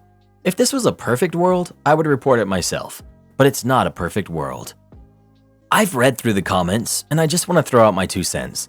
I'm not a server, but I am a therapist, and I know for a fact that any medical professional acknowledging a patient in public and revealing that the person receives medical care from their facility, like them saying, "Oh, you get physical therapy from this facility?" is a violation of his patient's rights and doctor-patient confidentiality. If your husband felt so inclined, he could contact your state's regulatory board and make a complaint. That's a breach of doctor-patient confidentiality. Report, report, report. It's appalling. Before you even take into consideration the fact that they were behaving so badly they had to be kicked out. I agree. Report it. I'd have a private word with the new medical director. They broke federal law. HIPAA violation, anyone? Definitely report. I guess it's just me, but I would have been laughing with them about it. Yeah, sorry I have to kick you guys out. See you at my next appointment. Am I the jerk for not making pancakes? So my wife is constantly changing something and I don't like it, whether it's the way I cook or the plans I make, for example. Over the past few years, I've had enough. When she starts changing plans or meals, I shut down and walk away from her, letting her finish cooking or whatever task she thinks she's better at. Sometimes she ends up messing it up and I have to fix it later, or she simply doesn't follow my plan or her own. Well, that brings us to yesterday. The night before, I mentioned to my son that it was Pancake Day and he got excited, as he always does on Friday nights before bed. We have a little song and dance routine and then we head to bed. Yesterday morning, when I went to get things ready, she asked what I was doing. I told her it was Pancake Day and she got upset and said we have fruit. I said, okay, let's have fruit with the pancakes. Just chop it up. She said no, we didn't need pancakes and we should just eat the fruit because it was going to go bad. I was confused because we had already finished the strawberries and raspberries for breakfast with our oatmeal on Friday. The only things left were a mango and a peach. She got upset, saying I was wasting food. I poured my cup of coffee and went to the living room. About 30 minutes later, my son woke up and flipped out when he realized it wasn't Pancake Day anymore. My wife said, "You know what? Cook it." I replied, "No, I don't feel like it. You make them." She said she didn't know how to make them as well as I do and got upset because our toddler was throwing a tantrum for pancakes. I told her I was tired of her constantly changing things and then changing them back when it no longer benefited her. I also mentioned that she could deal with our son's disappointment. In the end, she toasted a bagel for him. Oh man, that poor kid. She's still upset that I didn't cook pancakes for my son, but I reminded her that she could have made them herself but refused to. I also told her that she should have explained the situation to our son, and I'm tired of her plans changing and affecting me, and then making me look bad when I refuse to help her after her choices. So, you punished your son by withholding something you knew he was excited about and that he was expecting from you because you were annoyed at your wife? Your wife was nitpicking and arguing not to give your son something he had been promised the night before because she thought there was too much leftover fruit? Everyone sucks here. You and your wife need to pull it together and not let your disagreements spill onto your kids. You each independently owe your son a serious apology. And if you're looking for advice, it seems pretty clear that your strategy of passive-aggressive walking away isn't working. I don't care whether you have a serious conversation with her, set some boundaries, divvy up the tasks differently, get counseling, etc. But this is clearly not a viable solution and your kids are paying the price. Not the jerk. This isn't about pancakes, it's about things going on in your marriage which need to be dealt with and resolved. Good luck. Everyone sucks here. This is just a big power struggle for control. Who's going to be in charge? You're meant to be on the same team and working together. You and your wife can't communicate like adults, so your kid is getting punished. She makes a change and you walk away? What exactly was going to happen if you made pancakes? It was breakfast and y'all turned it into way too much drama. You're both creating problems. No one seems interested in actually solving the problems. Just trying to teach lessons and be in charge. It's totally unnecessary. You're both adults. The problem was not that challenging to resolve. So far, the way you're both managing this problem hasn't worked. Perhaps it's time to do something different. HR Karen insists on changing our relaxed dress code at my job. Big mistake. Howdy, folks. This one took place closing in on 6 years ago. The bosses, at the time, were usually very cool and easy to get along with. However, some Karen got into HR and insisted on changing the work culture to suit her desires and vision. She rewrote the dress code, and overnight, instead of being allowed to show up dressed comfortably, as long as it wasn't dirty, smelly, or full of holes, tech support center, we suddenly had to dress business professional. She even specified the materials the clothing could be made out of. She tried firing almost everyone there for violating dress code, before a manager, one I still love to this day, told her to calm herself because she had not only not published the dress code, it hadn't been approved by management. HR Karen gets upset and pulls strings to get it approved in a couple of days.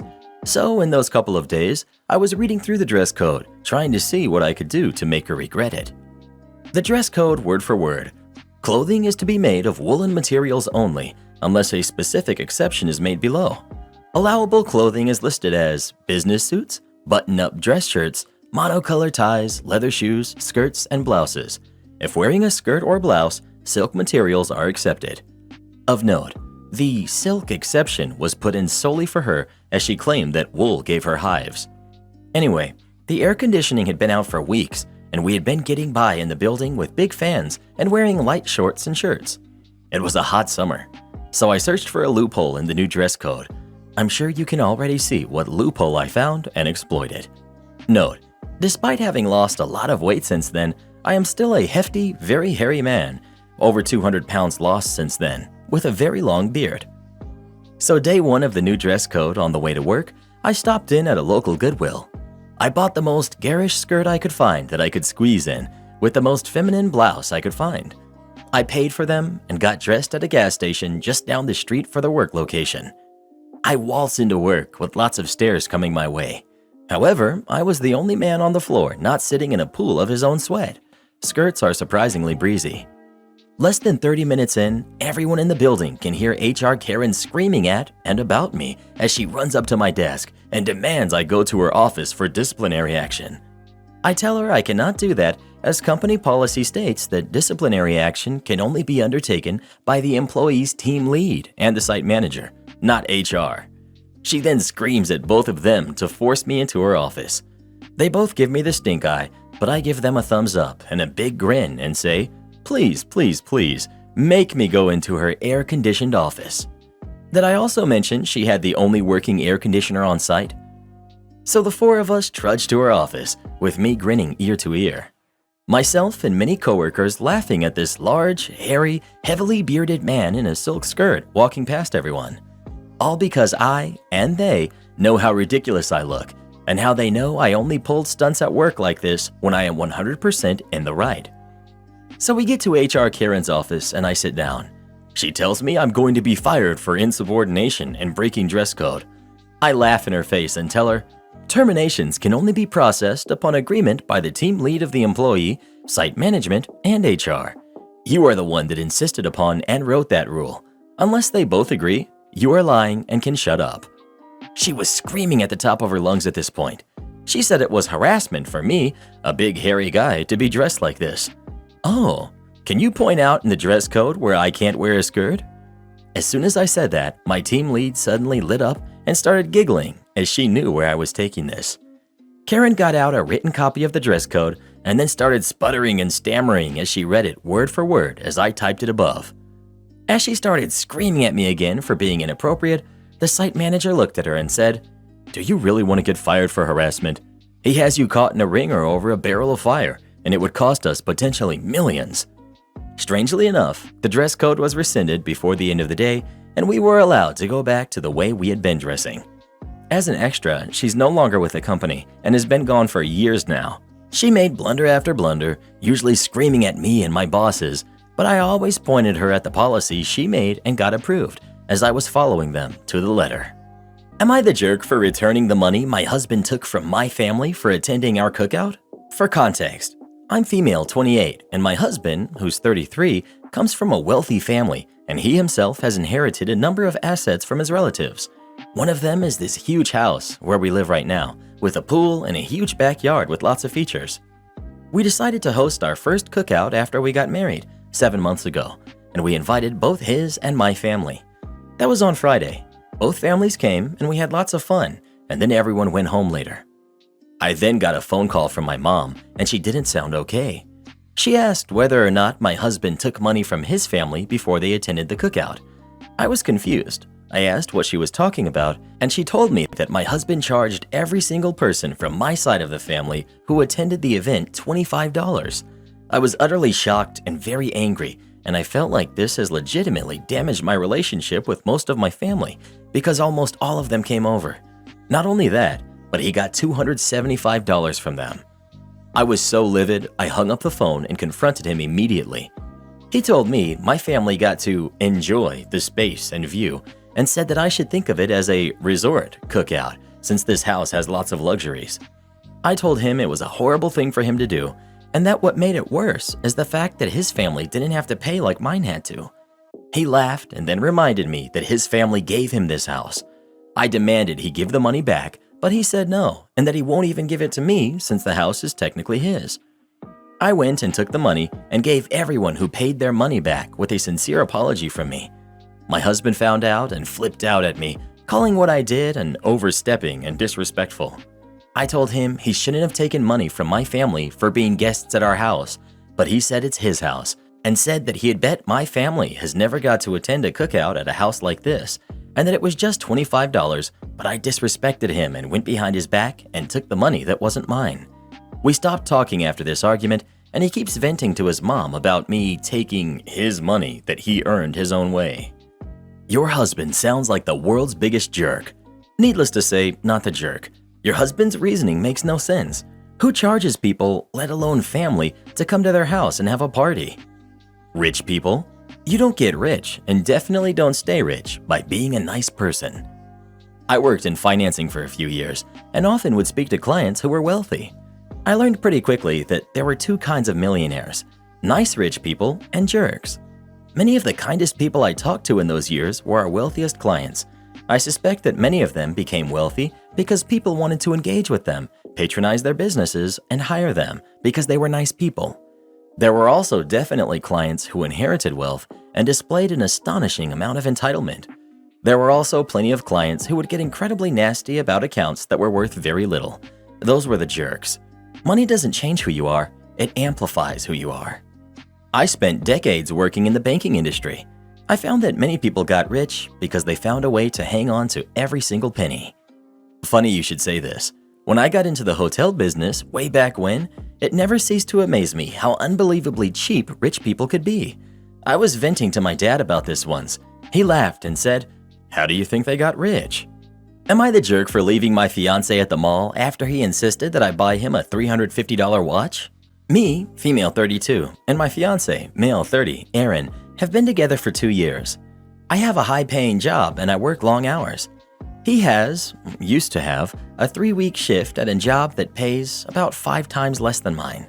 We're on pretty great terms on everything except money.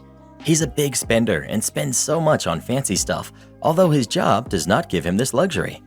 He constantly likes and wants new stuff like watches, gadgets, electronics, and car accessories, and I do my best to use every occasion, like Christmas and birthdays and New Year's, to get him the things that he wants. Lately, and after he lost his job, I've been noticing him tagging along whenever I go shopping, then have me buy him expensive stuff right then and there. I end up paying to avoid causing a scene in public because he'd beg me, then start throwing a fit if I refuse. I talked to him about it since it seemed like a pattern, but he said he just happened to see something he liked and thought I could pay for it. I told him that I no longer feel comfortable with this, and that next time he tries to put me on the spot, then have me pay for something that he likes and throws a tantrum if I refused, then I'd walk out and I'd leave him there. He crossed his heart and said he'd never do such a thing. On Wednesday, we went to the mall to get a Father's Day gift for my dad, and we walked by the accessory store. Aaron told me to stop and follow him as he entered the store. I knew this wasn't going to go well because he repeatedly tried on this watch that was worth over $350 and expressed his admiration for it. He then asked if I could pay for it, but I said no and lied about having only $300 for my dad's gift, which is why we were there in the first place. He started going on and on about how cool and catch the watch was, then asked if my dad was more important than him. I looked around and saw people looking at us as he started raising his voice. I told him to knock it off, but he refused and insisted I pay for it. I just turned around and walked out of the store and out of the mall. I got in my car and went home. He started calling me nonstop, but we didn't talk until he got home. He blew up, saying I acted ridiculously and selfishly after he begged me and I refused. He said that I then made a joke out of him by walking out and leaving him at the mall. I told him of what I said would happen if he decided to put me in this position again. He argued that all he was asking for was just $350 and even showed me a small notebook saying he's been writing down everything I pay for so he could pay me back, but I was too selfish to even consider it. He yelled at me about this, then went out to meet his friends. His best friend tried to get involved by shaming me for how I behaved at the mall and hinting that what I was doing was borderline financial control. Am I the jerk? Should I have just paid for the watch? Edit. He said he was going to pay me back, but didn't tell me this at the mall. Don't know if it changes anything since he has no money. Honey, please don't marry this man. Please don't. He will absolutely ruin your finances, if not your life. But let's be generous and forget the money stuff for a second. Focus on how comfortable he is with yelling at you in public. He either has a terrible temper or he knows he can manipulate you by causing a scene. Either way, that's horrific and not something you want to suffer for the next 50-ish years. Getting his friend in on it too is sickening. I'm also 32 with a 30-year-old fiancé, and he has never ever raised his voice to me in public because that's not how you treat someone you love. Your guy is using you at worst and a spoiled baby at best. You deserve better and to keep your hard-earned money. My girlfriend of 7 years asked for a break while she's on a solo trip in Europe. My girlfriend is graduating college and has a travel abroad program required in Italy. I encouraged her to spend more time traveling since she's about to commit to a career for the rest of her life. So she decided she's going to travel alone for a month before the travel abroad program, with my support to do so. She's been to Europe twice, once with me and another time with her girlfriends.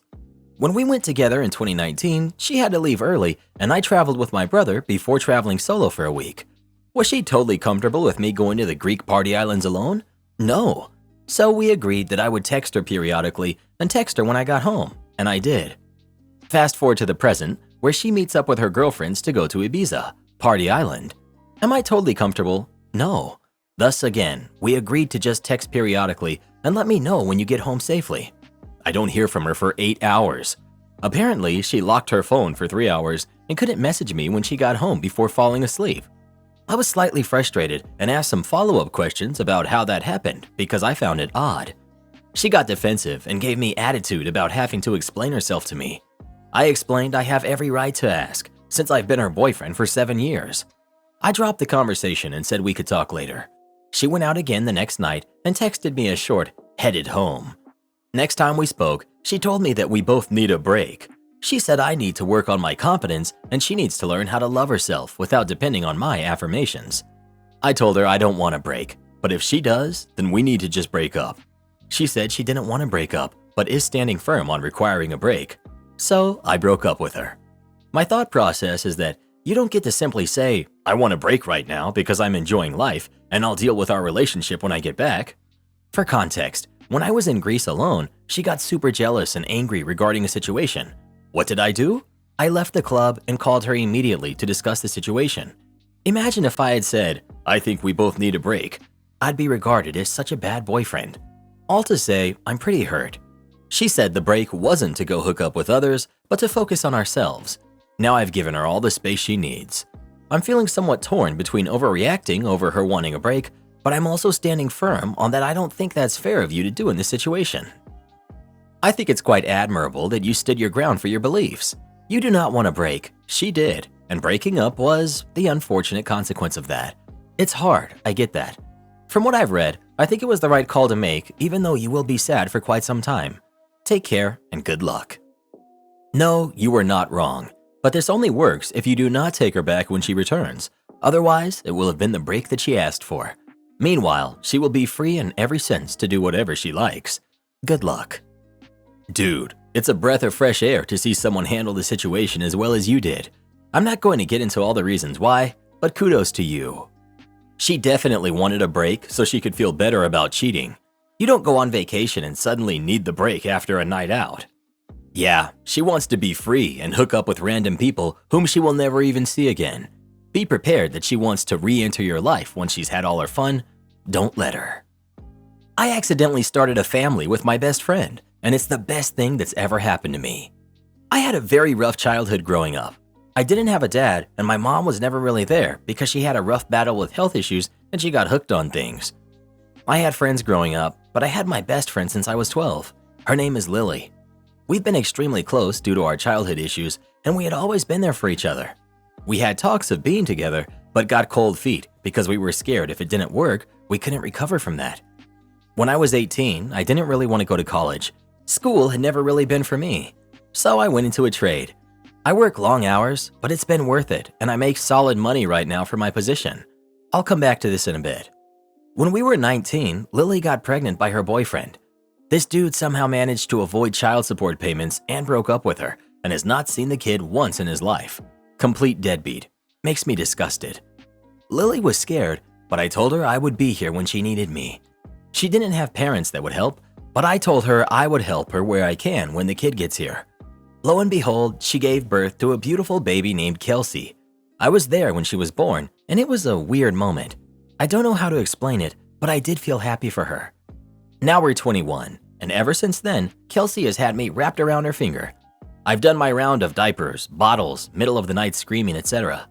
Every day I get home from work, we sit there and we watch her little shows, and we spend a lot of time together as the three of us as well. When we walk, she grabs my pointy finger with her whole hand because it's so little. As of recently, she's begun speaking. She's been calling me Daddy. I've been feeling really weird about it lately, feeling like it's not right and that someday she needs to know the truth. I talked to Lily about it one night and got her opinion on it.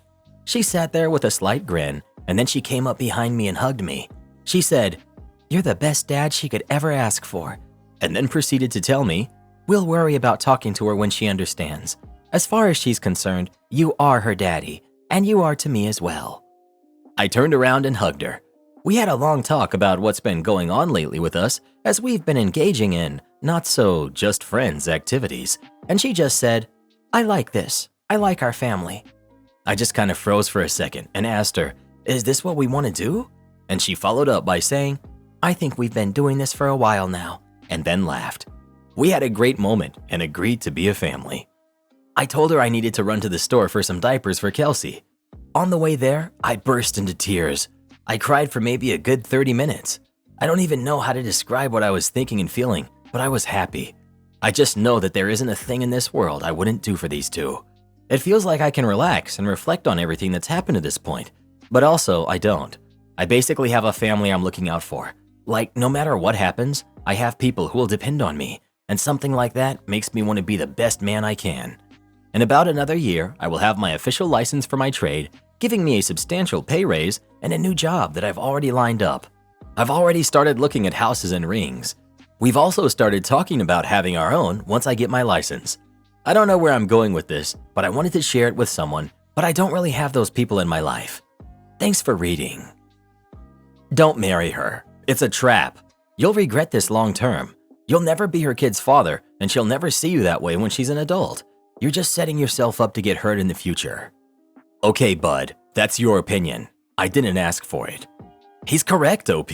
You've been brought up in a crappy family, so you want to give back to the world in this regard, and I can see you have good intentions and a good heart. But your friend got pregnant at 19 from somebody extremely irresponsible. She could have taken all sorts of measures to prevent this, but she did not, at 19. Now she's found you, a responsible man, to dump her responsibilities onto. Her daughter will have a good chance of not seeing you as her dad when she grows up. He's cool and he loved me, but he's not my dad. This is the reaction you're very likely to get. You're being stupid and messing up your life. Isn't it so convenient for her to be so willing to start a relationship with someone like you now? You were friend-zoned until this. I'm assuming she's fairly more attractive than you are, so this is maybe why you're acting this way. But I'd simply let it all go. It's okay. Just say sense of responsibility overwhelmed you and leave her. There's a good chance of her cheating on you in the future. Let's hope OP is one in the thousands that will get this situation to work and last until old age. Let's hope he's not one of many thousands that will be coming to Reddit telling his story of how his girlfriend or wife is no longer the same person that he helped through her pregnancy, that he paid for her daughter's wedding, but now daughter wants biological dad to walk her instead. This is life, and the rolling of the dices will be different for each of us. Good luck to OP for the best outcome. LMAO, Congrats on being her second choice and raising someone else's kid. Well done. Second choice? What's wrong with you? You sound like you're jealous of the fact that he's found love with someone who actually cares about him. Any guy can get someone pregnant, but it takes a real man to man up and raise a baby. We need more men like OP in our world who are willing to step up and do the right thing, and less people like you who want to insult others because you're miserable with your own life. But he is second choice. She never wanted to be with him in the past. He says they got cold feet, but what he means is she got cold feet. It wasn't until she was a single mom that he was already supporting that she realized how much use she could get out of him as a stand-in dad and an okay partner to settle down with for now. This is what happens all the time, and it's humorous to me that people deny it's how reality works. Bro raising someone else's kid. OP. And, as far as I'm concerned, she's mine. The minute she grows up, she's gonna go out looking for her biological daddy. You're a great man though, but stepkids ain't ever turn yours. She's going to leave to find her real dad and then come home with another completely unrelated baby that OP is going to raise in 15 years. LMAO. Yowza, the minions on Reddit are getting feisty today. Yes, sir. We do expect payment up front. A little background info. I live in a popular tropical tourist destination, and one of my jobs is as crew on a snorkel boat. I set up the boat before the trip, lifeguard, give history about the area, etc. My captain is also the owner of the business, so what he says goes and knows the local waters like the back of his hand. Our company consists of him, me, and his girlfriend, who manages bookings, phones, and emails. We aren't low quality, but we don't offer full meals or entertainment on board and focus solely on the snorkel experience. Because of that, compared to the larger boats, our private charters are lower cost than most competition.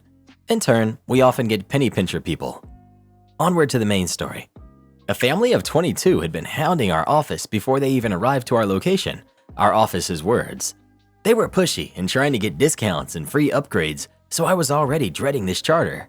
Generally, we take a card number and charge it before the charter, but this group was adamant about paying cash. Office and captain said fine, but told me to get payment before getting them on the boat.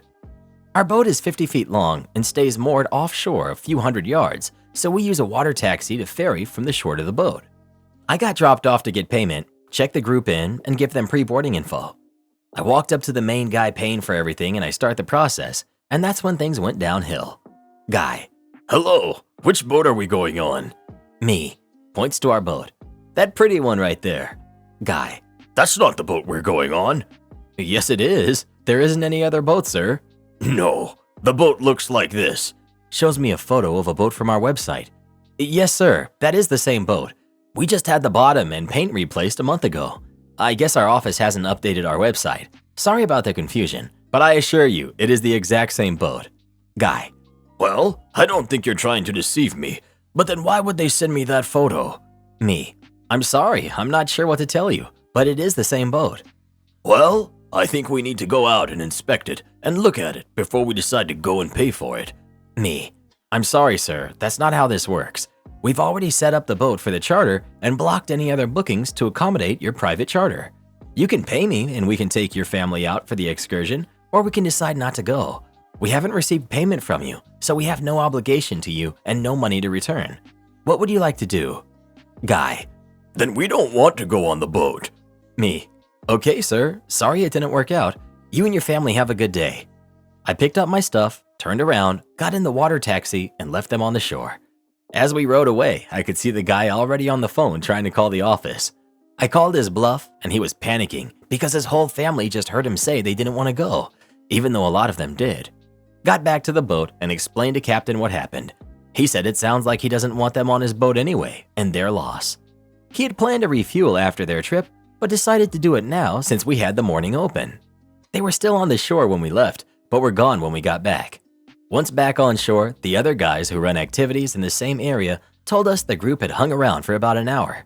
I guess the guy was very convinced we would come crawling back, but when we didn't, the family started fighting since many still wanted to go. Now they have to try to find another boat that has 22 spaces open and will most likely cost them 2 to 3 times more than us. It was totally worth waking up early without pay. Asked for super spicy wings. Got malicious compliance by the cook.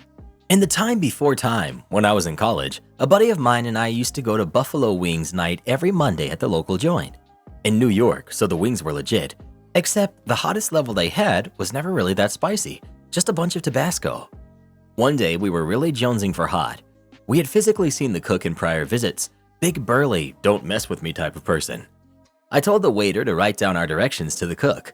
We said, "Table 8 says you cannot make these wings spicy enough for us because you are not enough of a man to make them hot." He first refused to write that down. We slipped him a $10 bill, big money back then, and said, "Just blame us." A pitcher of beer and 12 wings for each of us came out. They smelled spicy, so we were stoked.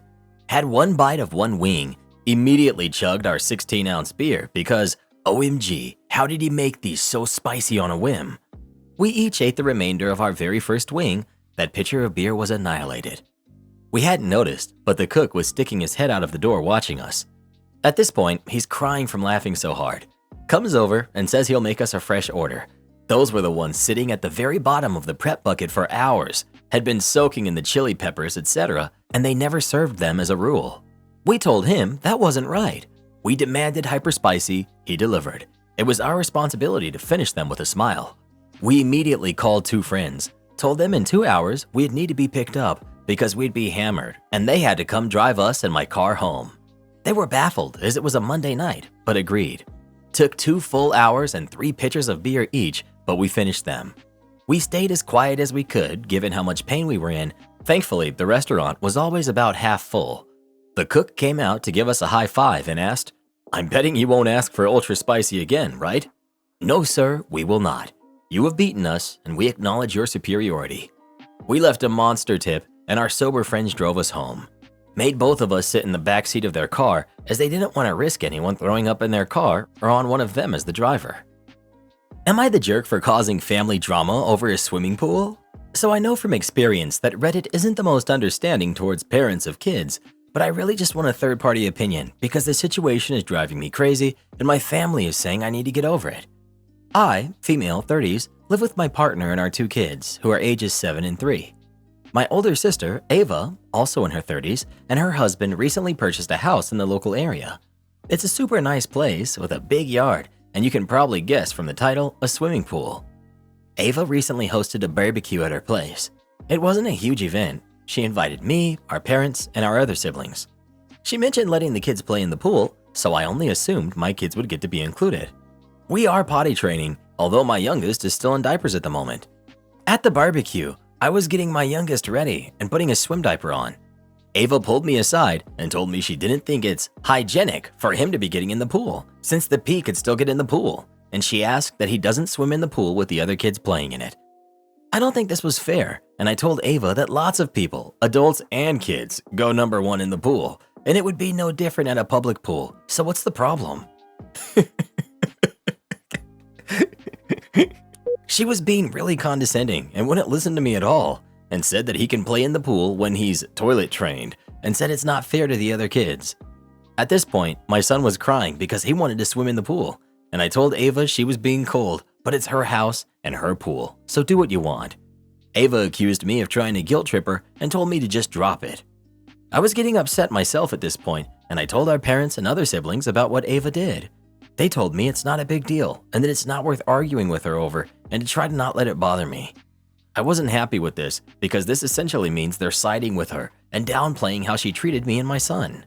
I left the barbecue early with my family because we didn't feel welcome after that. The next day, Ava messaged me a whole paragraph and said that she's sorry that I'm upset and that she wasn't trying to exclude my son for the sake of it. It was a super non-apology, and I told her I don't want to hear it and that she's damaged her relationship with her nephew and she's not the one who had to deal with him being upset. Ava snapped at me out of nowhere and said I'm being dramatic. I told her to grow up and said that I have a very valid reason to be mad and she needs to stop acting like a teenager. Ava showed these messages to everyone and everything's just a bit up in the air. I feel like I'm right here, but the rest of my family doesn't seem to agree. How the heck are people voting not the jerk here? You're the jerk 100%. First and foremost, it's not your pool, it's Ava's, and it's totally reasonable for her to not want your kids to be going to the bathroom in it. You're the jerk. Not sure why doing this in the pool is considered okay by a lot of people, but it's disgusting, and your sister has a right to say no. You're the jerk. You act like it's normal to do this in pools. Your sister put a very sensible boundary. You're acting entitled. You're the jerk. Doing this in a pool is gross. It's gross when it's in a public pool. It's gross when it's in a private pool. All the people that say, but there are chemicals to clean it up. Do it in a cup, then ask how many chemicals need to be added to the cup before they would dump that glass of water on their head. It's just gross. She wanted to keep her pool clean from your little mess machine. Frankly, after you made your thoughts on it known, I wouldn't have let your other kids in either. My pool isn't for people who do that. Why do I have a feeling everyone making the biggest stink about this, they probably did the same thing when they were little? Because they did. We all did. What if I told you I never stopped Reddit, boy? Oh, I'm so not going swimming with you again. Am I the jerk for insisting my husband sleep in the nursery once a week? Backstory. I'm a stay-at-home mom, and my husband works 4 10-hour shifts a week, waking at 4:30 a.m. Our 7-month son still drinks 1 2 a.m. bottle. I do this 6 nights a week, but want 1 night off on one of my husband's 3 weekend nights so that I can get 1 uninterrupted deep night of sleep a week. Additionally, I want him to sleep in the nursery with my son for that 1 night, where we also have a nice twin bed. He wants to stay in our master for all 7 nights a week. My reasoning, I'm a much lighter sleeper than my husband and always wake up to even small movements and sounds on the monitor. My husband sleeps through a lot and most. For instance, in the past, he has claimed our son slept till 9 a.m., when in reality, he slept until 7 a.m. and then made lots of loud, playful noises in his crib, and my husband never woke up to them. I've had nights up with my son crying multiple times, and he thought the baby slept through the night. Even if my husband does the 2 a.m. feed, if he stays in the master, I still will be the one who wakes up frequently on my night off, since the monitor would still be in the room with us. I'd likely have to wake him up when our son wants to be fed. My point of view is, I would still carry the mental load of that night too, since I'd still be listening to and hearing the monitor, and thus wouldn't actually get better sleep. I feel I deserve 1 night a week where I can truly sleep deeply with no monitor and no listening for the baby, and be able to trust that my husband has the situation fully handled as he is in the room with him. I also don't feel comfortable just having no monitor at this age, as our son is at the mobile age where he gets himself into trouble, such as arms and legs caught in the crib but can't get himself out of it. My husband's reasoning is he is happy to do baby duties, but wants to do so from his bed instead of the nursery, and feels it is an unreasonable ask to be asked to sleep in the nursery once a week. He thinks if I wake up to the baby on his night, that isn't his problem. He thinks I'm overly paranoid, and that if I have trouble sleeping with the monitor, we should just turn off the monitor. The nursery is 10 yards down the hall from the master, and we, me, likely would still hear him without monitor if he cried loudly, but wouldn't be able to hear quieter noises without a monitor. My husband thinks that me waking frequently to the baby is an anxiety problem, and that I should basically work on myself at being less anxious by stop using crutches like the monitor or him sleeping in the nursery. He feels that by sleeping in the nursery, he is enabling anxiety and paranoid behavior. Additional relevant info. Our baby can't sleep in the master with us due to lack of space. I don't want this arrangement forever, either until he drops that feed or turns 1, whichever comes first. My husband knows that I'm posting and helped edit his side. He will go with what the internet decrees. Edit to add. We have already been doing it this way for the past month, and my husband wants to discontinue doing it this way. I do feel that I get much better sleep this way and am able to sleep through. I usually have to ask my husband the next morning if he fed the baby because I didn't hear anything and slept through. Not the jerk. 1 night a week of uninterrupted sleep should be the priority. I don't really see why your husband has a problem with sleeping in the nursery 1 night to allow this. Probably because if he sleeps in the nursery, the baby wakes him up and he actually has to deal with the kid, whereas in the master, OP will wake up faster and deal with it, so he doesn't have to. Not the jerk. If the nursery has a nice bed, he can handle sleeping there for 1 night a week, especially as you care for the baby 6 nights a week. You don't have anxiety issues, just motherly instincts and light sleep. Your husband is selfish. Not the jerk. He doesn't get to sleep through the hard parts of fatherhood. No jerks here. Slight, you're the jerk. You think your husband does absolutely nothing at home and with parenting. That's not true. He does do baby duties and he's working to provide for you. That needs to stop being forgotten. The weight of financial provision is heavy. He's totally fine getting up at night with baby. He doesn't want to be banished from his own bedroom. That's valid. Wanting him to do baby duties at night is valid. Sticking to your guns over no longer sleeping together on his nights off is just weird. You're the jerk. You don't get to just kick your partner out of his bed. You can sleep somewhere else, though. Mild, you're the jerk. Asking your husband to help out more with the baby at night is totally reasonable. Kicking him out of his bed is not. You're the jerk. You're a stay-at-home mom. You nap when the baby naps. Wanting your husband to sleep in another room is really entitled. Maybe you should have agreed about duties before your kid was born.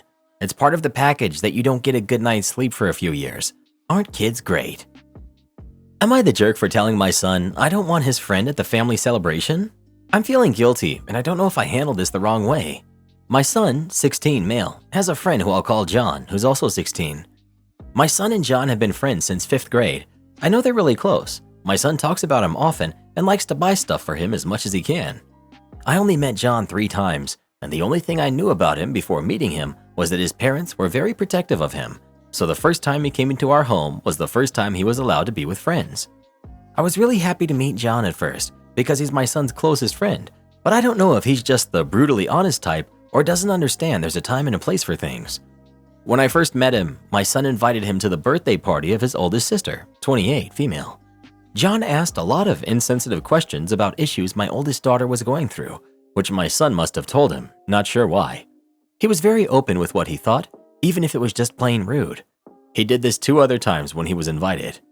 My son defended him, saying that John didn't know it was wrong because he was raised differently from us each time he did it. We also never got an apology. We were fed up by the 3rd time, and I asked my son to not bring him around next time. He was still allowed to hang out with John, but not to bring him over. My son's birthday is coming up, and what we do is have a small celebration, just family and some close friends, and then the birthday person celebrates the day as they wish. My son wants to spend it with John, but also wants to invite John to the family celebration part. He's asked multiple times, and I said no. I'd be willing to change my mind if John apologizes to the people he hurt with his questions and honesty. He stopped asking me, but it's clear he's upset about it. So, am I the jerk? Should I go with it just for this one day? Edit. Just going to answer some questions that are being brought up a lot. 1. Is John neurodivergent? I don't know, but I can now see that it could be a possibility. 2. Did I explain to him the questions or what he was saying were inappropriate? Yes, multiple times. So did my daughter. He defended himself by saying he was just being honest or that he just wanted to know. 3. Why did it take so long for me to meet my son's best friend? Well, he has protective parents. He wasn't allowed to visit friends until October when he was 15, around my oldest daughter's birthday. My son never introduced me to John when I picked him up from school, so they may also have different ways of getting to and from school. Not the jerk. You said they can still spend time with John, but you don't want him in your house because he was rude and made her feel uncomfortable. That's totally fine. You don't have to include John in a personal family celebration. He still gets to hang out with John on his birthday. I think that's fair. It's your house, and you get a say on who comes in. You're the jerk. It's your son's birthday. Why not let him have his friend come over? I'd understand if it was another family member, but it seems a little cruel you don't want to let your son have who you described as his closest friend at his birthday party.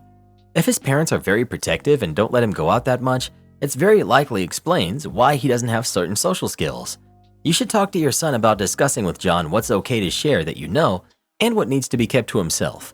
Or if he tries that in front of you again, straight up say to him that it's not the place to be asking those things. My husband left me. Now his ex-wife wants me to pay the child support he owes her. To make a long story short, I'm female 25 and my husband, male 33, just walked out on us a little over a month ago. He completely just up and abandoned me, our 5-year-old and our 18-month-old. He has an ex-wife in her 30s and they have a 12-year-old daughter from their marriage. No formal custody involved, but we would usually get my stepdaughter every other weekend and my husband would pay his ex the child support every month on the 1st when he got paid. My husband's excuse for just leaving us in the dust was that I am damaged goods and he couldn't hack it being a father anymore. He didn't feel any joy in parenting and wanted to live a free life, so he changed his number, blocked me on all social media, changed all of his passwords, and told his friends and family not to speak to me. It turned my entire life upside down. I've been a stay-at-home mom since our eldest was born, got my degree, and we talked about me going back to the workforce once she entered kindergarten this year in the fall. But it was nothing set in stone. My husband literally gave me an allowance every week to buy groceries, pay bills, buy diapers, anything else the kids needed, etc. I would always stash a little bit away, but he definitely was the breadwinner in our relationship. My husband's ex-wife messaged me earlier today asking if we could talk about something serious. I asked her what was up. She asked if I could pay her for the amount of child support my husband usually gives her every month on the 1st. I curiously asked her how much because my husband never told me exactly the amount he gave her. I never really thought it was any of my business. She told me she needed the $900 he usually gives her because both she and her new husband are struggling to pay their bills, and they rely on that child support to make their rent payment, and they were behind. I told her I couldn't do it because truthfully I can't. I'm still waiting to get an appointment so I can receive government benefits because with what little money I did have saved up, it's gone now after paying every single bill by myself. To keep a roof over mine and my kids' heads, make sure they're fed, etc. There is and will be no way I can spare almost $1,000 to my husband's ex-wife. She blew up my phone, called me names, said that she can understand why he left me, etc. Threatening to keep my stepdaughter away from me and my kids because we are bad influences, and that my stepdaughter is going to struggle because I can't hand over the money I literally don't even have. I tried apologizing, but it was no use. It just ended with her calling me more names. Am I the jerk here? I feel horrible that my husband has left us both high and dry, but I also have to look out for my own kids. I'm literally skipping meals to make sure they have enough to eat, and I'm scrambling to figure out how I'm going to survive without my husband's help now. Part of me is really conflicted, but I can't give his ex-wife what I don't have. Not the jerk. Honestly, I'm confused why the ex-wife would ask you and why you would even debate it internally. This is a no-brainer here. Your soon-to-be ex-husband needs to handle his responsibilities. The audacity of her to even ask you is off the charts. OP. I guess because whenever we would have my stepdaughter, I'd be the one to take her shopping, new manicure, etc. My husband would pay for it, but she never wanted him to take her out, just me. I guess her mom just had it in her head that I had a secret stash of money somewhere. She knew I've been a stay-at-home mom ever since our eldest was born. Lawyer here. Absolutely not your responsibility, not the jerk. Your husband is, and she is, for putting this on you. Assuming you are in the USA, 1. You need a custody order with your husband. Otherwise, in many states, he could take the kids with them and not return home. 2. You need a child support order. Many government benefits won't be paid without it. 3. You need a status quo order. Will prevent him from dissipating and hiding assets or making major changes until you can get divorced. 4. You need to talk to a lawyer about your relationship with your stepdaughter and what visitation rights, if any, you have with her. That varies by state. Do this before anything else. Yes, even the government benefits. You need that SQ order in place. Karen wanted another baby so bad, and now I'm the one that's stuck raising it.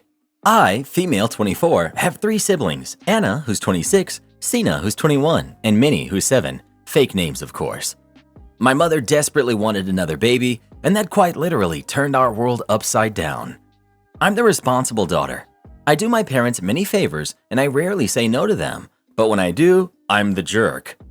I'm always needed at home, and I can't have plans on my own because my boyfriend can't be a priority. There have been many times when I've had to call off our plans because my mother forgot to tell me that I needed to be home the next morning, or that someone had to look after Minnie because she had to work. They don't take my relationship seriously, and we've been together for 5 years.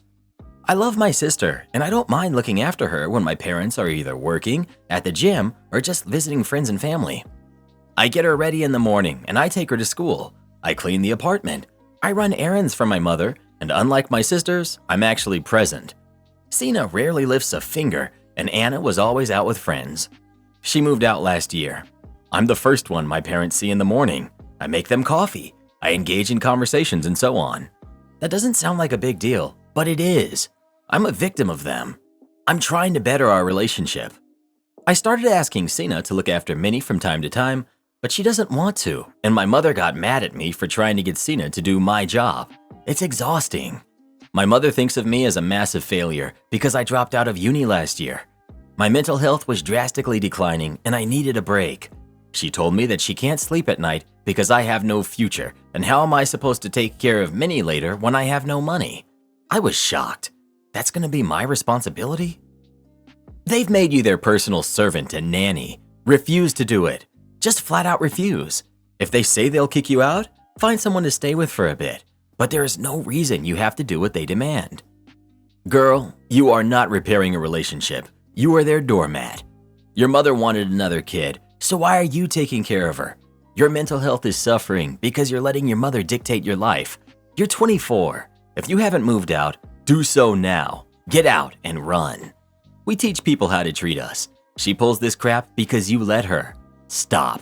Minnie is your sister, not your daughter. Not your responsibility. Stop doing favors. They don't appreciate it. They expect it. Your mother is a dumpster fire. Am I the jerk for telling a vegan that cheese and mayo contain animal products? This is a weird one. At least I think so. I was spending a few days on a trip in a cabin with a couple of friends. One of them I'm acquainted with but don't know too well. I just know that he doesn't eat meat and he claims to be a vegan.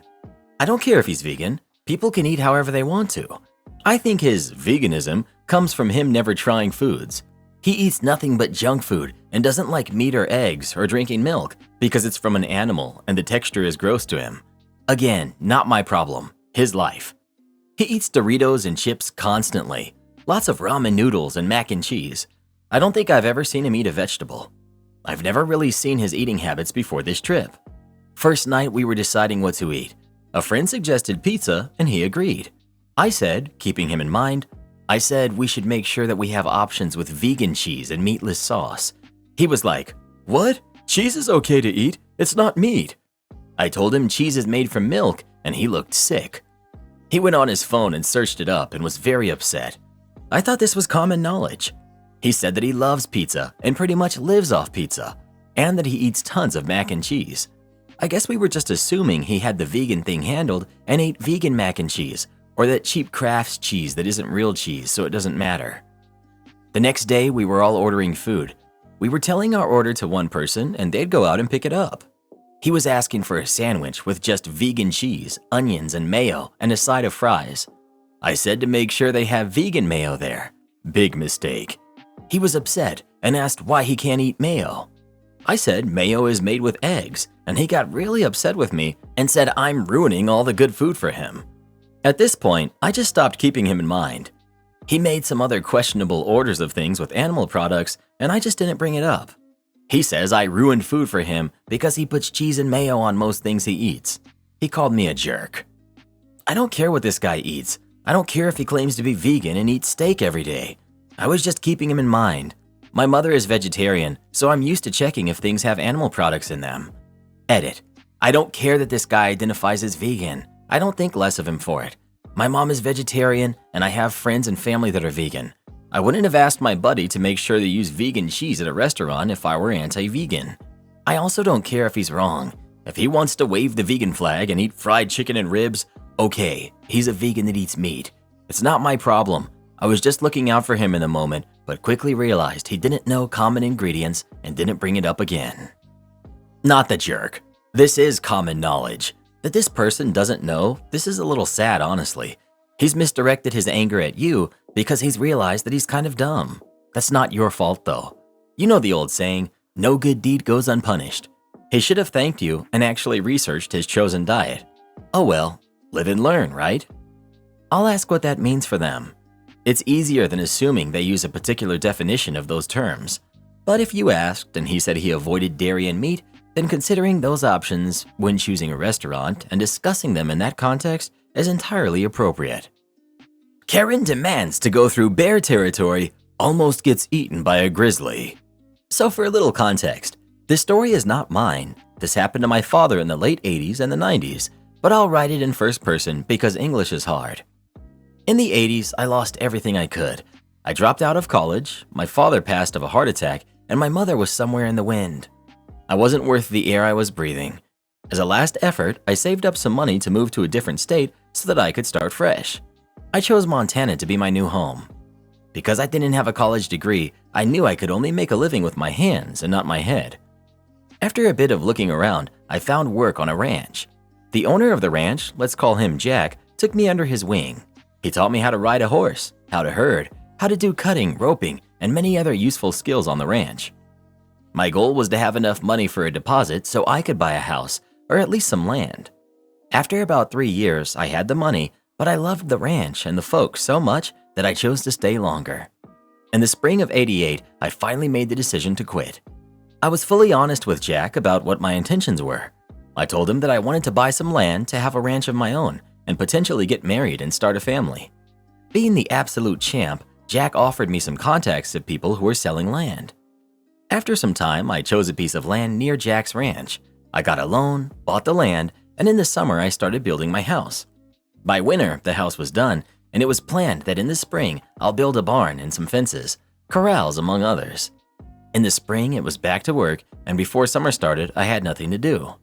I had a lot of time on my hands while I was waiting for all the paperwork to be done, and I wasn't going to spend 2 weeks sitting on my porch doing nothing when Jack promised me that if I would ever need it, he would give me a job. Now, I didn't need a job because of money, but I just didn't have anything to do. So I went to my good old friend Jack and asked if he needed some help. He said that he could use me to guide people on the tours he was offering. His ranch is not only in the cattle business, he also offers tours of the pristine nature on his property. I happily accepted the job despite me not liking people, but still, it was better than just sitting on my front porch and not doing anything. The first few days went by without a problem, but then a wild Karen appeared to brighten up the day. I was just returning from a tour when I saw this Karen in the middle of the field yelling at this girl who was also a guide. I didn't know the girl, but in my books, whoever makes a girl cry is a jerk. I came over to them, and in the most passive-aggressive voice I could, I said, "Good day, what seems to be the problem?" And the Karen's wrath was now aimed at me, and she yelled back, "This jerk has no respect for the desire of the customer. Give me a manager, now." Now, I didn't expect such strong wording, but I kept my cool despite my hot-headedness, and I came up to the girl who's now sobbing because this Karen was mouthing off to her pretty good, and I said to her, "Leave her to me. I'll take care of her. You go take a break and tell Jack that I'll be with this piece of work." She gives me a grateful smile and a nod and rides away. I go to the Karen and I say to her, "Ma'am, I can't get you the manager as he's busy right now, but if you want, I can be your guide in her stead for the remainder of the tour." She replies very politely by saying, "Sure, I think even the trees will be better than that jerk." Every part of my hot-headed self wants me to pretty much bury her right then and there, but I keep my cool, and we head off on the tour. And within the first minute, what a piece of work she truly is. She behaves like she knows best, and everyone is less than her, and everything should be given to her. When we're about to turn around and go back, I give her a choice. We could either go the official route, or we could return by the unofficial route, which is shorter, but there were bear sightings reported in the last few days. I tell her that the unofficial route is quite dangerous, but just as I wanted her to do so, she vehemently objects because she's the wisest person alive and knows the best. Great, my trap had worked. After about 5 miles on this unofficial route, she starts screaming and turns so pale that she's even more white than paper. In the distance, there's a grizzly. I knew about the danger I dragged both of us into, but in the end, it was technically her choice to go that route. I tell her to make herself as big and loud as she can. I follow suit, but the bear keeps getting closer. It keeps growling at us. With every growl, Karen was getting more and more pale. After it gets way too dangerous, I fire off a round, and the bear gets scared and runs away into the woods. The entire ride back, she keeps yelling at me that I put her intentionally in so much danger. And yes, I'll admit, it was quite reckless taking a visitor into a part of the woods where there were bear sightings reported. But technically, she made the decision to go that route. I stay silent the entire ride because I can't keep a straight face. I was laughing maniacally in my head, and I knew that if I looked at her, I would start laughing out loud. When we returned, she was shaking violently and was pale as ever. After I tied up her horse, she demanded that I get her the manager, and I gladly point to the little building in the distance, and she storms off. She starts yelling at Jack, and I can see that Jack is trying his hardest not to break out laughing. I could hear that she was demanding that I be fired, but the neat part was I wasn't an employee of Jack's. I was doing it as a favor for a friend, and thus I couldn't be fired. After the Karen's tirade ends, Jack comes to me laughing like a kid, and he asks me, "How did you even come up with that, OP?" I start giggling as well and answer, "Well, she made the girl cry, so I wanted to give her special treatment. I heard of the bear sightings, and it worked out well in my favor." He then asked me not to do that again as it was reckless, and I agreed, and I tell Jack, "I don't plan on doing it again, but I had a plan if the bear had gotten her."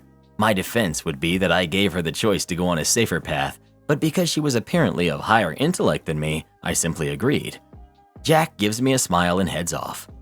Years later, my father would end up meeting that girl guide again. Her name was Abby, but nowadays, I simply call her Mom.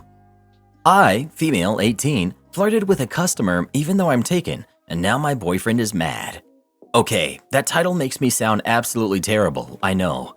Some backstory. Me, female 18, and Terry, male 20, have been dating for a few years now. I date men and women, and he knows this. I work at a pharmacy, and one of our regular customers, Jean, female 70s, is a complete ray of sunshine, an absolute sweetheart, and she stops by like once every 2 weeks to pick up her medicine. Jean is a widow. A few months back, she picked up a medication that required verification she was over 21, and the system needed a driver's license ID even though she's obviously over 21. I played along and sternly asked her if she had her driver's license and said, "I'm not sure you're over 21," playfully.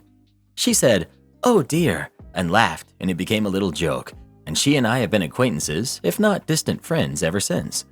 I see her, like I said, about every 2 weeks, and I always compliment her appearance or say I love her glasses, etc. She started going on walks for health, and I'll compliment her figure or ask her if I should look for her in the upcoming Olympics, etc. Most recently, a few weeks ago, Terry stopped by my work, and he was waiting in his seat when Jean came to get her medicine. She mentioned in passing that she had a date, yay, lined up, and I mock gasped and asked if I was going to be invited to the wedding. She laughed and said only if she could come to mine, and that was basically the whole interaction. I may have complimented her skin or her shoes or something. Terry was in a sour mood for the entire drive back to my house, and when I pressed him, he said he didn't like how flirty I was with Jean.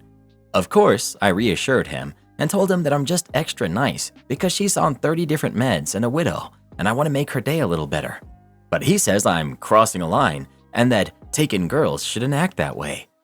Now, on the one hand, I can see where he's coming from. If Jean was 50 years younger and I was saying this stuff to her at a party, I think there wouldn't be a doubt about it, and I'd be overstepping a boundary, if not outright cheating. But she's over 70, a senior citizen, and I'm just trying to make her day a little better. Part of me thinks it's actually comical that he feels threatened by this, but honestly, I'm not sure. I guess I want to know now, am I actually overstepping my relationship's boundaries? Am I weird for A, flirting with Jean, and B, thinking it isn't a big deal? This is kind of the only relationship I've ever been in, so I don't know whether it's normal to be upset about something like this. Advice would be appreciated. Edit. My boyfriend and I are meeting tomorrow afternoon so that I can discuss this with him. These comments have been a serious eye-opener to some of the red flag behavior, and to be totally honest, I don't need any more of his BS. I don't know if I'm going to break up with him over this, but I'm seriously considering it, and bare minimum, I need to raise the issue with him. Thank you to everyone for your kind words and advice. I'll update soon. Update. I did talk with my boyfriend Terry about all of this last weekend. This is not the first time he's gotten upset about me talking to other people or saying that I was flirting when I didn't do anything outside of the norm. Previously, whenever I tried to defend myself, he would frame it as me blaming him, or he would yell until I dropped the topic. I also have a tendency to cry or lose my train of thought when I get yelled at. I wanted to avoid that this time, so I prepared by writing out my thoughts and then basically writing a letter to him that I planned to read out loud. I went to a cafe with him and hoped that being in public would stop the yelling or the tears from happening. I said as calmly as I could that I love him and that I don't think any of this is so-called flirting has been his fault.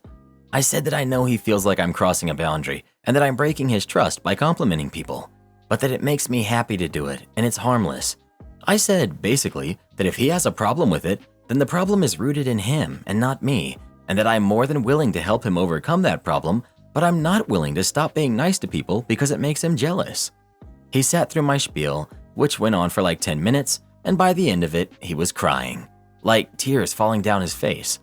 I was too, but I was mostly surprised because I've never seen him cry. I immediately tried to comfort him and told him that I'd always love him, and he just shoved me off. I was taken aback and asked what was wrong. He said that he couldn't believe that I would do something like this and value other people's enjoyment or happiness above his own. He said that he was crying because it felt like I didn't care about him, and, I quote, he knew his ex was right about me. He went on to reveal that he had talked to his ex about me and what I had done, and she had told him that I didn't care about him and that what I was doing was toxic. Pardon me? To recap, He got mad that I complimented a 70-year-old woman, complained to his ex-girlfriend about me, and then cried when I told him that I like making people smile, even if those people aren't him. I might be a jerk for this, but I couldn't take it. I told him that if that's how he felt, he could run back to his ex. He said this was just more proof I didn't care about him, and I shrugged and said, "I'm sorry that's how you feel. I'm 18. I don't have to deal with this BS." I left him at the cafe and went home. This guy needs to talk to somebody about his feelings, man. He needs some help. He's been blowing up my phone for the last 3 hours. I hid it really well at the cafe, but I feel horrible. I miss him. I've been sobbing like crazy. I just took a nap on the floor in my room. But at the same time, I feel almost like a weight's been lifted off of me. I'm pretty sure we broke up, and I've been ugly crying, but I think I'm honestly happier already. So that's it. I'm single again, I guess. Thanks everyone who gave me advice. This doesn't sound like flirting at all. Is your boyfriend also the type to think a waitress is being flirtatious when she smiles at him politely during her shift? OP. Sometimes. It always ticks me off. Like, no, she's not into you. She just has a job to do. I wouldn't classify your interactions as flirting. You're just being nice, and he's being ridiculous. Does he allow you to have friends of either gender, or is it only females that he's insecure about? OP. It's not only girls. Honestly, one of the reasons this is surprising to me is that he usually only reacts like this if it's a guy. You seem like a lovely and good person. Why are you with this insecure little man? Girl, dump him and find someone who appreciates you and the nice things you do for others. Your dude has some insecurity issues. I'm 36, male, and I've worked in retail since I was 16. I have so many elderly widows that I compliment like this all the time. I even have some that I flirt with in a sense. It's all about making someone who needs it smile and laugh. Just these few words can make a huge difference in their lives. Shaking my head.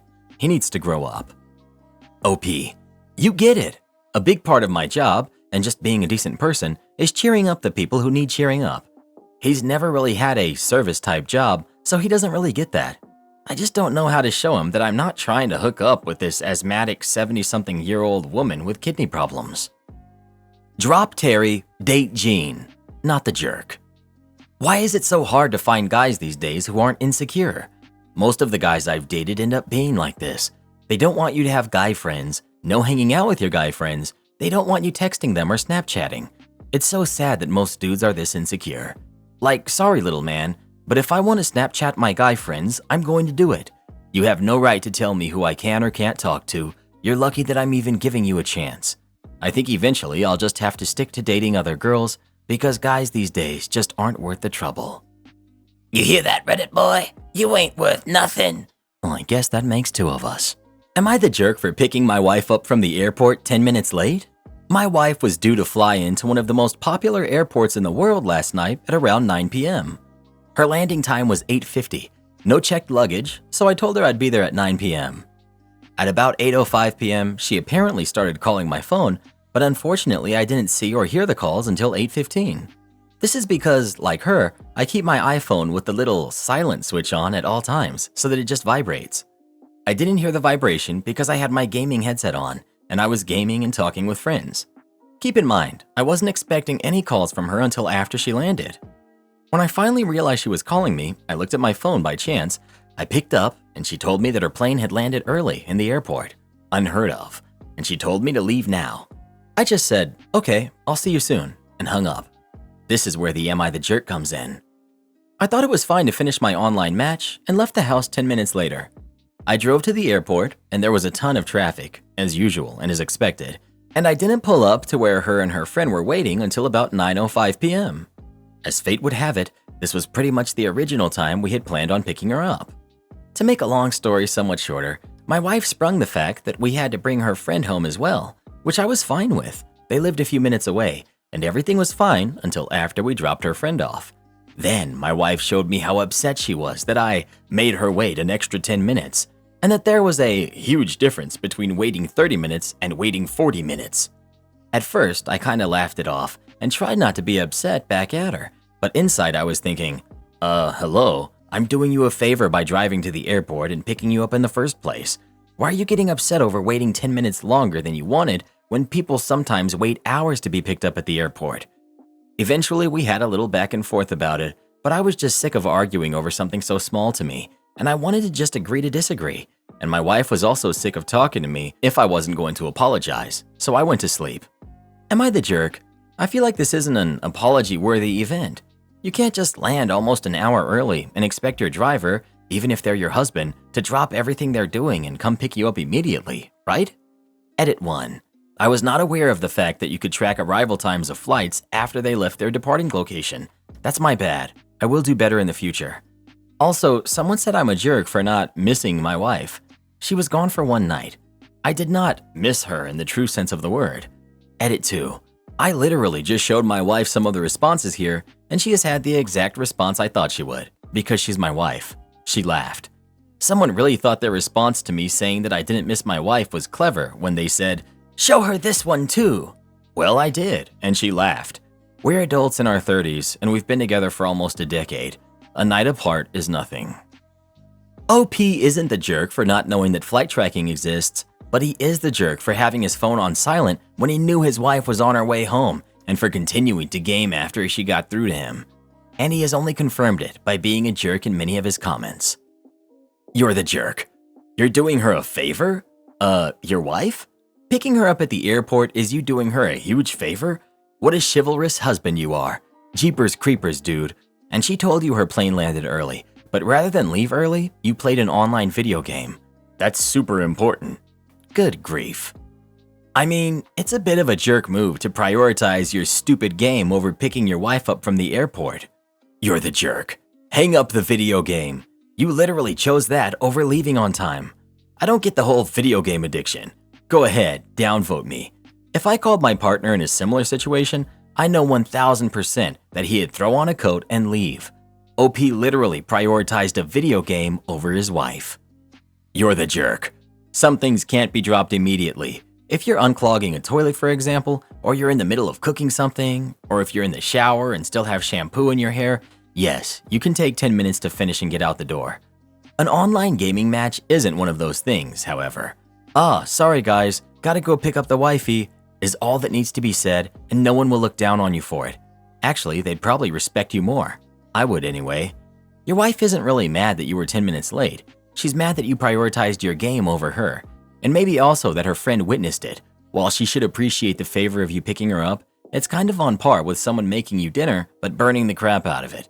Thanks for the thought, but the execution's a bit hard to swallow.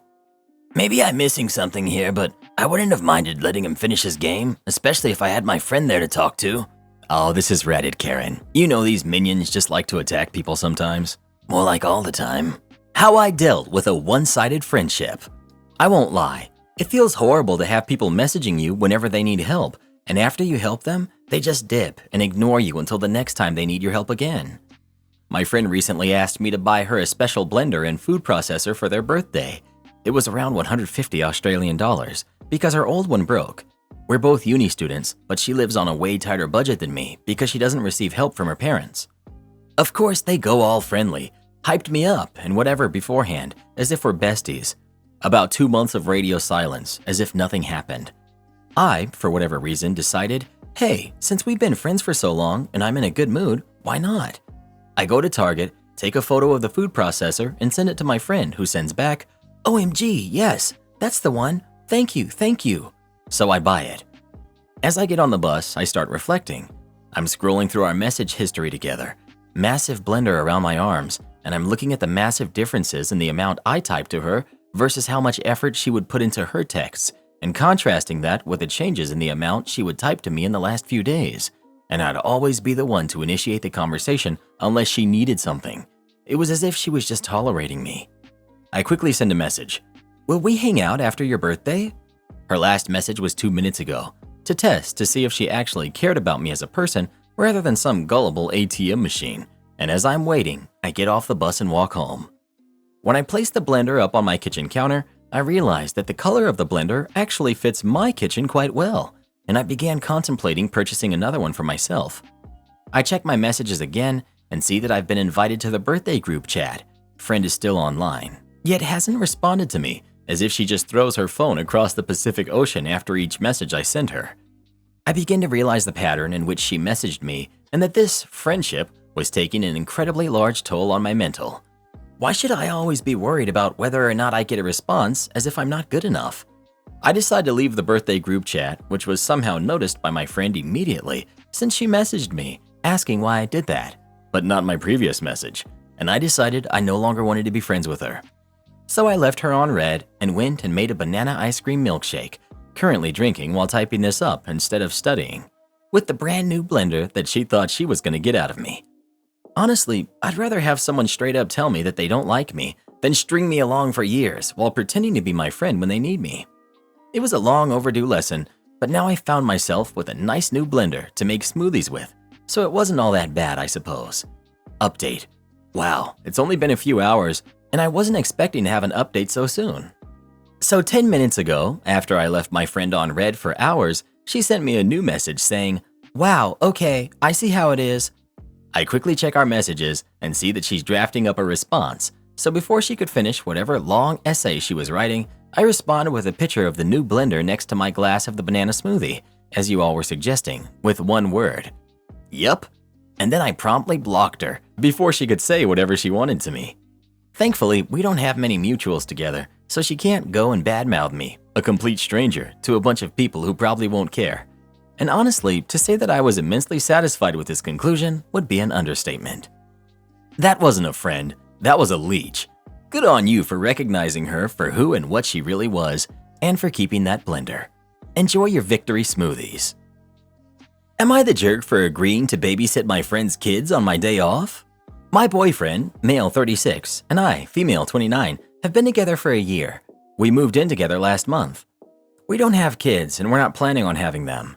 Both of us work 5 days a week, but my days off are always Thursday and Friday, while his days off vary from week to week. So our days off don't always match, and it's possible they don't match for weeks or even a couple of months if we're unlucky enough. So last week, my boyfriend's days off were Friday and Saturday, and mine, as usual, were Thursday and Friday, which meant both of us were free on Friday, and we were pretty excited to enjoy our day off together. It was our first day off together since we moved in together.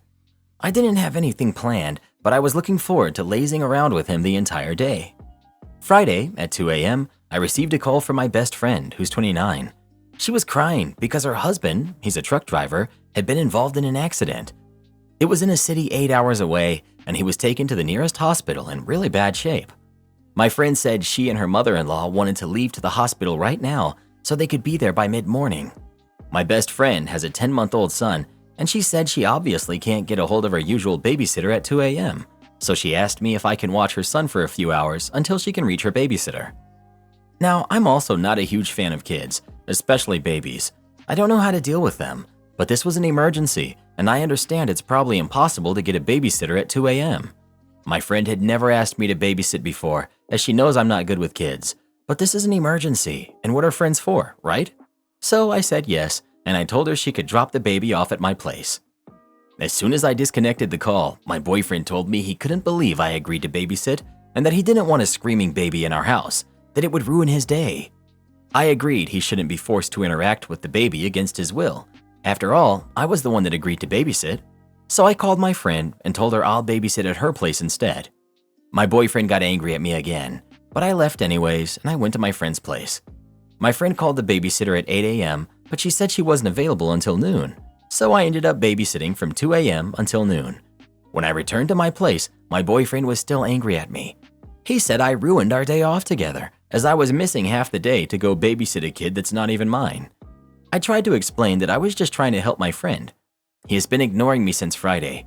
He said it was clear to me my best friend is more important than him, as I picked helping her over spending the day with him. I told him it was not a matter of who is more important, but he is still upset. I understand I missed half a day off with him and that we might not get another for a few weeks, but I think it was a special circumstance. My best friend needed my help. Am I the jerk? Edit. I'm reading all the replies now. For info, yes, I told him my bestie's husband was in an accident. We didn't have anything planned except for sleeping in and lazing around the entire day. My bestie's husband was in the ICU until Monday morning when he was moved to another ward, and he is expected to make a full recovery. My friend and her mother-in-law are still by his side. I didn't need to babysit the baby again after I gave him to the babysitter Friday noon, as the baby's other grandma, my friend's mom, flew to our city the next day to pick up her grandkid, and the baby is staying with her until this situation is over. Not the jerk. Might want to reconsider that relationship if this is how he reacts when you help someone in an emergency. My parents wasted all their money and now expect me to support them financially. I, 31 female, have been living out of home since I was 18. I left uni with a mid-size amount of debt, but I've managed to pay it off and I'll also save over £8,000 over the last 10 years. I have scrimped and saved to get to this point. My parents are good people and I love them, but they have made some terrible financial decisions over the years. When my grandmother passed, her house was sold and my parents received about £90,000. They treated my brother and I to an amazing Christmas and a lovely holiday. They also renovated parts of our family home. After all this, they still had about £50,000 left and, by their own admission, frittered away the remaining money rather than saving it. By the time I started uni 2 years later, I was told that I would need to take out student loans to pay for my fees. 8 years ago, they told us they were going to sell the family home and downsize to a flat. They managed to sell the house quickly and received about £250,000 for it. But there was nothing on the property market that they liked, so they decided to rent for a while until they found something they did. Within 3 years, all of the money was gone. Again, frittered away with nothing to show for it. Now they're in their 60s and renting for the foreseeable future with only a small pension each. My dad will be forced to retire next year and they can't afford their current rent without his salary. They have asked me for loans multiple times just to tide them over until payday. They do always repay the loans to me, but I've started feeling resentful of giving them money at all. My partner and I are trying to buy a flat, and all of my friends who currently own property have received help from their parents with a deposit. Not only are my parents unable to help me with this, they actively borrow money from my savings on a regular basis. Earlier this week, we were having a family meal for my dad's birthday. My parents were asking my partner and I about our property situation and asked if we would consider buying a 2-bedroom flat so they could move in with us and not worry about rent. I laughed at first, thinking that they were joking, but then realized they were serious. I told them that we wouldn't be doing that, as A, we couldn't afford a 2-bedroom flat, and B, even if we could, it's not my responsibility to house them. My dad argued that he and my mom had provided for me over the years, and now it's my turn to repay them. I told them that I've been virtually on my own since I turned 18, and just because they made poor financial decisions over the years, I shouldn't have to foot the bill. I said that I resent the fact that they could have helped me with my uni and maybe even a flat deposit, but instead, they spent their way into a life of living hand to mouth. This did not go down well. Both of them erupted at me and called me ungrateful. My brother told me that I was being entitled. Even my partner said I was overly harsh. Am I the jerk here? Not the jerk. Your language was harsh, but your parents misspent at least £300,000 according to your post, and now they expect to live for free off you for the next 30 years or so? No. Stop lending them money immediately. Your parents need to learn to live within their, albeit limited, means. Goodbye, Internet. At my last job, my main duty was the IT manager for the entire location, among other duties.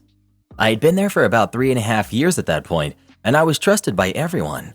If I had something important to say, people listened. During lockdown, while other departments' budgets were getting slashed and employees were getting laid off, I was able to replace a lot of our aging IT infrastructure. At the beginning of my last year there, the owner hires a young, I only tell the truth, even though you won't like it, narcissist as his second in charge. He hired this bonehead as his successor to run this location, while the owner would focus on opening up a second. In the first 3 months, Bonehead upset everyone, to the point where 15 people from various positions leave the company to find other jobs. This is during lockdown, where a lot of people were thankful they had a job, and 15 people were like, I'm going to risk finding another job in the middle of lockdown rather than stay here. He was that bad. As Bonehead started to upset our customer base and our sales started to suffer, we switched over to cost-cutting mode. The owner had largely checked out at this point. So, longtime vendors were replaced with friends and family of Bonehead, services were downgraded or cut, pay plans for the sales department were jacked with, and further eroded the morale of the workforce. One day, Bonehead comes to me and tells me to stop doing safety checks and maintenance repairs on our products so sales could post larger sales grosses. I loudly objected and went to the owner, but as the owner is always happy to hear something about making more money, he threw his support behind Bonehead's idea. A few months of this goes by, and after he fired one of my employees on my birthday because he refused to give Bonehead access to the server room, it was restricted to me, owner, and employee. I knew it was time to go. I find a new job, put in my 2 weeks notice, and of course, Bonehead stops my direct deposit on payday, the day after I put my 2 weeks in.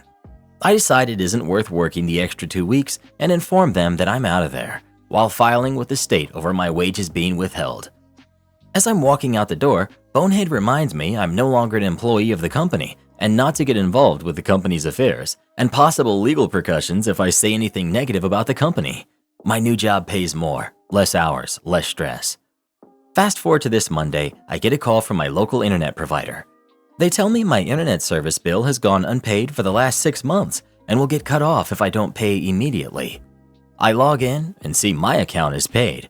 So after a few back and forth, I find out that I'm still the point of contact for my last job's account on their internet service. Remembering what was told to me when I left, I just informed them I cannot get involved as I no longer work there. They asked me for an updated point of contact. If they cannot get one, they will be forced to suspend their service. I repeated, I'm not allowed by threat of legal action to be involved in their affairs and left it at that. An hour later, a buddy I know who still works there called me and told me they had to stop working as their internet service had shut off. I played stupid, but it took 3 days to restore it.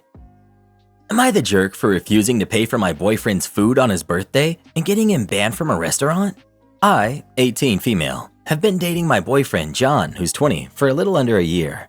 We have a pretty toxic-free relationship, but there's quite a bit of tension when it comes to me being vegetarian. I've been vegetarian since I was 11, and I have very strict morals around it.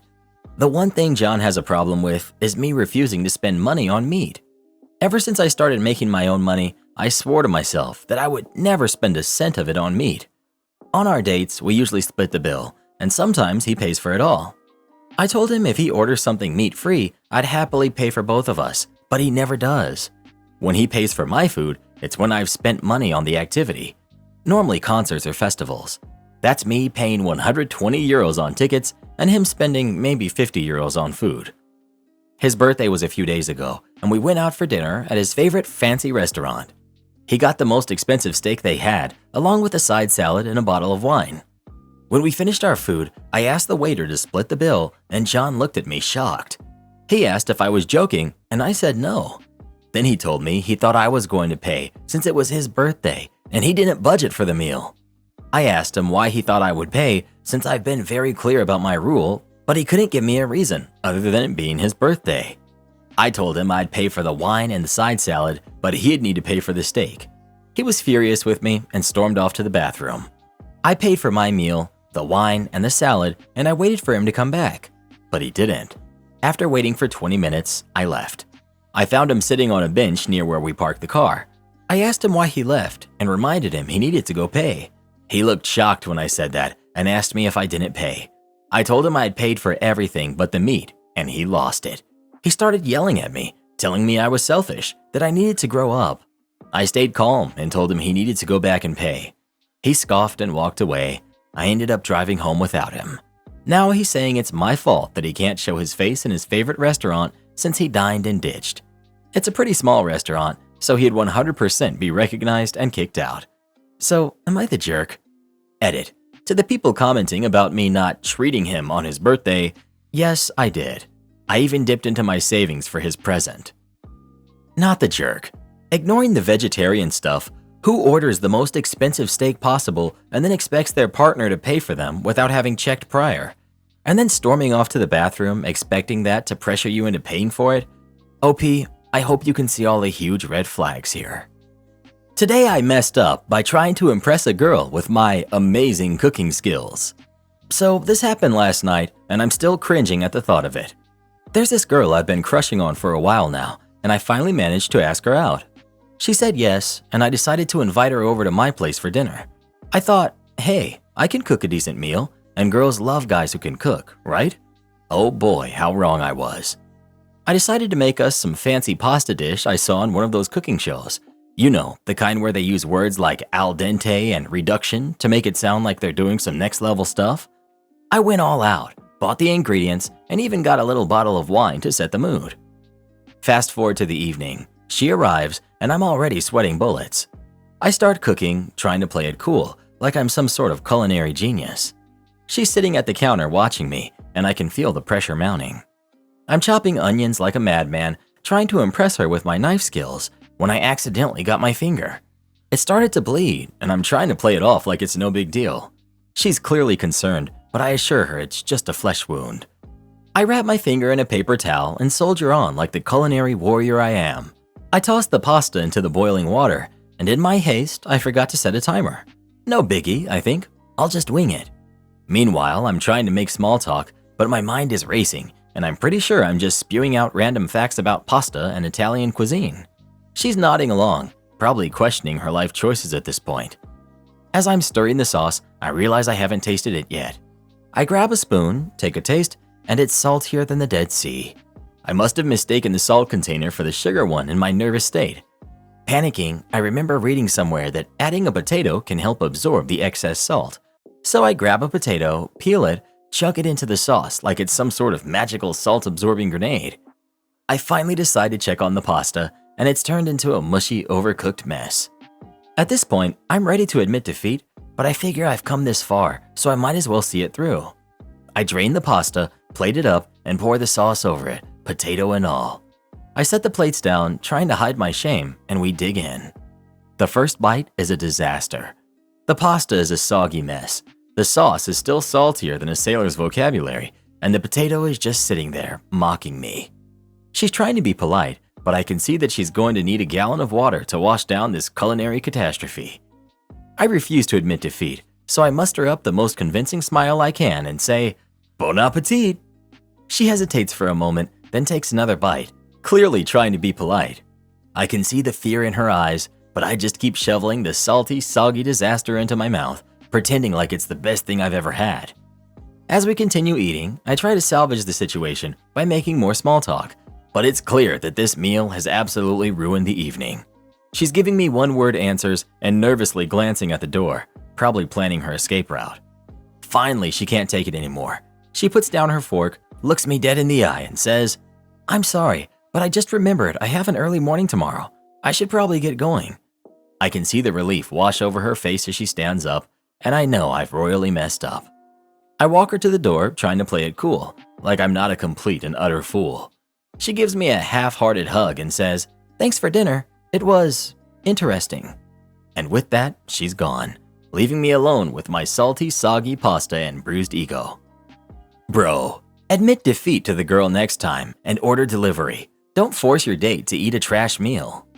Where your real mess up was here is that you didn't realize that the effort is worth more than the result. Fire me? Have fun dealing with the FSA. So 3 weeks ago, I left my corporate small fry job making $12 an hour with tips for a cushy salaried $60,000 a year head chef position. The new job seemed to be going really well. I was enjoying it. The owner got some much needed time off and time to work on his reservations to the place. I knew I wasn't walking into the most well-maintained and clean environment and planned to really spruce up the kitchen. Keep in mind, I was the only kitchen staff they had. The owner seemed really nice. He only had to pop in for about 30 minutes a day to see if I needed anything from the store. My coworkers were all really nice, and all the regulars gave me high praise for my food. It was honestly a dream job for me. When I was going through the interview process, I had informed my potential new employer that I had some pre-approved time off at my old job, 3 days, to celebrate my 25th birthday with my husband and mother-in-law. 3 days because my mother and her boyfriend were coming from another state for their normal visit, and 2 days to celebrate my husband's birthday, all of which were spread throughout the month of June. First round of 3 days went by with no issue. I returned to work and had a good time. Next 3 days went by spending time with my mom. When I returned to work this last Tuesday, everything seemed fine. Yesterday, I went into work, not really having any prep to do, and being a thunderstorm day, it was slow. I maybe did $150 worth in food sales in my full 8-hour shift. I sent a text to the owner asking if he wanted me to shut down early, as was the example he set for me during the week of training. We did $300 in food sales, and he shuts down an hour early for it being too slow. He responded and said, "No, keep the kitchen open full hours no matter what." I understood, responded that I would without issue, and went about my night. That evening, about 10 minutes after I returned home, the owner asked me to call him. On the phone call, he informed me that our relationship was not working out and we needed to part ways. I had no warnings, no talking tos, and he could give me no reasoning other than, "You just had 6 days off and you wanted to close early. It seems you're just not the right fit." Now, my husband, mother-in-law, and myself were fuming, as it's kind of a crappy thing to do to an employee. But due to us being in an at-will state, there was nothing I could do to fight it. This morning, I'm on Indeed putting out more applications, and I noticed my old job was posted, but with a minor change. The new posting went from $60,000 a year down to $18 an hour, nearly half of what he agreed to pay me. This upset me. If he was just a decent human and had told me he couldn't uphold the original agreement for the salary, I would have agreed to a pay cut. I did really enjoy this job and the people that I was with. Instead, he beat around the bush and refused to give me any reasonings, making me believe I had done something wrong. So now I've concocted the revenge. I only worked for him for 12 shifts total. In those 12 shifts, I did some cleaning, but couldn't accomplish it all as it was a lot. So this morning, I went and grabbed the email for the FSA, Food Safety Administration for those who may not know, and I sent them a lengthy email about my concerns for this place. As a less detailed version, it included things like flooring being a safety hazard. There are literal chunks missing, allowing food to get stuck and people to get hurt. Refrigeration systems leaking and not being properly maintained. A large mold outbreak behind one of the food lines. Containers of veggies being used for pizzas that were dated as being opened mid-April. Suggested use time is 7 days fresh, 14 canned. Workers dropping food and picking it up off the floor before serving said dropped food to customers. My personal favorite, a bartender coming back with shakers filled with grated Parmesan cheese that molded. The owner telling her to pick the mold out and refill the shakers with the unmolded cheese. Plus more things that I won't include on here, but the state of the place was atrocious. I will update y'all if anything comes of this. I'm not sure if anything will. Either way, it's made me feel better knowing that there's a chance that there could be some backlash to an owner who has no common courtesy for their fellow workers. Edit. Because people keep asking this, no, I was not okay with these conditions. Aside from the floor, it was just a lot of cleaning that I knew I would be able to get done within time. I only had 12 days to try and change anything, and that was not enough time to do a deep cleaning of a kitchen by yourself that you can't shut down. As for the gross food violations, I threw out what foods I could, and when I noticed the bartenders doing violations, I pulled them aside and spoke to them privately about trying to replace the necessary items. One person cannot change a whole crew in a few days. My girlfriend says I'm cherry-picking her flaws. I'm thinking about breaking up. We're in an 8-month relationship. She's my first girlfriend. She has this thing where she takes hours, and I mean hours, to wake up every time. So every time I wake her up, I need to come back every 20 minutes and try to wake her up again, or otherwise she'll sleep until 3 to 4 p.m. She's very grumpy whenever I try to wake her up, and as soon as she wakes up, she's all over her phone. She has a daily screen time of 12 hours plus on average. I told her both of these things bother me, and she said, "Just because you don't spend time on your phone doesn't mean I'm not allowed to," which I totally agree with. But like, when I leave the room to grab a drink, literally for a minute, she's already all over her phone. I just feel like it's unhealthy. And about the sleep thing, she said I don't let her rest. She sleeps for 12 plus hours every day, and I stopped even bothering to wake her up. Today, she refused to eat the food I made for her because it's too oily, and I understand. She's trying to keep her diet clean, and got angry and said she was going home. My plate was less oily than hers, but she wouldn't even eat my plate. On occasions, I feel like I'm walking on eggshells when talking to her. She can get angry out of the blue, and that can last from minutes to hours, depending on what the reason is. A few days ago, she got mad because I didn't tell her it's raining, although I was bedridden and sleeping because I had a fever. She got really angry, and I spent the whole evening trying to cheer her up. Sometimes she'll just leave and ignore me when things don't go her way. Whenever I don't want to do what she wants to do, she gets upset and says, "Fine, I'll just walk by myself. You never want to do the things I want to do." Although ever since the relationship started, I've been trying to please her. Recently, I feel like we've been growing apart.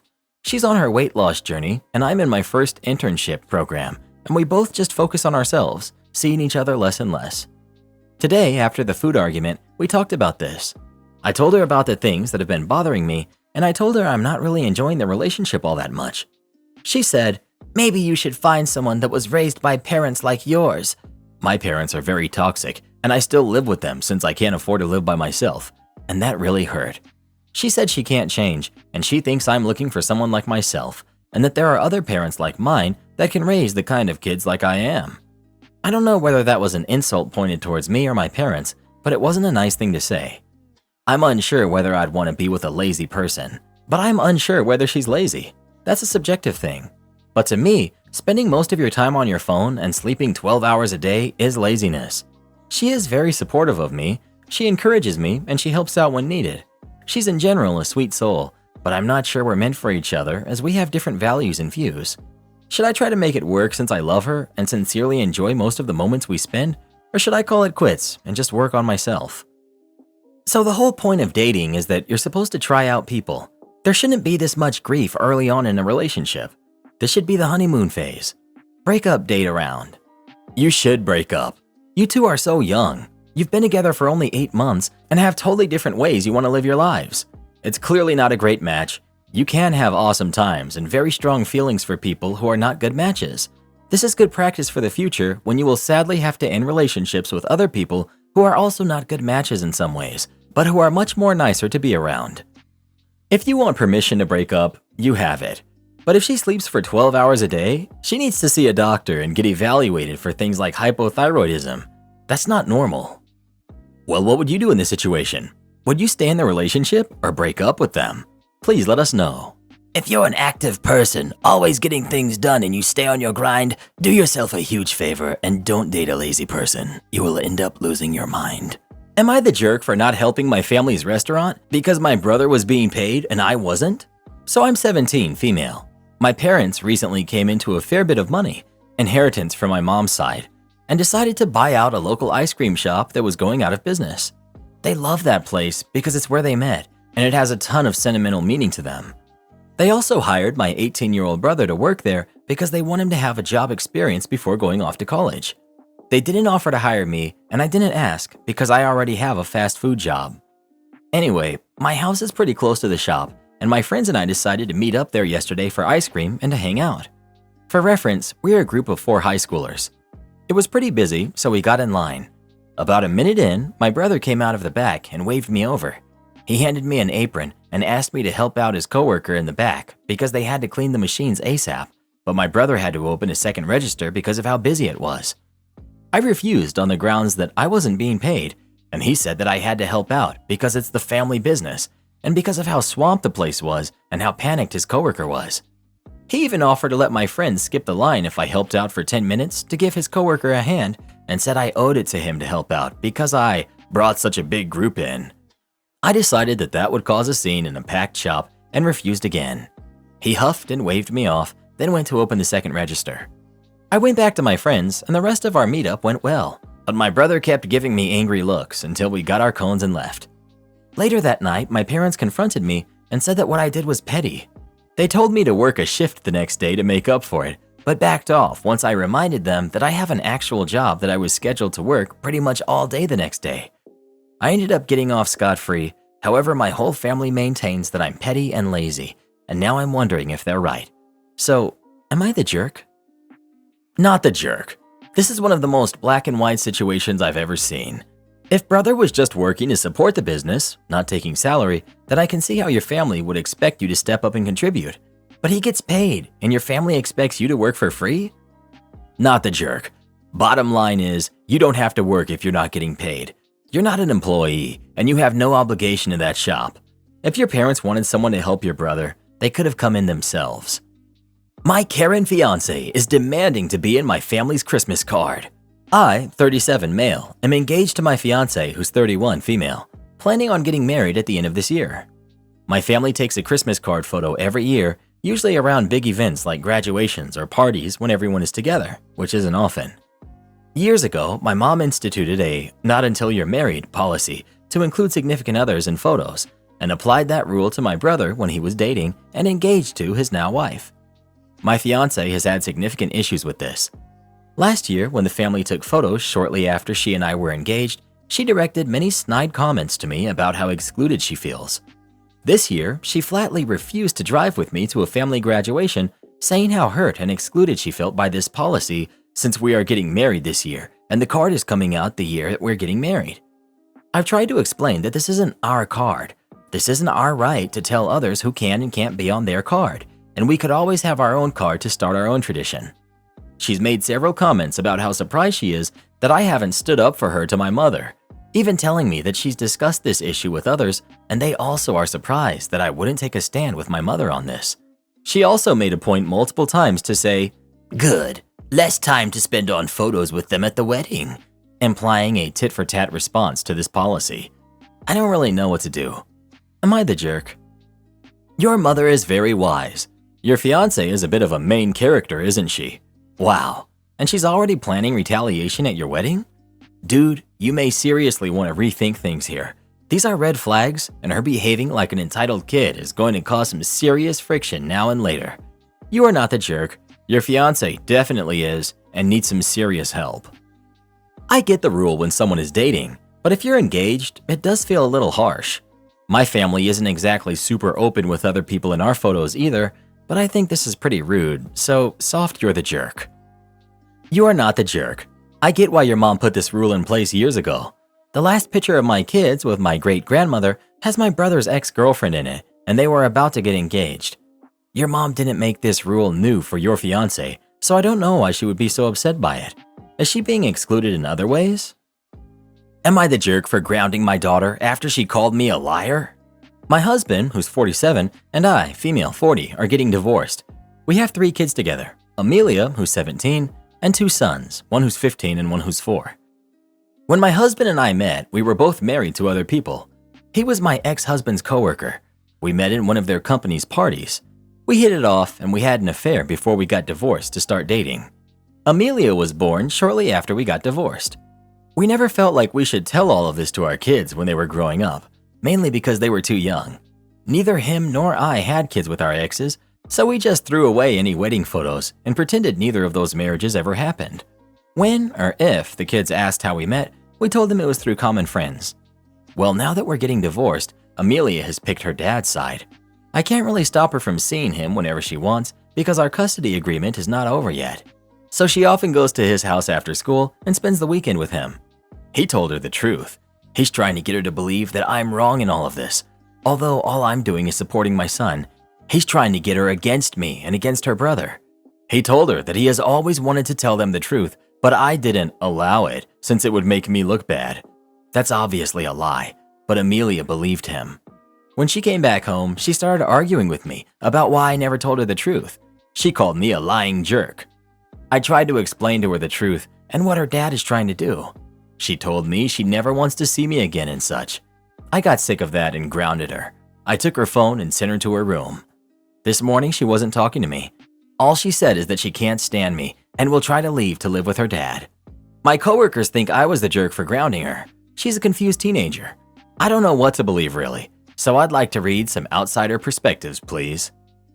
Do this next. Tap here on your screen to come see our new podcast playlist, where you'll find thousands of hours of the best stories you've ever heard. Or tap the one on the right. That episode is specifically just for you, based on other videos you've enjoyed the most.